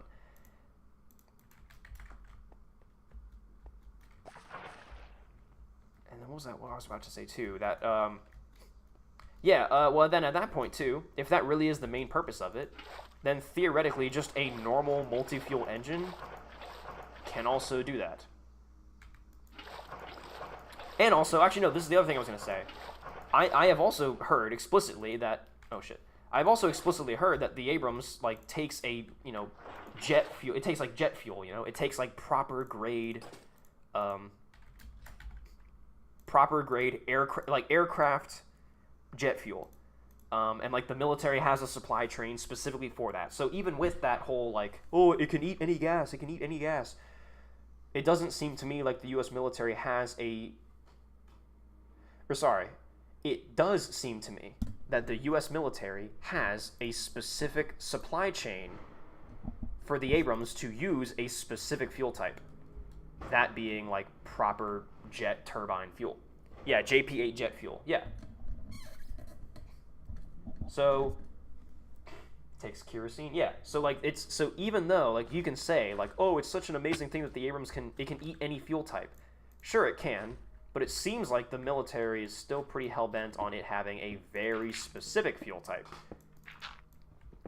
So I guess, yeah. I'm not saying that it can't, but it doesn't seem like we're using... It seems like to me if that was one of the truly big benefits of a jet turbine, then it seems to me like, okay, well then why aren't we just fueling our Abrams with the exact same shit we put in our Humvees? Like, why doesn't the Abrams take diesel? If the whole point is that it's to simplify fuel logistics because, oh hey, it can eat anything, then yeah, why aren't we powering Abrams with just normal diesel? And the answer, as you guys are saying in chat, is because it runs better with the jet fuel. So yeah. So what I'm getting at is that like we can say like, oh, it's such an amazing thing that the Abrams can run on any fuel, but it doesn't seem like we're taking advantage of that in any way, shape, or form, and it doesn't seem like there are really any realistic scenarios where you would take advantage of that. Unless, for example, you were stranded in the middle of nowhere with gallons of vodka at your disposal. Or again, you could steal the enemy's fuel. In a pinch. But again, I mean, I don't, again, if there's any documentation that happened and, like, saved the day, I'd be very curious to hear it. But as far as I know, there's none. Just a random curious question. What are they going to do with Abrams X? I don't know. Stick it in a museum somewhere? Or General Dynamics will take it back and dismantle it for parts. To make it run and its best, it takes a certain jet fuel. Yeah, like running premium fuel in your car. Yeah. You can run off the worst fuel, but you want to put the best fuel in your car so you have the best performance. Yes. Well, also, I mean, the fuel, it depends a lot. Like, what fuel you're putting in your engine, what fuel you're putting in your vehicle can be good or bad for your vehicle in multiple ways. Performance is one. I, for one, for example, in my car, my BMW, which has the N54 engine in it, when I first bought that car off my dad told me, he's like, you got to put the premium, like 95 octane, whatever, like the premium gasoline in this thing. And I was like, 16, basically broke, and I was like, I can't afford that, so no. So I was putting just like regular gas in it. I was like, yeah, I just put like the lowest, cheapest gasoline that I could in my car. Little did I know that the N54 engine has very, very, very sensitive fuel injectors. And not putting the right fuel type in it, the fuel injectors don't like that. And eventually, after months of doing this, I blew like 3 fuel injectors, and I started misfiring, and it was very not good. I guess theoretically it could have also been a fault on like the fuel filter, that like my fuel lines, there was some shit in my fuel lines. Or it could be, dude, I started diving on like BMW forums, and there were people being like, I never fill up my BMW at a BP, their gasoline is too dirty, I only fill up at these. It's like, holy shit, I have to worry about how fucking clean the gasoline is at a gas station now? Like, fuck that, man. So, I mean, yeah, it could have just been, that I was filling it with some dirty gasoline. I don't fucking know. But point is, yeah, you can say like, oh yeah, well this fuel is what runs the best in the Abrams. It's like, okay, well, personally, I'd like to know exactly why. Is it that it burns? Is that it burns really efficiently in the specific method of burning that the Abrams turbine engine makes use of? Is it the best for the fuel lines? Is it best because it's healthy for some other part of the engine? Why? What kind of BMW? It's a 135i. Specifically the convertible. Two-door convertible, manual transmission, black. My social security number is... No, I'm just kidding. But yeah, it's a black BMW 135i. 2008 was the year. I don't think the Abrams X went anywhere. Yeah, I don't know where it is right now. I'm sure, who is it? I'm sure General Dynamics has it sitting in a warehouse somewhere. Or maybe sitting on a show floor somewhere else. The U.S. actually uses jet fuel for most of their stuff. Abrams, MRAP, etc. Oh, interesting. All right, okay, well, then there you go. Okay, well, all right, then that answers my question the reverse way.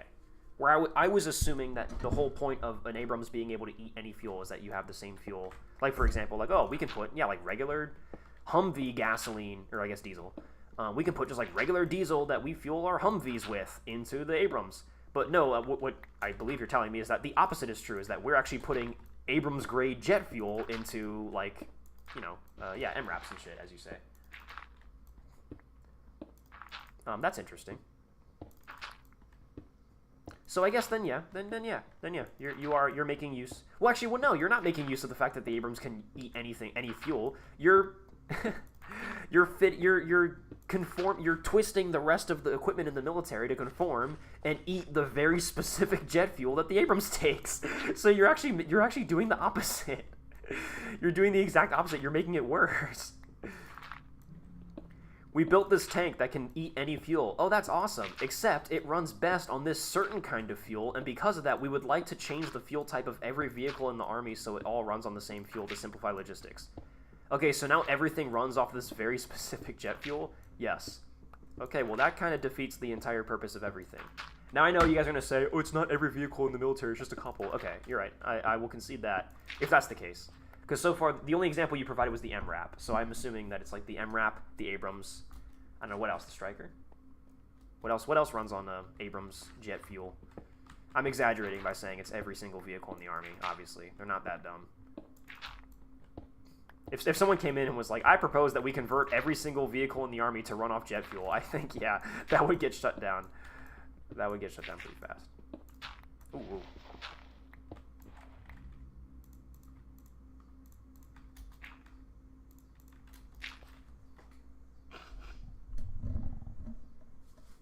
Abrams have not been able to outrun their logistics like Ronald did during the Battle of France. Well, what I mean is they haven't been allowed to outrun logistics. I'm not sure what your point is there, Andrew. Ed, in your opinion, besides the P-40, what is the best Italian tank of World War II?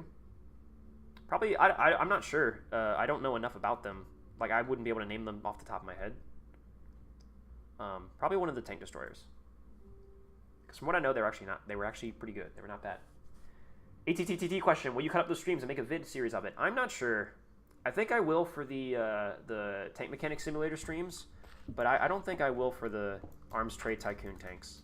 Because there's just that's a lot of effort. Those streams were all very, very long, and it's a lot of sifting through the same screen to just find some of the best moments. Whereas, like, the Tank Mechanic Simulator stuff, like, I can speed through that pretty quick, and I can just tell by, like, you know, the 2-second clip on screen. I can tell at what point in the stream I'm in and what I'm working on right now, and all that stuff. But I think it would be easier to do the tank mechanic sims, and also I think those had some better moments. Not to say the ATTT streams did not, but yeah, I do not want to go on record saying that I'm going to cut up and make a video series. I think I did go on record and say that in the past. I would like to addend it, and I would say I don't think I will.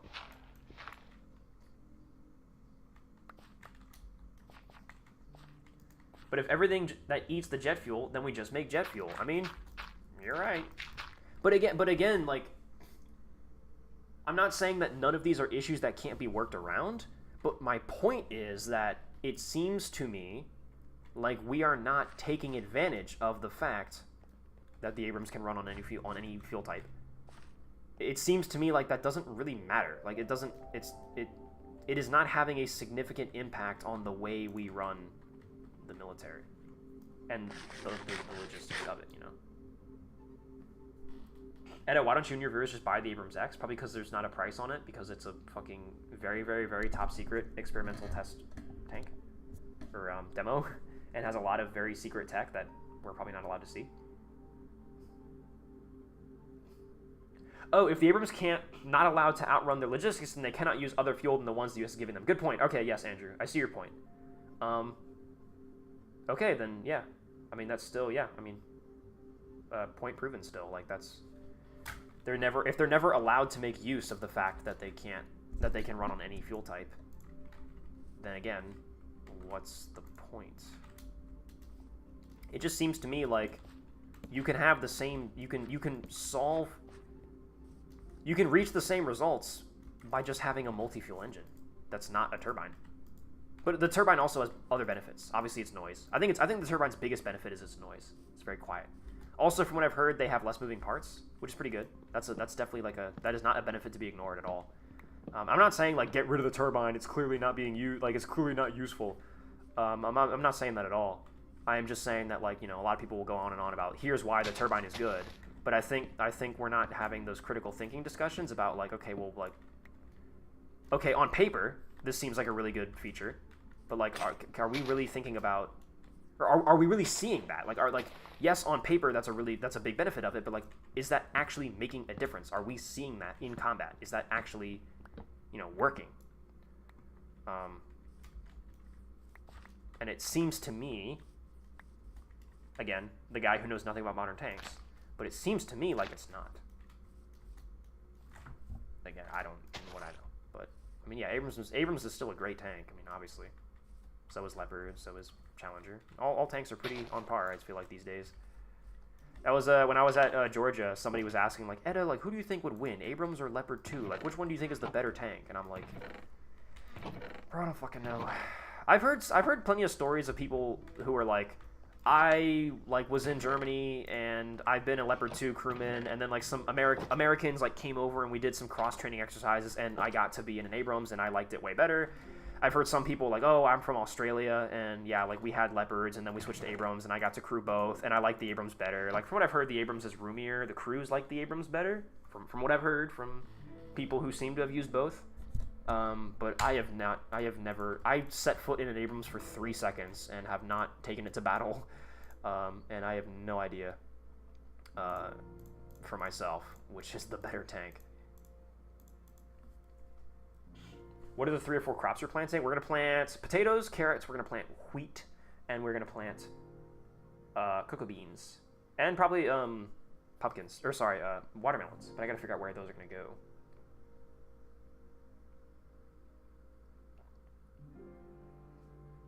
To answer a question from before, cleaner fuel burns with less residue, hence being better for longevity of the engine. Yeah, kerosene or high-octane fuel is more efficient in combustion. Okay, yeah.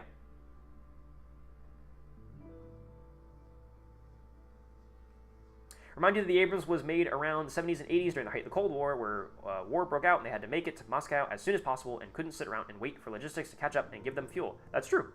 That's fair. But that's not the case anymore. Again, I'm not saying it's not inherently a good idea. Like, again, on paper, it sounds great. And yeah, definitely at the time, again, it was a good idea. It seems like it makes sense. I'm trying to get you guys, just in general, like this is not alone. This is not solely on the Abrams turbine debate. This goes for anything that you hear on tanks, or any this tank is amazing because. I'm just trying to get that critical thinking going of like, okay, like we say that, and yeah, on paper that sounds like a great advantage, and at the time it may very well have been, but like let's look at this right now. Like, are we using that? Like, is that actually a benefit right now? Like, if someone today said Abrams better because it can run on any fuel type, well, yeah, I would argue back. I'd say, well, it seems like on the modern battlefield, in the way the Abrams is being used today, that doesn't matter anymore. It's still a plus, sure, but again, just based on what I'm seeing and what I'm hearing, it doesn't seem like it's being used to its fullest potential, and it doesn't seem like it's worth putting it over another tank because of that. Again, this is the guy who knows nothing about modern tanks, let alone how modern tanks are being used and all that shit. Well, Chad, I think it's time. I think it's just about. I think it's basically, I think we're on the eve. We got the plot laid out. We're going to make a beautiful fountain. We're going to make a damn gorgeous fountain right here in the middle of this little area.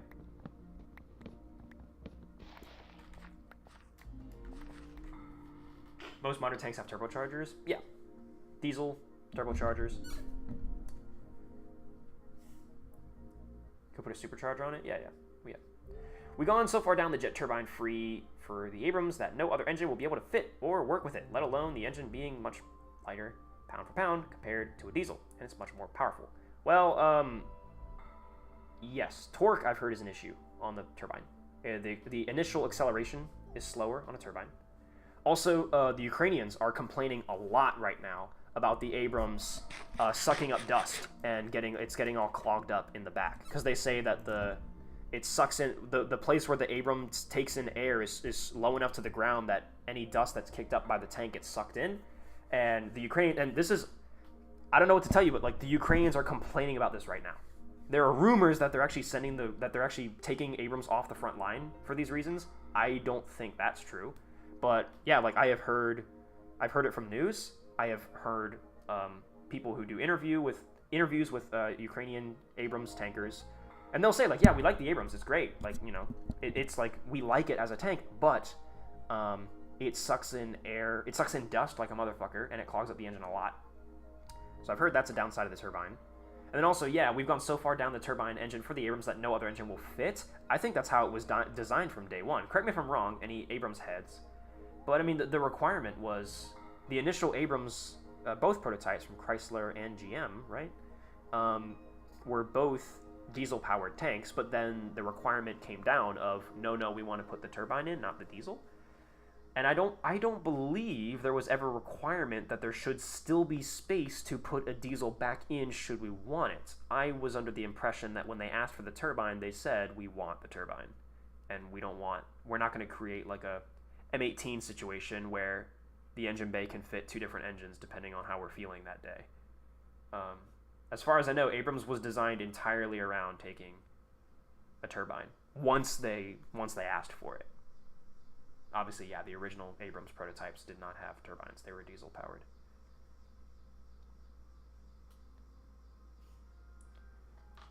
Here you're in the Abrams and your gas truck get destroyed, and you're in some random city in Moscow. Some random city in Moscow, Lamborghini, I think that is Moscow. And it's not a random city. It's actually one of the most important cities in the country. And if you see an enemy Russian gas truck, you can capture it and use that fuel in the Abrams. Yes, I agree. I am on this. Yes, I'm with you on the same page. I'm on the same page on that. Yes, I agree. So actually,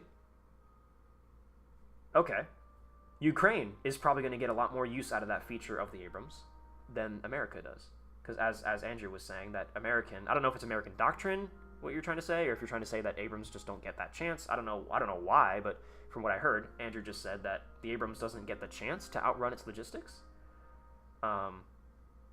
Ukraine seems like they might be able to put themselves in situations where they outrun their logistics, or unfortunately, they are simply just short on fuel. Me, when we're talking in circles, it's an interesting discussion. I know that we're just going back. I'm saying the same. I'm pretty much saying the same thing over and over again, which is, I agree, but, and I mean, yeah, I agree, but I just did it there. Okay, we need to plant crops. I think. I do want to see. I want the grass to grow over here. I want to cut this off the path and put in there. But okay. Yeah, this is an interesting thing. You know what I actually think I'm going to do here? This will be fun. Uh-oh, creeper. Aw, man. Ooh. No! Fuck. I was really hoping he wasn't going to do that. That's okay. Oh,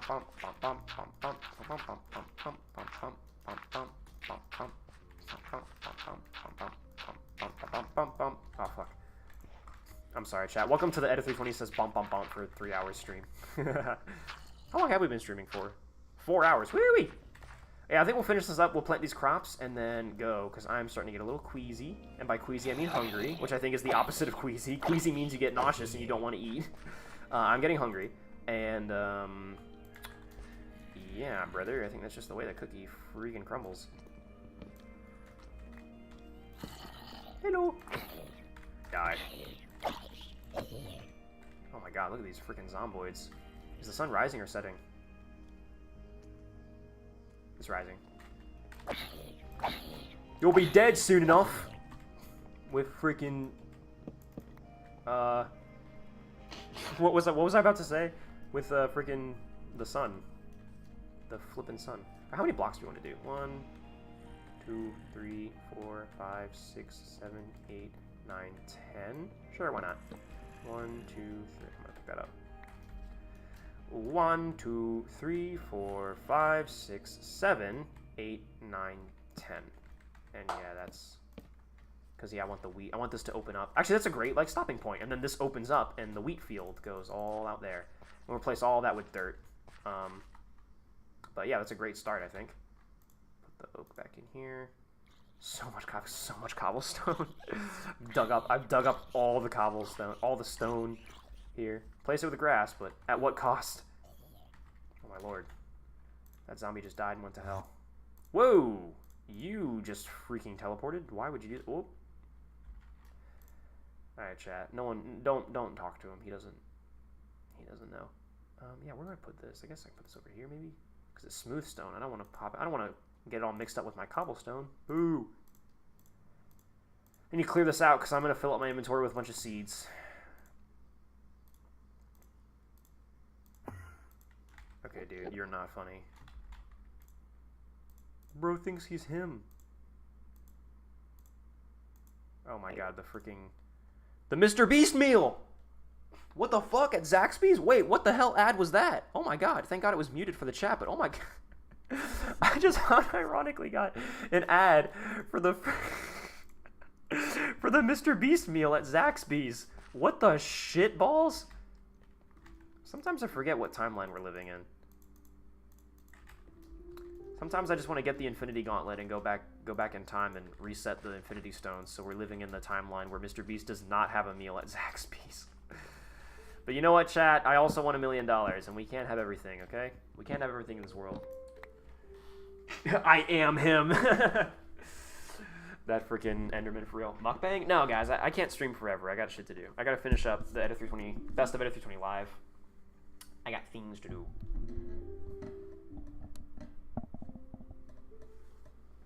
I think Gulf Wars, or was it Desert Storm? What are the Abrams just was going so far and so quick that it had potential to outrun its logistics? I thought you said it wasn't outrunning its logistics and it couldn't. Actually, Eddie, would you actually go to DC and talk tanks with the president on national TV for 4 hours straight? Yeah, that would be so much fun. You say you got a lot of cobble, but if I were you, that would be used up in 0.3421 seconds. Okay, I don't know what you mean by that. Are you going to eat it like you would eat the cobble? That's not healthy. I don't think you should do that. Etta, make a bench and call it the Etta bench. Okay. Okay, I'll make a bench and call it the Etta bench. The fuck is a Mr. Beast meal? Oh, you naive child. You innocent fool. No one tell him, chat. Oh, you know what, too? I can... Actually, never mind. I was going to say, I can dig up all this dirt now and use it to terraform, but if I dig up all this dirt, I'm going to have to go back and replace this with dirt anyways. Although, to be honest, to be fair, I'm probably going to have to turn all this... This is, like, this... It's not 2 layers deep. Yeah, so I'm going to have to go back through and... I'm probably going to dig a lot of this up anyways, so it's fine. Don't worry about it. Stop questioning. Stop asking questions. This would be so nice to have, like, a free back porch again. Not have to step out my front door and instantly... Or my back door and instantly be worried about crushing my little watermelons. I burn building materials like a motherfucker? Oh, wow. I mean, it is Minecraft. You're supposed to be mining, and also, correct me if I'm wrong, but you are supposed to be crafting. Oh, chat, we don't need this crafting table anymore in our inventory. I just built the wrong damn thing. I just built the wrong damn tool. I also did not put enough sticks in there. Oh, no, wait, we got this just now from here, yeah. I just picked that up. I don't know, put that in here, I guess. We have so many seeds, never mind. Wow, we are doing quite well, I think. Okay, well, cool. Alright, we are going to... I'm also going to grab my bucket. That's not what I wanted to do. Oh, wow, it stays in there, too. Wow, that's cool. So you can, oh, wow, so you can, like, start crafting something, and then be like, oh, I forgot something, and you can go out and grab whatever you need, and then it's still, your little crafter is saved. That's cool. I think that should be a vanilla Minecraft feature, I'm not going to lie to you, but whatever. Pretty much every mod pack under the sun implements that feature in some way, shape, or form, so it's fine. Okay. Yeah, I'm not exactly sure what this is going to look like, but yeah, I wanted to build like a little entranceway here. So like there's going to be like a little like I feel like I want it to come out to here, and there's like a little arch, like a door, like a marble pillar archway. Looks all like it's all like white and clean and beautiful. Oh my god, what the hell, dude? And then there's like some fencing right here, and then also we can have like it can look beautiful. And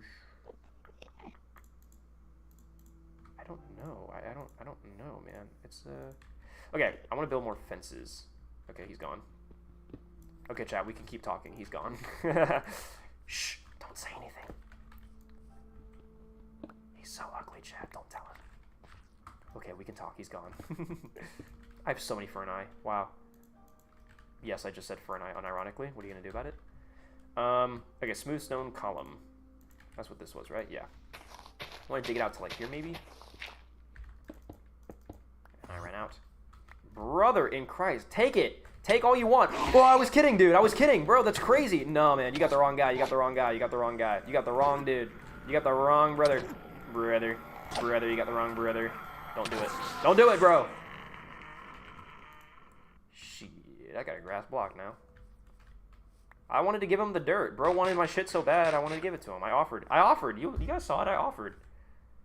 I freaking offered him my hand. He spat in my face. Okay, who wants some? I don't know what that means. I don't know what I mean when I say that. I got smooth stone. I need smooth stone. That's the problem here. And none of these have coal in them. Cool. All right, let's use these coal blocks because I've been told that they burn a lot more than normal coal. Get that stone in there. I'm going to use another one, and I'm going to put one of the many stacks of cobblestone. Fuck. All right, I'll close up the crafting. I love it, but give me a second. I'm going to make another block of coal. Bunk. I've got even more in here. I'm going to put you, and then I'm going to switch again and put you up here, and then... Oh, I've got a smelter, that's right. Alright, hold on. Don't do that. You, bump, soldier boy. Smelting, here we go. Put you in here. I mean, yeah, I guess why not, right? You only live once, dude. Sorry. I think those are the only two wars that the Abrams might have had a chance to run its logistics. Mind you, they were going almost as fast as Ronald did when he had to invade France. Yeah. And yet, they didn't. I had to put the bench in the fountain area. I definitely will. Guess who is here? Is it a little snack? Well, stuff like that is not available in Germany. Oh, y'all, mystery. Oh, the Mr. Beast meal. Yeah. I mean, thank God. Want to see some funny Mike stuff after stream?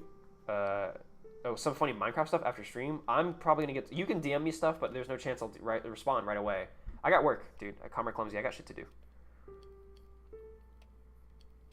Your name is Robert, right? No, it is Reed. If you're interested. Am I a weeb? I don't know. I mean, look, man. Here's the thing, right? People call me a weeb because I love Girls in Panzer. Like, I love it. I like far and away. Like, I love it so much. It's one of my favorite shows, right? In my opinion, the definition of a weeb, my opinion, is that a weeb is more defined by, like, your obsession and love with, like, Japanese culture, including the cartoons, i.e. anime. So yeah, if you're like, you, like, want to go to Japan someday, and you own a katana, and, like, an otaku, right? Isn't that the name for it, right? You love Japan? That, to me, is a weeb. However, I'm pretty sure if you just watch, like, a lot of anime, people consider you a weeb. Even if you're not really interested in Japanese culture, like, you're a weeb if you watch a lot of anime. Okay, that's some people's definition. Yeah, I personally don't consider myself to be a weeb because I have one anime that I like a lot, and I have another anime that I've seen that I liked, and I've not watched really any other animes. So, yeah, I would not consider myself to be a weeb. However, people call me one all the time.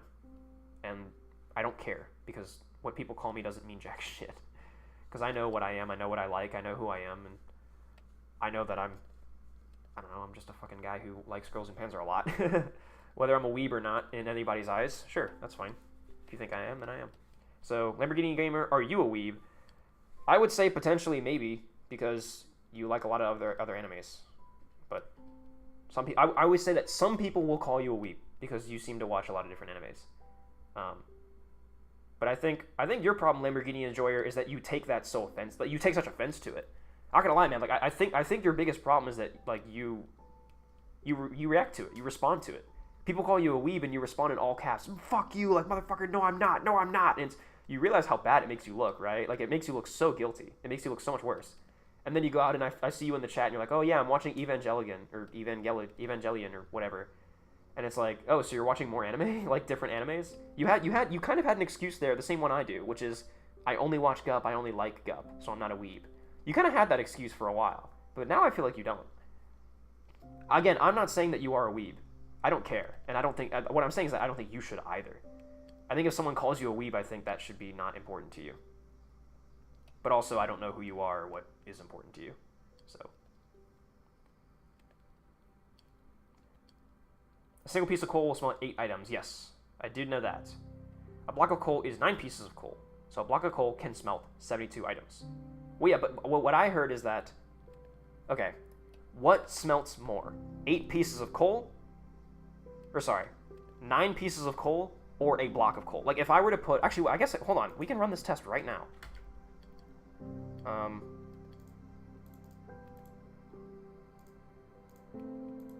Here, we're gonna run the test live. Fuck it, we'll do it live. 9. All right, here we go. So, how many items can I do? Here we go. 2. Suppose cobble. We'll do the test right now. So what I've been told is that a block of coal is more efficient. So a block of coal is comprised of 9 pieces of coal. But from what I believe I've been told is that a block of coal will smelt more than 9 pieces of coal. Like, it is more efficient to have it as a block in the block format. Now the question is, first of all, is that true? And secondly, if it's not, then okay, then it doesn't matter. Now, you said 72 items, so that's more than a stack. So we are going to have to come back and re-attend to that. So, yeah, that's okay. 63 stone. I wanted to make... Actually, yeah, I want to make... Oh, no, it has to be smooth stone. So we have to put this in day.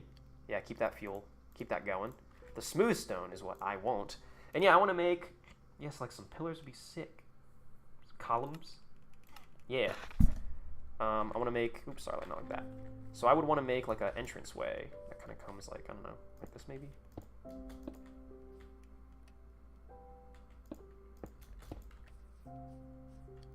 Something like that. And then, yeah, I definitely I want these back. Where is it? There it is. And then do burp, burp, and then burp, burp, burp, burp. Oh, I did not want to do that.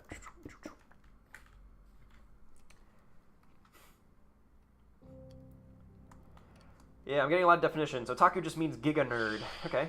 Hikikomori is a person who stays home and usually just watches TV or plays video games for years at a time. I feel like a weeb is a person that is the anime version of a Swiftie. I mean, I guess so.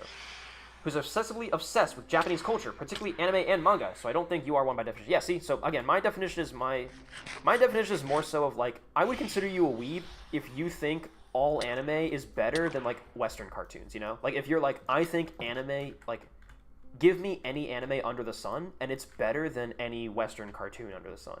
That's a weeb right there.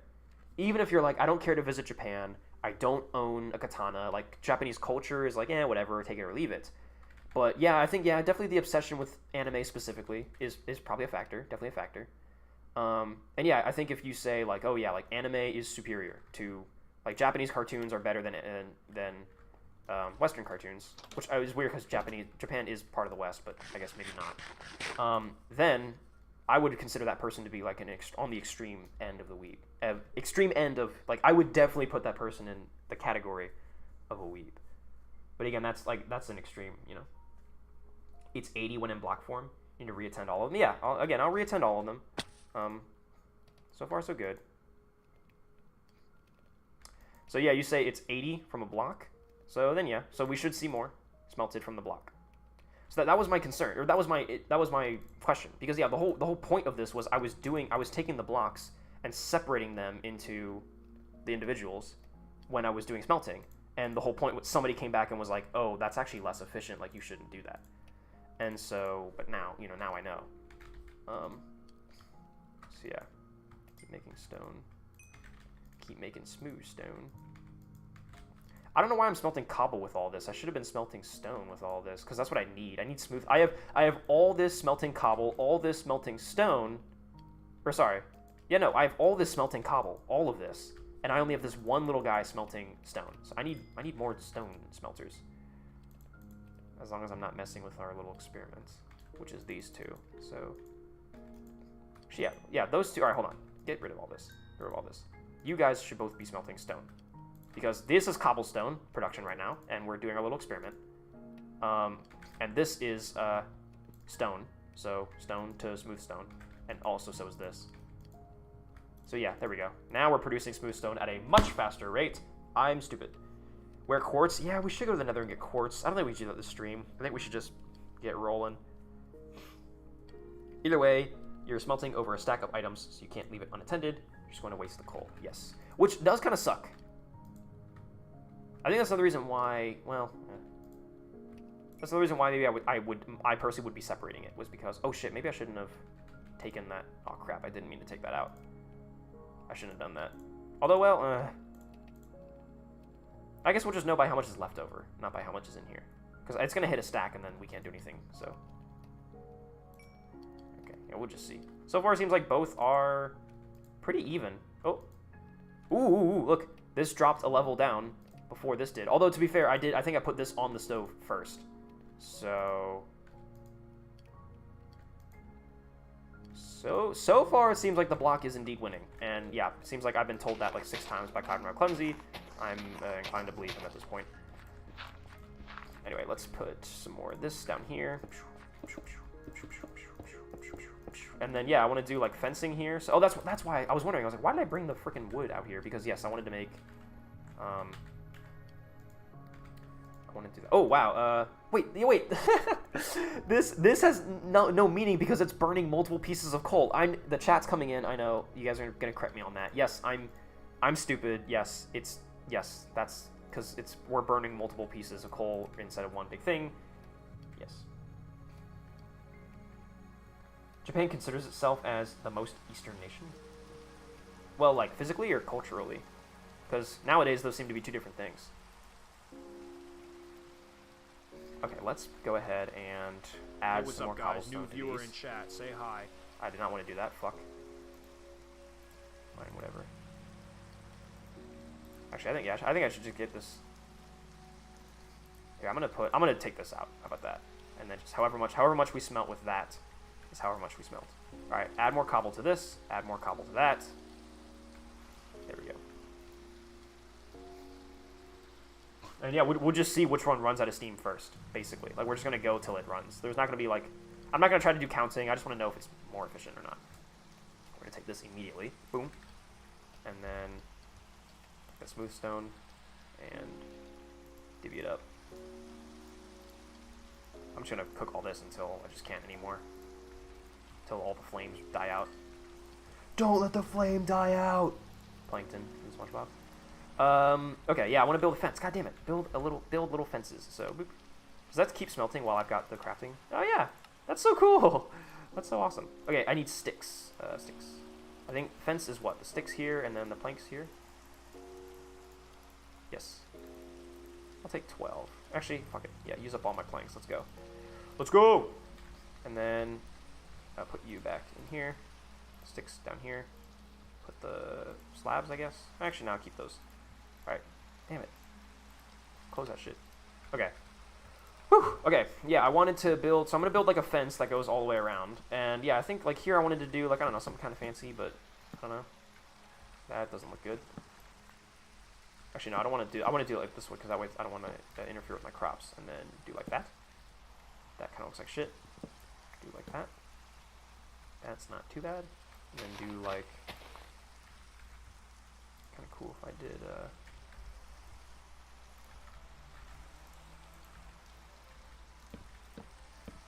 That looks not terrible. Edda, you don't need it to... Hey, Edda, just make a super smelter. Put A. Doesn't finish the sentence. Edda, you don't need to attend it. You need to put A. Doesn't finish the sentence. Thank you very much. Very helpful. I will make sure to put A as soon as I can. Put a hopper over the chest, and you could have those items over it. Oh, yeah, good point. Yeah, smelting stuff. I think for this experiment, we're gonna hold on it. But actually, okay, you make a good point for like furnaces in general. You're right. If I cooked with, if I cooked with blocks, and yeah, a block will smelt over. Well, actually, no, yeah, a block of coal will smelt more than a stack. So unless I want the coal to waste, I do have to attend it because I have to add more coal, right?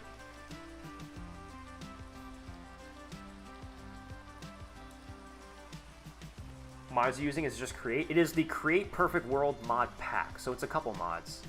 I'm not entirely certain all of the ones that are in the pack, to be honest, but it's a good amount. It's a good number of them. So this is kind of like what I had envisioned. This is pretty good. I like this. We're doing pretty well here. And then yeah, I'm gonna this when we move all this out of the way. If I can move this out of the way just real quick. And yeah, I think like this. That's pretty good. And then just do the same thing. And then I purposely want this like this strip of grass next to the tower. I think that'll look really good. Put like some flowers around here. Put some bushes or some. Maybe they add a bench. What is your opinion on a parasocial relationship? A viewer who sees someone as their personal friend. It's. I understand because it's creepy. Or I understand. I mean, okay. From a content creator's perspective now, it's really difficult for me because I am, at heart, a people pleaser.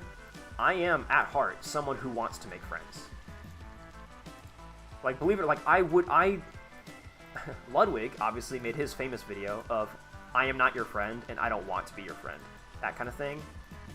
I don't know if I can in good conscience be like, I don't want to be your friend. Like, I want to be everyone's friend. That's the problem, is that I want to be everyone's friend. But of course, in a parasocial relationship, what happens is the viewer believes they somehow have priority. I think that's where it gets messy. Is when the viewer is, why aren't you paying attention to me? Specifically me, because I'm your friend. It's like, no, like, you can be a viewer, and I appreciate you watching my content, and like, we can have like a chat in a DM once or twice. Every now and then, but when you start thinking that you have priority over other people, when you start saying, yeah, like, oh, well, we DM all the time, so like, I thought you liked me more, and it's like, I don't know you, like, no offense, man, but yeah, like, I DM with you every now and then, you ask me 10 questions, I'll answer them, you DM me, like, this cool thing that you found, and it's like, okay, I guess that's kind of cool, but again, I don't know who you are, so I don't know, it's not the same. Like, it's not. I agree that it's not. It shouldn't be like a friendship, and it's not. But yeah, it's tough for me specifically because I am like I very much am that very like yeah I'm like Kay from Girls in Panzer. Like, I'm very outgoing and friendly towards people, and I respond to people's DMs and I do all those things. And there are things that I think a lot of other content creators would look at me and be like, "Don't do that. You're encouraging a parasocial relationship." And yeah, I probably am, but. I don't know. I kind of just, I still want to be like friendly to people and just generally be like, yeah, like I'll, if you want to DM me, sure. My DMs are open, and I just can't. But I with the caveat, like I was saying in chat earlier too, of like I've got shit to do. Like after stream, I got shit to do. I gotta go. I gotta eat. I gotta work on videos. Like I can't respond to your DMs right away. You do not have priority because yeah, I'm willing to entertain your DMs. I'm willing to talk to you. I'm willing to, whatever, be friendly towards you. But I mean, yeah, I'm not your friend. I don't know who you are. To me, you are a random person on the internet, and I can't possibly care about you the same way I care about people who I do know. And also, even with like a good friend, I don't feel like you should be kind of holding that sort of like I deserve priority treatment or whatever because I'm your friend or whatever it may be. Even in my real life friends, I don't do that. I don't do that. I'm just not that kind of person. I don't think I take priority over anything. I don't think I'm worth jack shit. I think I'm a fucking loser. I'm a Steve Rogers, fall on the barbed wire every single time. Because I don't know, why not? Why do I deserve to cross it? I don't get it.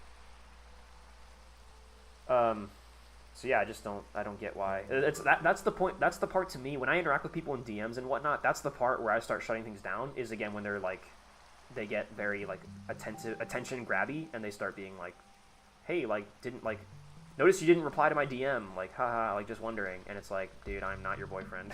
I am not your friend. I'm not like this is you should not doing that. Because I feel like I have a problem with that, mainly just wanting attention over others, which I need to stop doing. I mean, yeah, I mean, that's, I can't give too much advice on it because it's not something that I've personally ever struggled with. Like, I think my thing is maybe, I think to a degree I am probably like a bit of an attention whore. Like, you know, I do like to be the life of the party when I want to be. It's the thing, right? My anxiety, my social anxiety says I never want to be the life of the party. Oh, well, hey, look at this. 19 versus 28. Yeah, I think this is. I think the coal smelted more. I'm willing to believe that.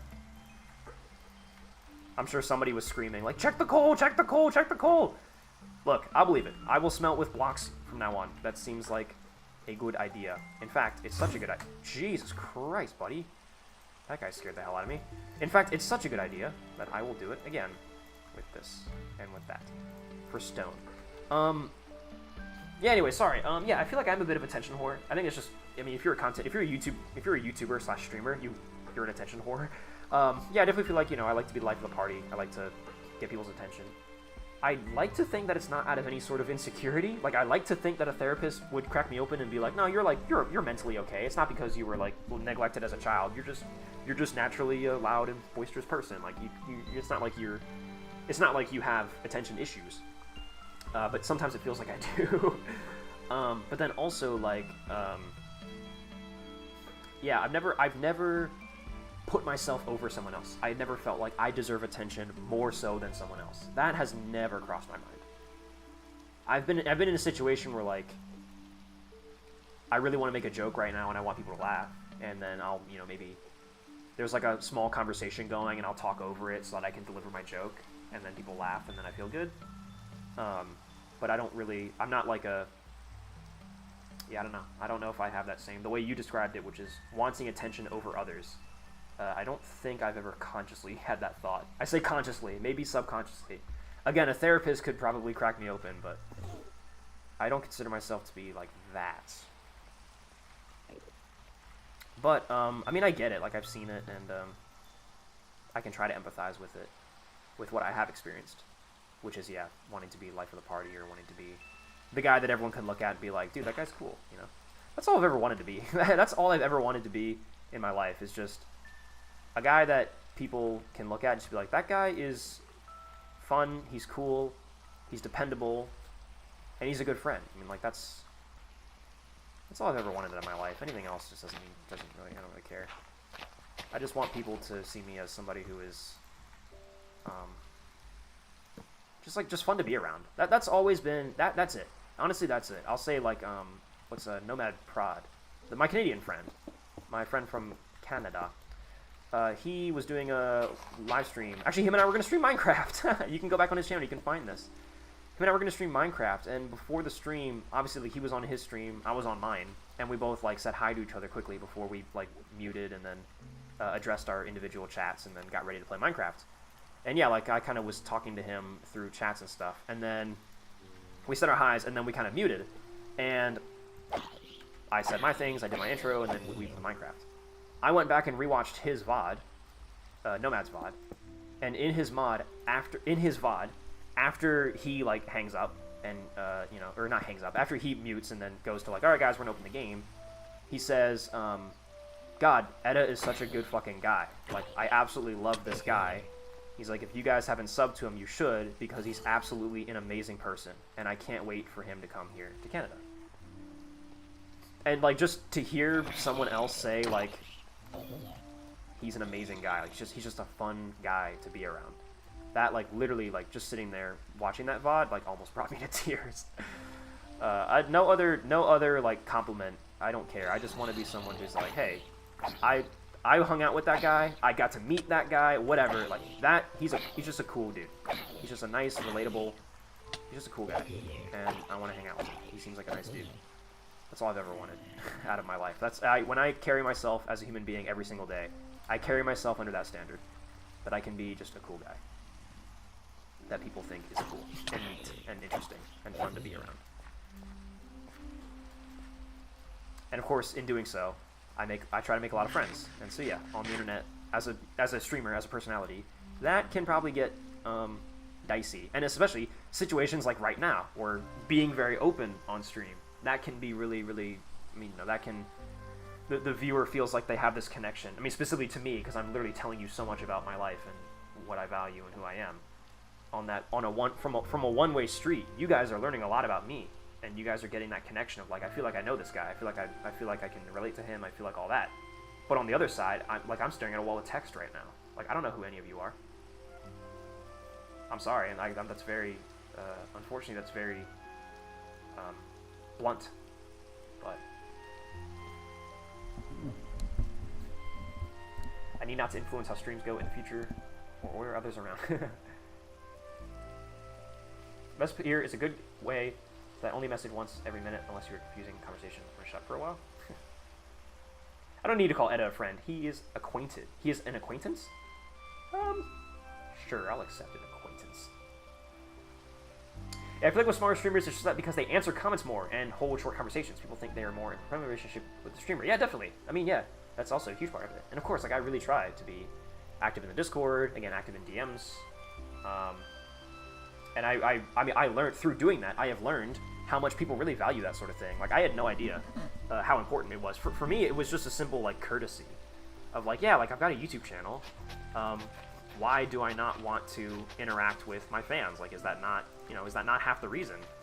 And so, yeah, for me, like, staying active on the Discord and all that was very just, like, I want to because it just seems like the right thing to do.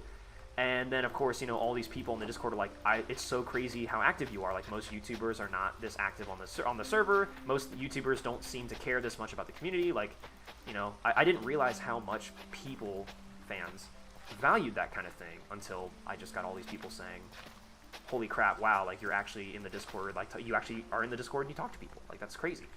And I was just like, yeah, like, I mean, I get that other YouTubers don't do that, but, like, is it really that rare? And does it really mean that much? And apparently it does, which, I mean, that's great. That's a nice thing. But we can grow beets. Ooh, chat, we can grow beets. Ooh, I'm getting ideas.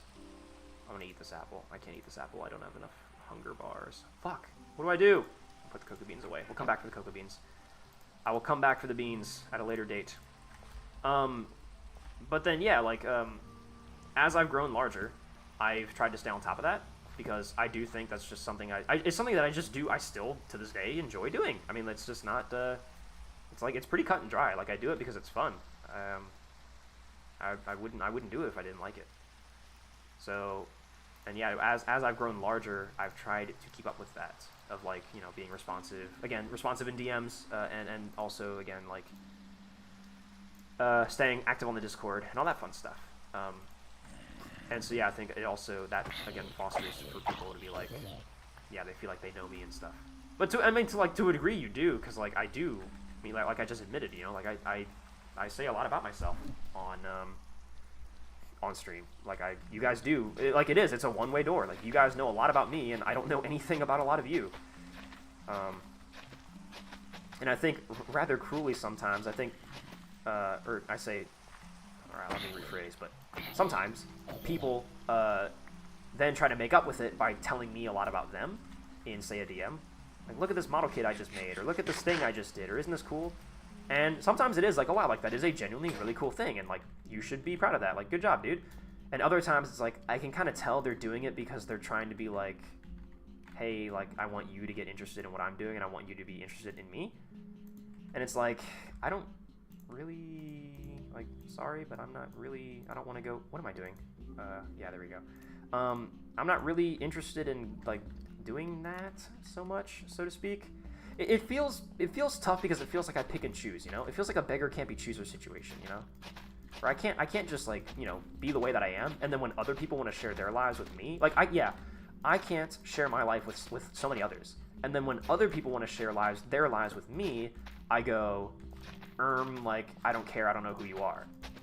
That, to me, feels very cruel, and like that seems very beggars can't be choosers. Like, I'm having my cake and eating it too. Like, oh, I get to dump all my problems on you guys, but I don't want to hear any of what is going on in your lives.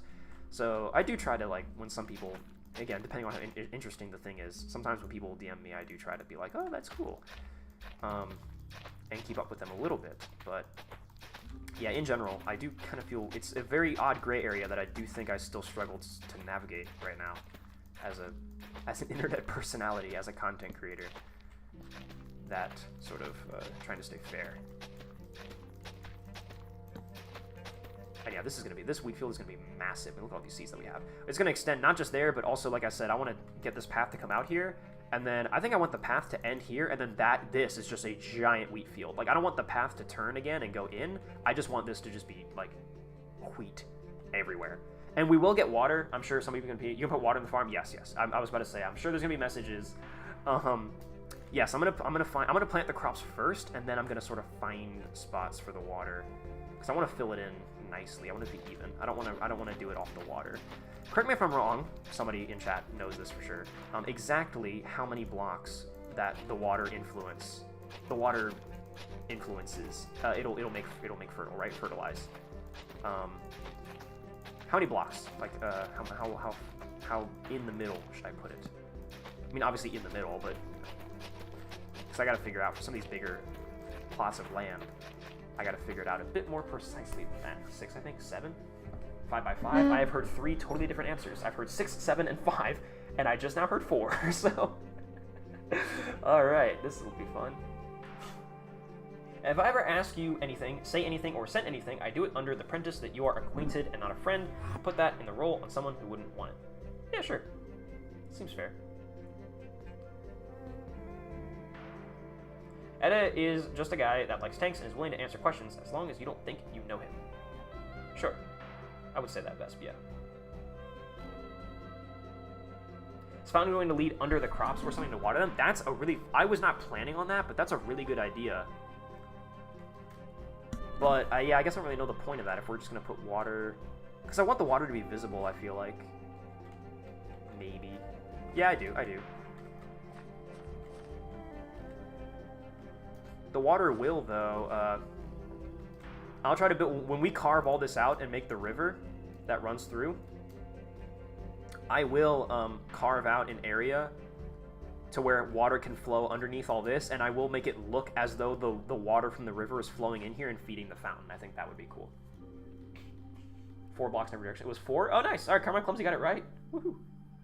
Total was like 9 by 9 because the water is in the middle. What the fuck? Water can't be under the blocks. It's watering. Okay, has to be same level. All right, so then, yeah. So, yeah, then the fountain, that idea would not work for the fountain. Okay. Okay, so you guys said 4. So water's 4. Let's test that theory. Oh, well, I guess...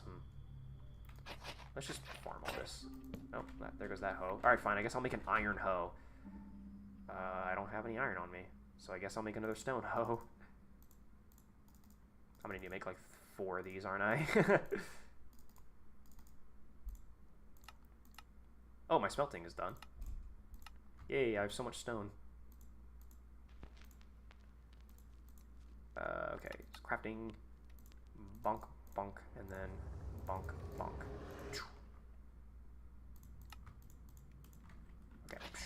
I just want to see if we get like a big old plot of land. Oh, it's gonna, yeah, the soil's gonna rot or whatever if we don't plant stuff in here.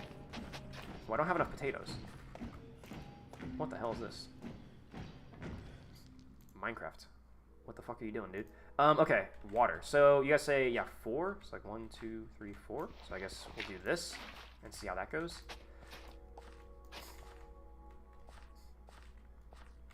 Oh yeah, we need to do 4 in this direction too.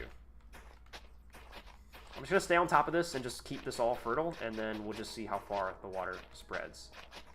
So that's like a good right there. Although theoretically I should have put it 4 blocks away from this edge, but I just want a clean template, and it seems like so far it is doing that. So we might move the water block a little bit around. I am going to... I've got bone meal, don't I? I do. I've got some. Let's get some more potatoes going.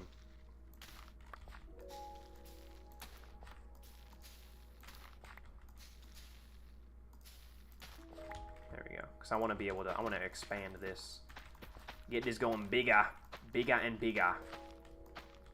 And I think I've got a bunch of bone meal in the house. So let's grab that and just get this shit growing. The carrot as well. We have 1 carrot. I don't think I planted it quite yet. And if I didn't, there it is.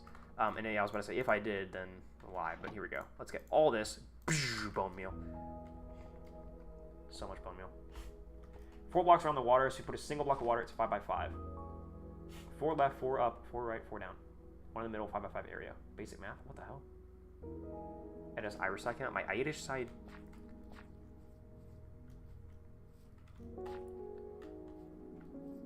Chat, I don't know what the hell you guys were talking about. You guys were doing some quick maths that I was not vibing with. Oh fuck, I didn't. I got that one early.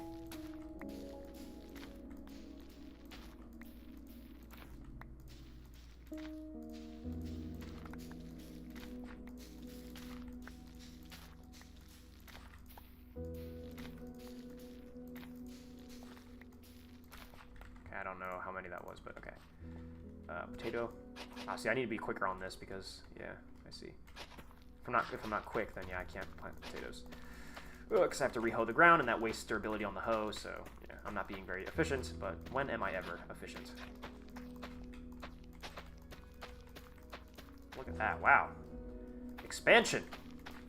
Yeah, we'll move the water if we need to. It seems like, yeah, the 4x4 seems to be correct for the most part. So I think we'll roll on this with a 4x4 assumption.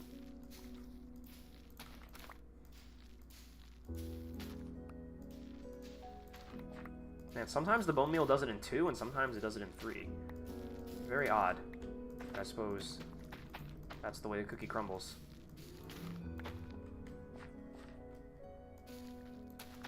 Actually, I shouldn't have done that one. That one was so far along. It was basically done. Oh, I just am stupid. There we go.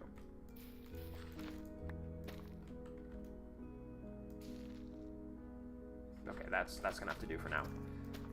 Okay, so that's gonna be all this. Oh, we actually might, man, fill up all this grass that I had made fertile. Damn, look at that. Still got 10 to spare. Okay, so yeah, I think I think 4 makes sense.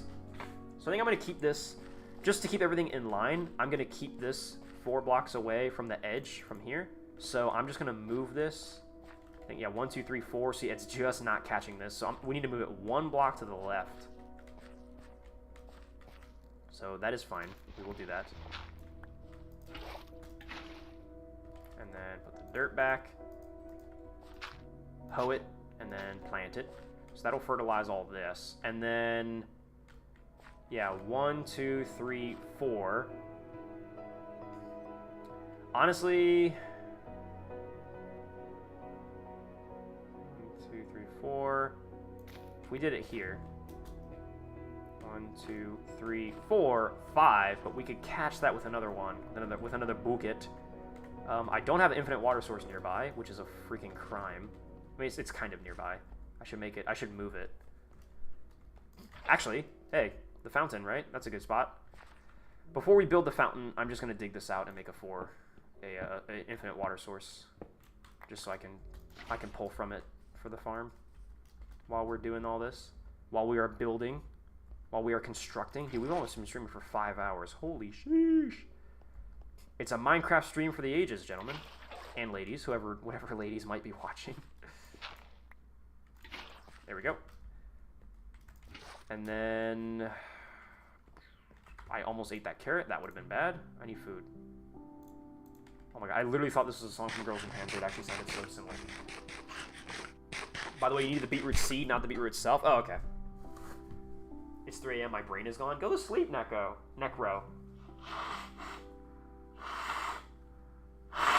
Woo! I'm so sorry, chat. I should really be muting my microphone. If you optimize it for a square, you can do it 10 by 10 with a block of water in each corner. Yeah, but I want it to be in the middle. I want it to, like, it looks good too, right?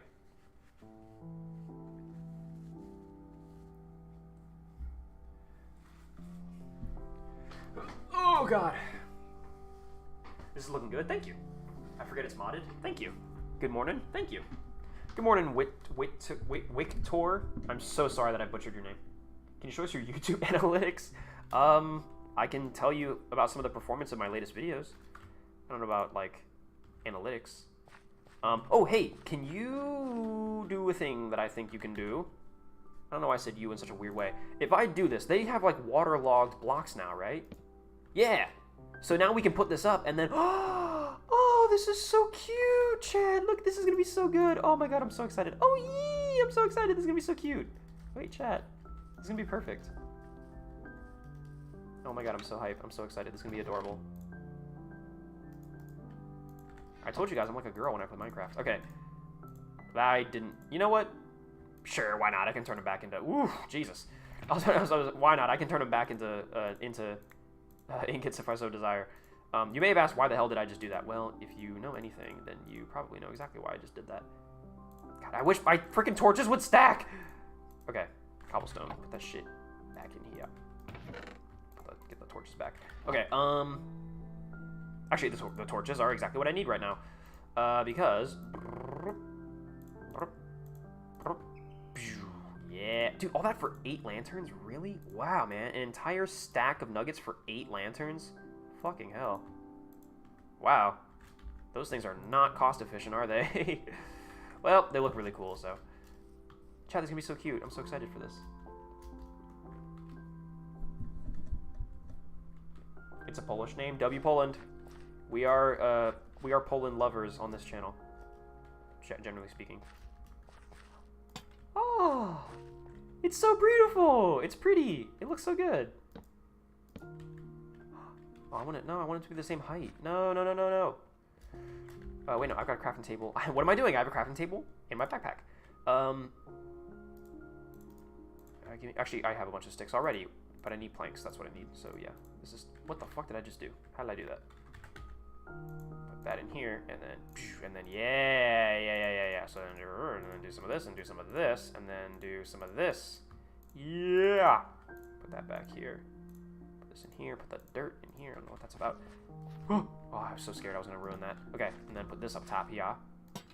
Yay! That's so cute. Now, what I should do is I should do something that comes up and then hangs over the garden, and then they hang down with chains. And in fact, I might actually do that later, but for now, I think this will work.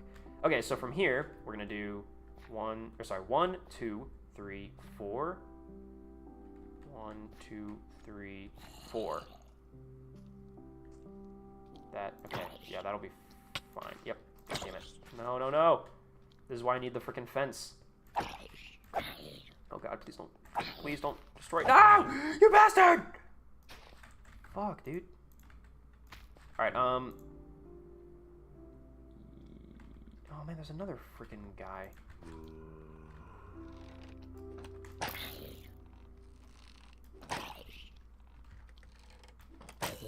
Man, 3 shots with the crossbow. Does it do more damage than the normal bow and arrow? I feel like it should, but damn it, man. Fuck. That's the whole reason why we're doing the fence, because, yeah, this needs to stop. We gotta put a lid on this quick. Okay, sorry, anyway, so, yeah, 1, oh, fuck, okay. 1, 2, 3, 4, so I'm gonna go there, and then, yeah, like right here, this would be a block for 1. That would work. Oh my god, this is a disaster.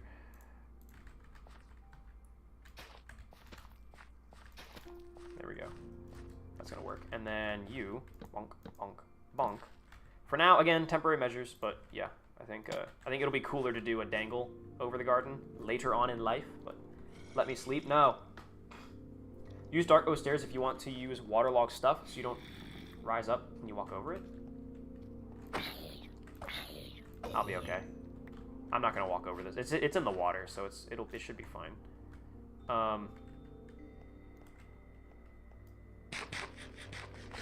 Oh, but it has to be on the same level, doesn't it? So that water is not going to make this grass fertile. I see. Yes. Okay, so we need to do something different. 1, 2, 3. So we need to do 4. We need to do like this. We need to do one here as well. That's what I'm getting out of that.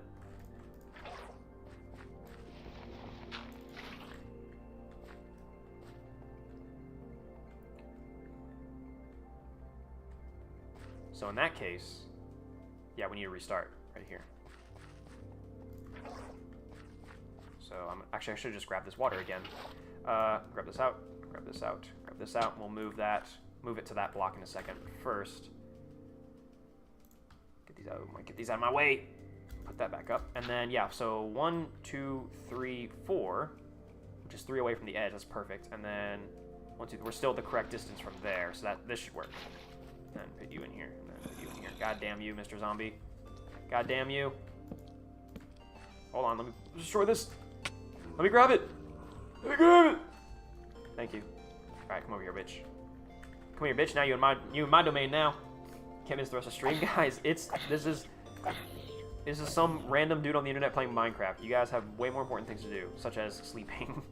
Please, do not feel obligated to stick around on my behalf. Actually, no, yeah, I want these to be just single height above the... So that way, like, when you're walking by, they're kind of at eye level. Although, yeah, this one theoretically then should be down here. But I like them to be the same height on the same garden, so to speak. So I'm gonna do that. And dude, when this has all right, you know what? We're just gonna destroy the crop here. Yep. Fuck it. We can just rehoe it.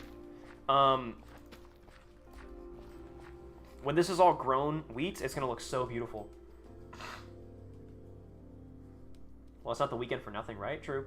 Or put a trap door over the water, maybe. But I want the pipes. I like the pipes. I like the fences sticking out of the water. I like that look, to be honest.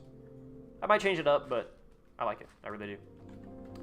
So yeah, this should get all this going. And then we can stick here. So this is 1, 2, 3, 4. So this will cut off right here. So I'm gonna put another one, I think. Probably here, I think makes sense. Right? Am I crazy? I feel like that makes sense. And then, because that's not on the same level, so down here we have to do something different, which we can do probably... Oh, we can do it pretty much here. This will work, right? It's gonna be 3. It's 3 in both directions. Oh no, it's actually 2 sideways and 3 back and forth in both directions. So it's more than enough. Oh shit, same level. Hold on. I also just did not mean to break that crop. Damn it, I broke another one. Fuck. It's so difficult to not break your crops. God damn it, I did it again. All right, there we go. All right, we did do fencing for sure, but we're working on it. We're making it work. Okay, so that's 4 blocks away. So then this being 1, 2, 3. We'll just do it here because yeah, that's gonna work. And in fact, I actually think enough of these potatoes are ready to harvest that we can go and do... Ow. I'm sorry, I did not mean to hit my microphone. That was probably loud for you guys. I'm sorry. Now, hopefully...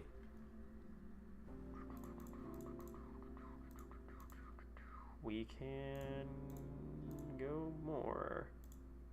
So, you, my friend...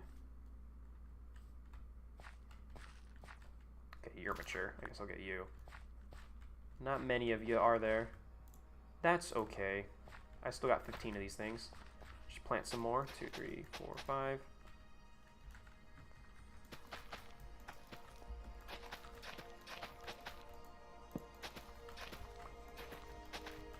Interesting how the positions that I'm putting the water does like strangely coincide with the positions of where I had torches before. So the lighting, I think the lighting's going to be damn near perfect. Yeah, I think this is gonna look really good, especially once the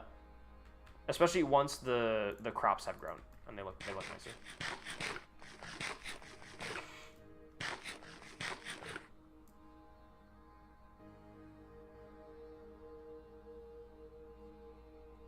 And I know you own a few Kobe sets, mostly because you have one behind you. I have many behind me, but yes. So you have those tiny 1/48 scale tanks they make. They're really fun. No, I don't. I like the 1/35 scale, the normal, just like the normal ones. We have farmed our first potatoes in the new field, comrade. Indeed, comrade. Yeah, we can do it at a bench. What's at a bench gonna look like?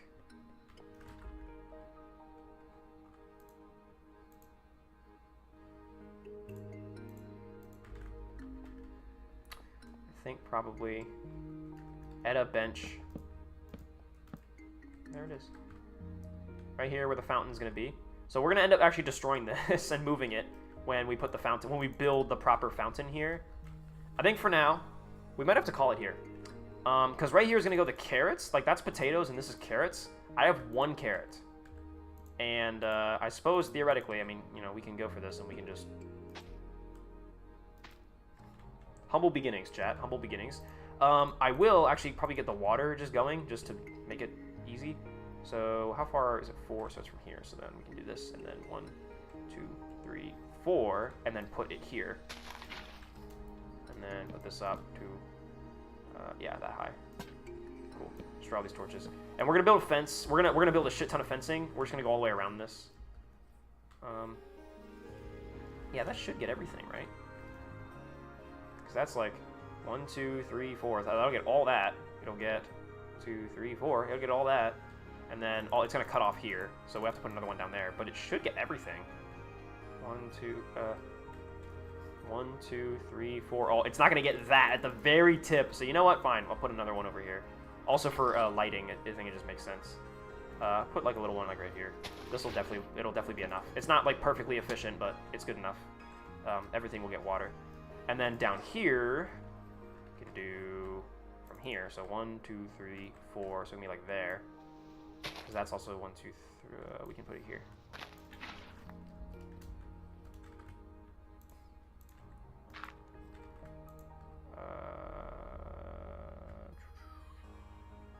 That's what I was looking for. Oh, I need more fencing. Man, I need more fencing either way.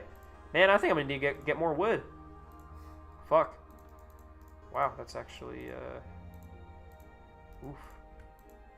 Got 1 stick left. Wow. Chat, we're in the danger zone as far as wood is concerned. Put another lantern here. Yeah, so the lighting situation won't be amazing, but it'll be fine. It'll be good enough. And then yeah, 1, 2, 3, 4. So here, let's put another one right here. That'll be enough to feed that. 2, 3, 4, 5, 6. Ooh, shit. Damn. I'll put another one right here. That's not gonna be very efficient. It's not gonna be efficient, but it'll look good enough. Pushing 5 hours of stream. Don't worry, we will end. Don't worry, guys. Don't you worry your pretty little heads. That was not cool. I shouldn't have done that. There we go. And then one more. Actually, no, that's it. So many. This farm has so many. Yeah, maybe I should just put this like here just to space it out more, because it just doesn't look right. But it'll still cover. It should still be good for the coverage. But yeah, those are just, they were too close together. It didn't look right. This looks a lot better. And again, we can redo the lighting so that, again, we can just have the water holes, and then I can redo the lighting so it's suspended from above rather than coming up from below. So that way, it just looks better, and it's not a bunch of posts. Yeah, and also, yeah, keep in mind, you've got like these little four extensions connecting to grass, but once we make it fertile land, it'll go back to just being a single post, and I like this look a lot better than the legs that reach out. And also, it won't force me to, like, you see how this makes me hop up on it, on the little leg? These ones don't do that because the legs aren't there, because it's not fertile land. So, that is a massive W, I think. Are those just waiting to be... Oh, those might be out of range. 3, 4, 5. Oh, actually, wait, yeah, these are out of range. I need another one right here. Or... yeah, right here. Fuck it. It's a good enough spot. Point, and then bonk, pink, bonk. Oh no, that's right, everything has to be the same height. Fuck. I might end up breaking that rule too, because, again, if I suspend everything from above, then it doesn't matter. Also, why did I do that again?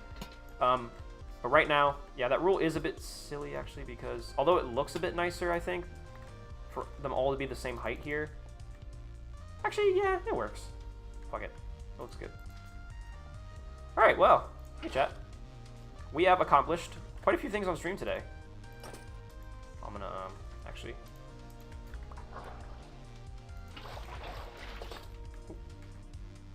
Cool.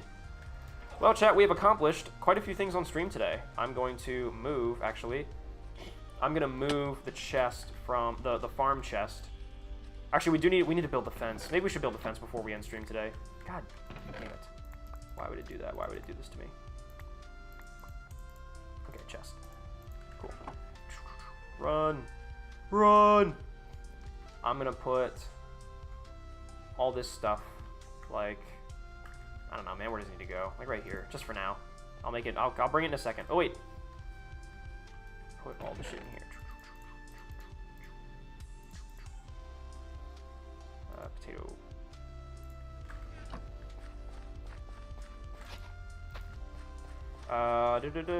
Fly back, grab the rest of the shit, put it all in there, make the fence, and then I think we're done. What happens at 5 hours? The nuclear missile is launched. So you guys better be freaking ready, because it's about to get crazy. I have an emu egg. Yeah, don't worry about that. Don't worry about my emu egg, guys. Chad, if I started laying eggs, would you still watch my streams? Sorry, I couldn't even finish that one. Let me take it. Let me do a take two. Chad, if I started laying eggs, would you guys still watch my streams? Not like lying. I am not laying eggs live on stream. It's not like a, you know, like I'm not doing it as part of the show or anything. It's literally just like it's just like separately, like you guys know, like I admit it on stream and I show like evidence, and it's not like video evidence or anything, but it is like it's real and you can tell it's not fake. I definitely like am laying eggs in my spare time, and you guys know that, and I admit it, and it's like 100% known, and everybody agrees on it, and it's all like verified facts. Would you guys still watch the streams? It's a real conundrum, I know. It's a real thinking man's conundrum. Yes, I would buy your eggs. Well, no, no. Don't you already do that? No. Is laying it live a members thing? Well, no, guys, no, I'm not gonna. I just mean like, it's not that weird. Like, stop making it such a thing. Like, I just lay eggs. It's not a big deal. I mean, I don't, but I'm saying if I did. Oh boy, I've really dug myself into a corner here, haven't I? What the fuck? How else do I? What else do I have so much space for that I don't need? Or what else am I storing that I don't want? This torch is stupid. I hate this torch. I don't want him. Go right here. And that way I clear up that space. So let's bring all that back down. In fact, I'll bring all this up. There we go. The fence. Sure, put that there. Actually, no, put that up here. Put you up here. Sure, why not? Okay, and then put all this stuff. Acacia blossom. How beautiful, chat. Okay, put this all in here. Do like that, and then middle click. Yeah, I'll just do the middle click sort. I think that's good enough for government work. Put the stairs back in here. Close that. I don't need it right now. Okay. Oh, fishing rod. I didn't even know I had one of these. And then all the hose. Hey man, I'm putting all the hose away, if you know what I'm saying. I'm putting all the hose down, if you know what I'm saying. I'm executing women. Sorry, that was not responsible. I shouldn't have said that, chat. The Eta320 legal team does not endorse putting down women with guns and killing them. Okay. Let's put here. Put you in here. Why not? I put you back in here. I have enough to make another. Hey, look at that. It all comes full circle, chat. Ta-da.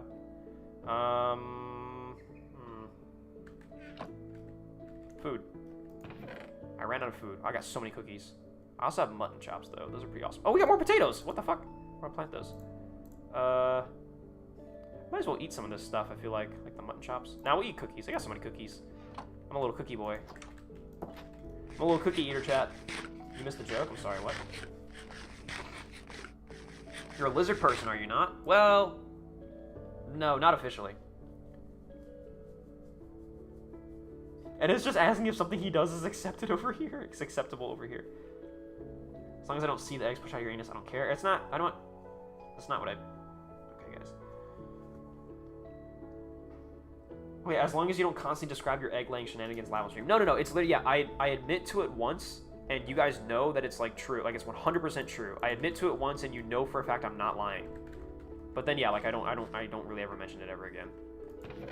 But like in the back of your head, like you know, like this guy can lay eggs, and he has, and he probably does often. But like I don't mention it, but you know. That's basically my question: is would you still watch the streams? Hey, look at that, dude! We filled up the potato farm ASAP. Look at that. I've been growing potatoes for a while, so that makes some sense that I could fill that up so quick. And look at the wheat's growing good too. Delicious, chat. So beautiful and so natural. Actually, so in that case, I'm just gonna bake these potatoes because that's it, man. That's the potato farm. That's as big as it's ever gonna get. I think it's an adequate size. So yeah, I'm gonna cook these babies up. Delicious little meal. And then, yeah, I need to get... I don't have more wood, do I? Chat, we need to get more wood. Ooh, bones. Make more bone meal. Go spread the carrots. Let's go get the carrots going. God, there's so many things to do. I can't end the stream. And then I gotta cut down trees so I can get wood, so I can build fences. All right. We're gonna expand the carrot farm here just now. And then, after that, I promise, chat, we are going to build the fence, and then we are done. Because I don't want monsters and stuff stomping all over my shit while I'm gone, you know?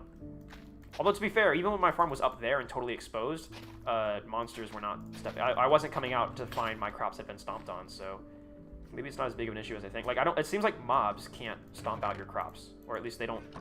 Just casually walking over your crops, the mobs don't seem to stomp them out. But then again, what do I know? So let's do that. Fuck. Oh, damn it. I got on the wave. I was in my mojo.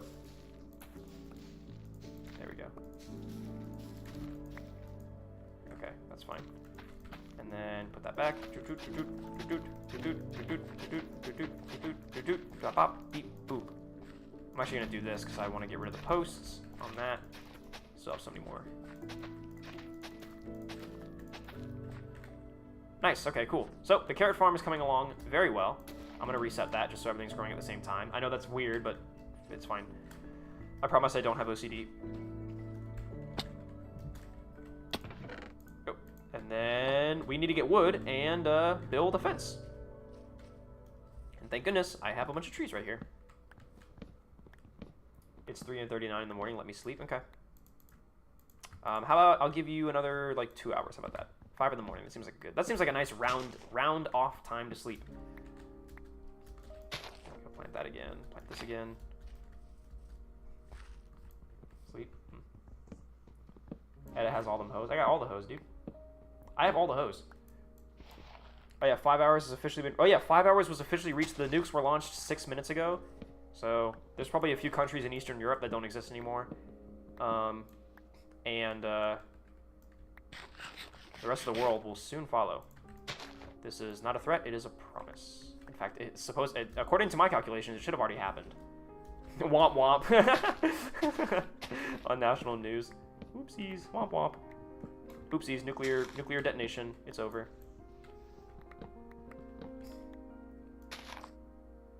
Let's hope there's no more mods awake. Oh boy. I'm still a mod. You know I still have the power to ban you or whatever the hell if you wanna keep spamming chat or whatever the fuck you're doing. Oh my god, that is a tall boy. I'm gonna keep that guy standing because he's gonna be a bitch to chop down.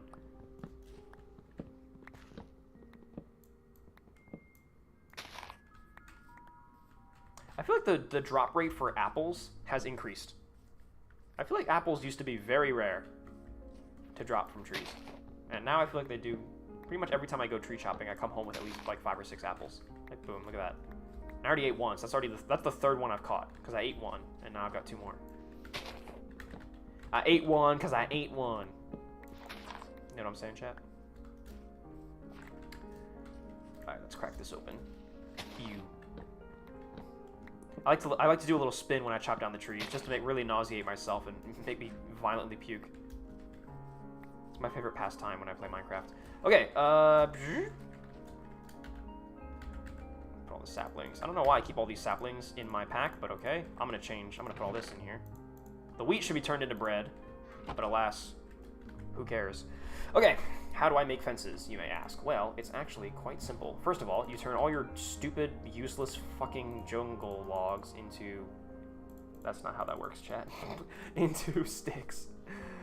Pretend that I know what I'm doing. Alright, there we go. And then you take a bunch of these, make planks out of these, but first let's do...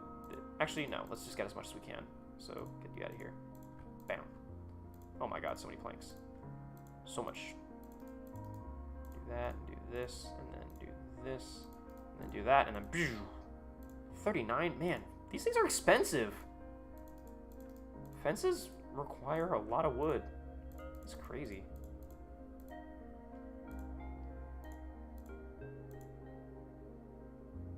Alright, we got 46. I don't think that's enough. I think like legit, I don't think that's gonna be enough.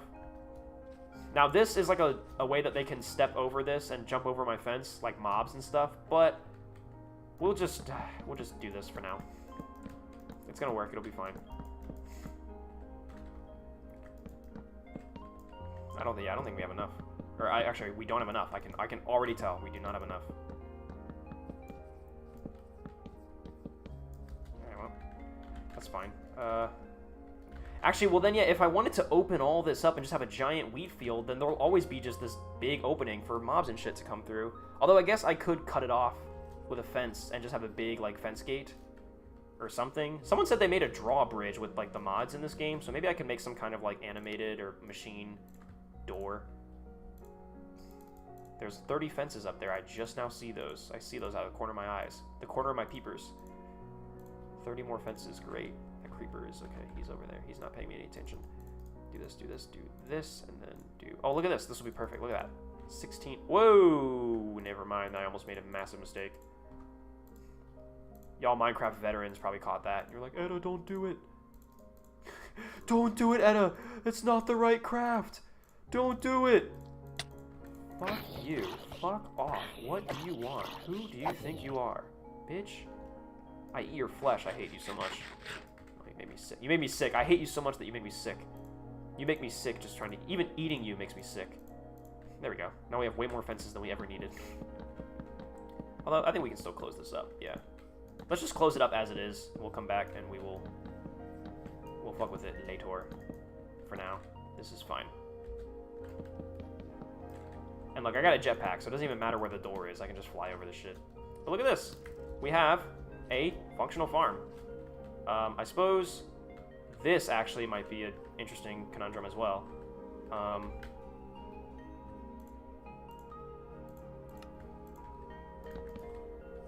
That actually looks pretty fucking cool. We will hold on to that.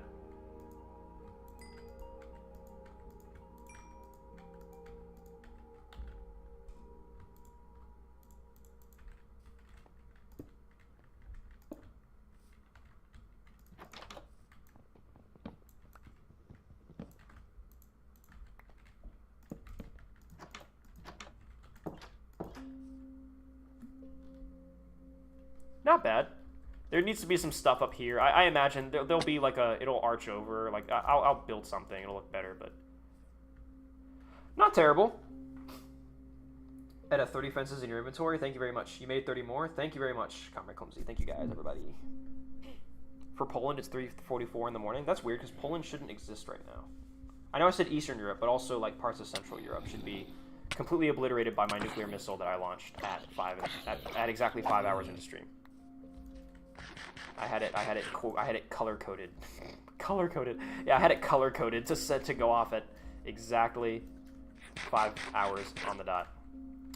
All right, well, we did not mess with pretty much any machines at all during today's stream. Actually, I don't know why I did that because I'm gonna fly around it. We're gonna talk about stuff.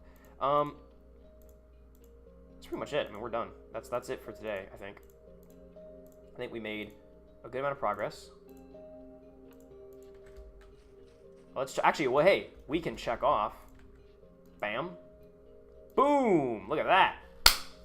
One item off our list. We did it. Look at that. Craft upgrade for backpack. We did that too. Look at that. Guys, we're ticking stuff off. We're ticking stuff off our list. You, my friend, are a nuisance and a fraud. Thank you. Take your bone meal. Check it out, guys. We moved our little farm from what the dick and balls? Why are there zombies on my roof? All right, I know why, because I need lighting up here. God damn it. Is that perfect? Is that center? No, it's not. This is center. I'm gonna put one over here too. Oh, I don't need to. Okay, there's slabs. Okay, sorry, chat. That was very rude of me. All right, look at this, dude. We expand the farm. We blew our noses. Fuck. We made the crafting upgrade for the backpack.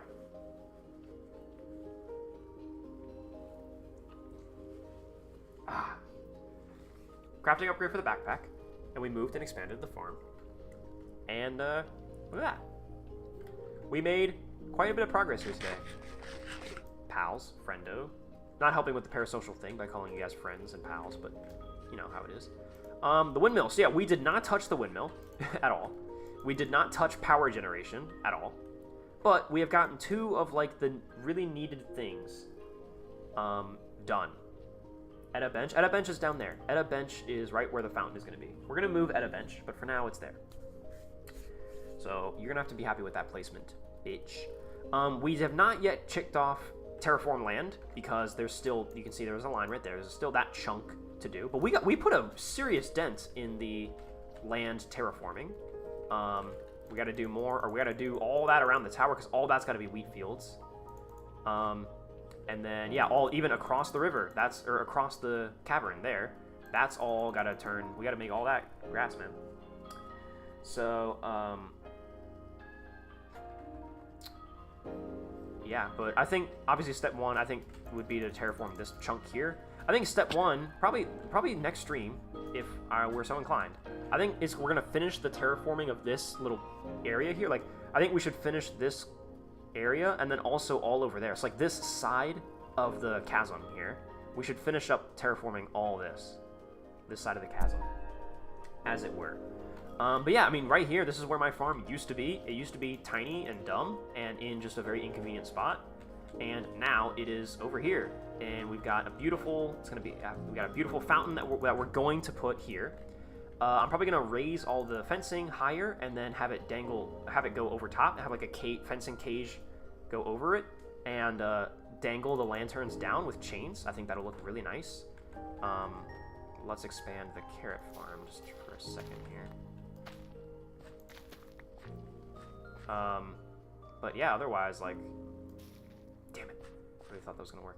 I don't even have a hoe. But yeah, I mean, we pretty much did. We like I said, we ticked off 2 elements of our to-do list, which is great. And also, yeah, we crafted these amazing new upgrades for our backpack. We learned a lot about how smelting coal works. We used up a lot of coal smelting all the stone that we have. We have so much blimming stone. We have so much blimming stone. But it's okay because we can turn it all into smooth stone, and we can make decorative stuff with it. Like this stuff. And there we go, I can close that out. Oh yeah, since this is all grass, finally, all the grass has grown, we can cover all this up the way I wanted to. Cut all this stuff off. Nope. There we go. So yeah, so now that's done there, that's cool. Cool. Alright, well, I want to thank you guys so much for coming by on the stream, and I did not mean to do that, and being here for any amount of time that you may have been here in any capacity. It is always fun to stream, especially Minecraft. I've been meaning to play Minecraft again for quite some time and just never got around to it. I kept having to cancel streams, and I kept having to do all that stupid stuff. So, yeah, we got uploads going right now, and we are doing very good on that. I'm going to keep a hoe in my inventory. It seems like it'll always be nice in my backpack. Anyway, yeah, we have, you guys have videos to look forward to. We've got, weekend uploads, Saturday uploads are still happening and still doing great. Live streams are back on the menu now that I am back in town, so to speak. I will be, I guess I should start announcing it now, but I will be out of town on the last week of July, the 20th through the 28th. Because that is when all my Canadian buddies are coming down here to Virginia, and we're going to do a big Virginia tour. We're going to go visit a bunch of museums. There will be tank stuff, so I will record a lot of it. I'm going to do like a Virginia vlog, same way I did a Canada vlog. We're going to do a Virginia vlog, and that'll be really, really fun. I'm excited for that. As usual, you can donate above to the contribution. Sorry. You can donate, and you can contribute to my project that I'm going to film in the fall, where I go and take all my guns, and we go out to West Virginia, where there's public land, and we can just go shoot them, and nobody is supervising us, and nobody's yelling at us. And we can just do like some Grand Thumb style, like slow motion, really running these guns hard, and have a lot of fun with them. I'm very excited for it. Again, it's a long way out, to be honest. Yeah, it's in the fall. It'll be like November probably. But it's gonna be awesome. So we have a lot of time to raise the money, but yeah, I extended the goal by another $200 because We reached $200, and then I instantly spent all 200 of that on ammo. But again, that ammo will be genuinely used. I mean, you know, that's 200 rounds of Lee Enfield ammo. That's a lot. Damn near close to the most I've ever had.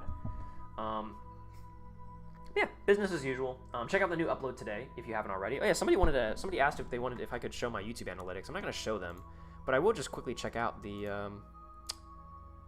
I will check out quickly the metrics of today's video. This might. I don't think this will destroy stream or anything. If I switch accounts here live. Yeah, we're cool here.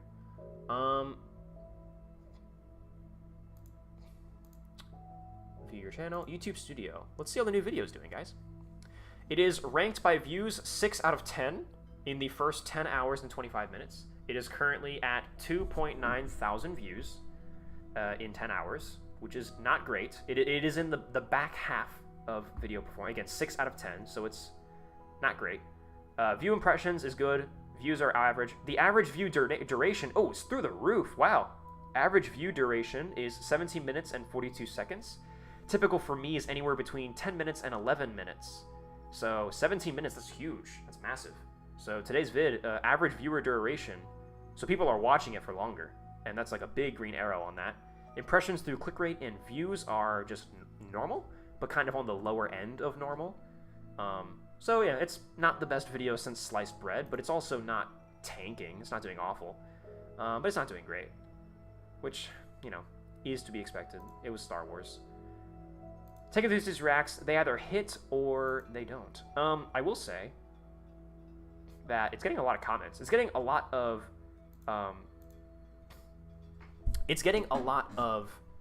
engagement. Like the people are leaving a lot of comments on this video. Like I think this is like one of the few, considering how many views the video has, it has a shit ton of comments. Like people are really engaging and leaving a lot of comments on the Star Wars video, which is good. I mean, that drives up engagement, right? You know, we like that.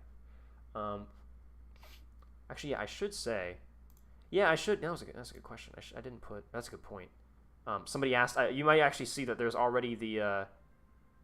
There's currently the premiere for my part 2 of the Georgia trip is currently, like, I set it up so the premiere is here, so people are seeing it already. And somebody left a comment and they were like, part 2, where the hell is part 1? And that's right, because I put part 2 in the thumbnail of this one. I scrolled back to A Trip to Tank Heaven, and I did not put part 1 in that thumbnail. So yeah, that's a mistake on my part. I will have to change the thumbnail of that one. Yeah, I'm gonna go back and I'm gonna read all these comments on the Star Wars video because I want to see what people had to say. But anyways, that's it, guys. That's Minecraft. So Minecraft. Read that backwards. Minecraft. That's so true, Honda Guy Gaming. You're so right for that. Why is the premiere up when it happens in a week? I didn't realize that if I set the premiere up, as I said, you're edging us, because so I just scheduled it. I was like, I'm gonna schedule it to upload, and then yeah, I'll set it as a premiere. That'll be cool, right? Little did I remember that it'll make the premiere like known for all you guys. But look, I upload weekly, anyways. Like it's every Saturday I upload. At least, you know, especially recently, I'm back on the trend of weekly uploads. So every Saturday I get a video out. So whether you can see it as the premiere or not, does not take away from that fact. So maybe I am edging you a little bit, but again, I do like edging. So today, I haven't watched today's video yet. Maybe I'm gonna do it now. You should do it. Help me out, please. Leave a like, subscribe, do all that fun YouTube stuff. If you're watching the VOD, hello VOD gang, we love you very much. Sometimes, not really. I don't know. I don't have anything else to say. I think that's about it. Thanks so much, guys, for coming out to stream, and I will see you in the next one. Next video, stream, whatever it may be. Oh no, headphones. Alright, guys. Thanks so much for coming out tonight. Bye-bye. Look at that. Look at that. 5 hours and 24 minutes on the dot. It is 10 p.m. on the dot, EST. Thank you so much for coming to stream, and have a good one. I will check out, yes, that Tussle mod pack. I'll check it out. Thanks so much.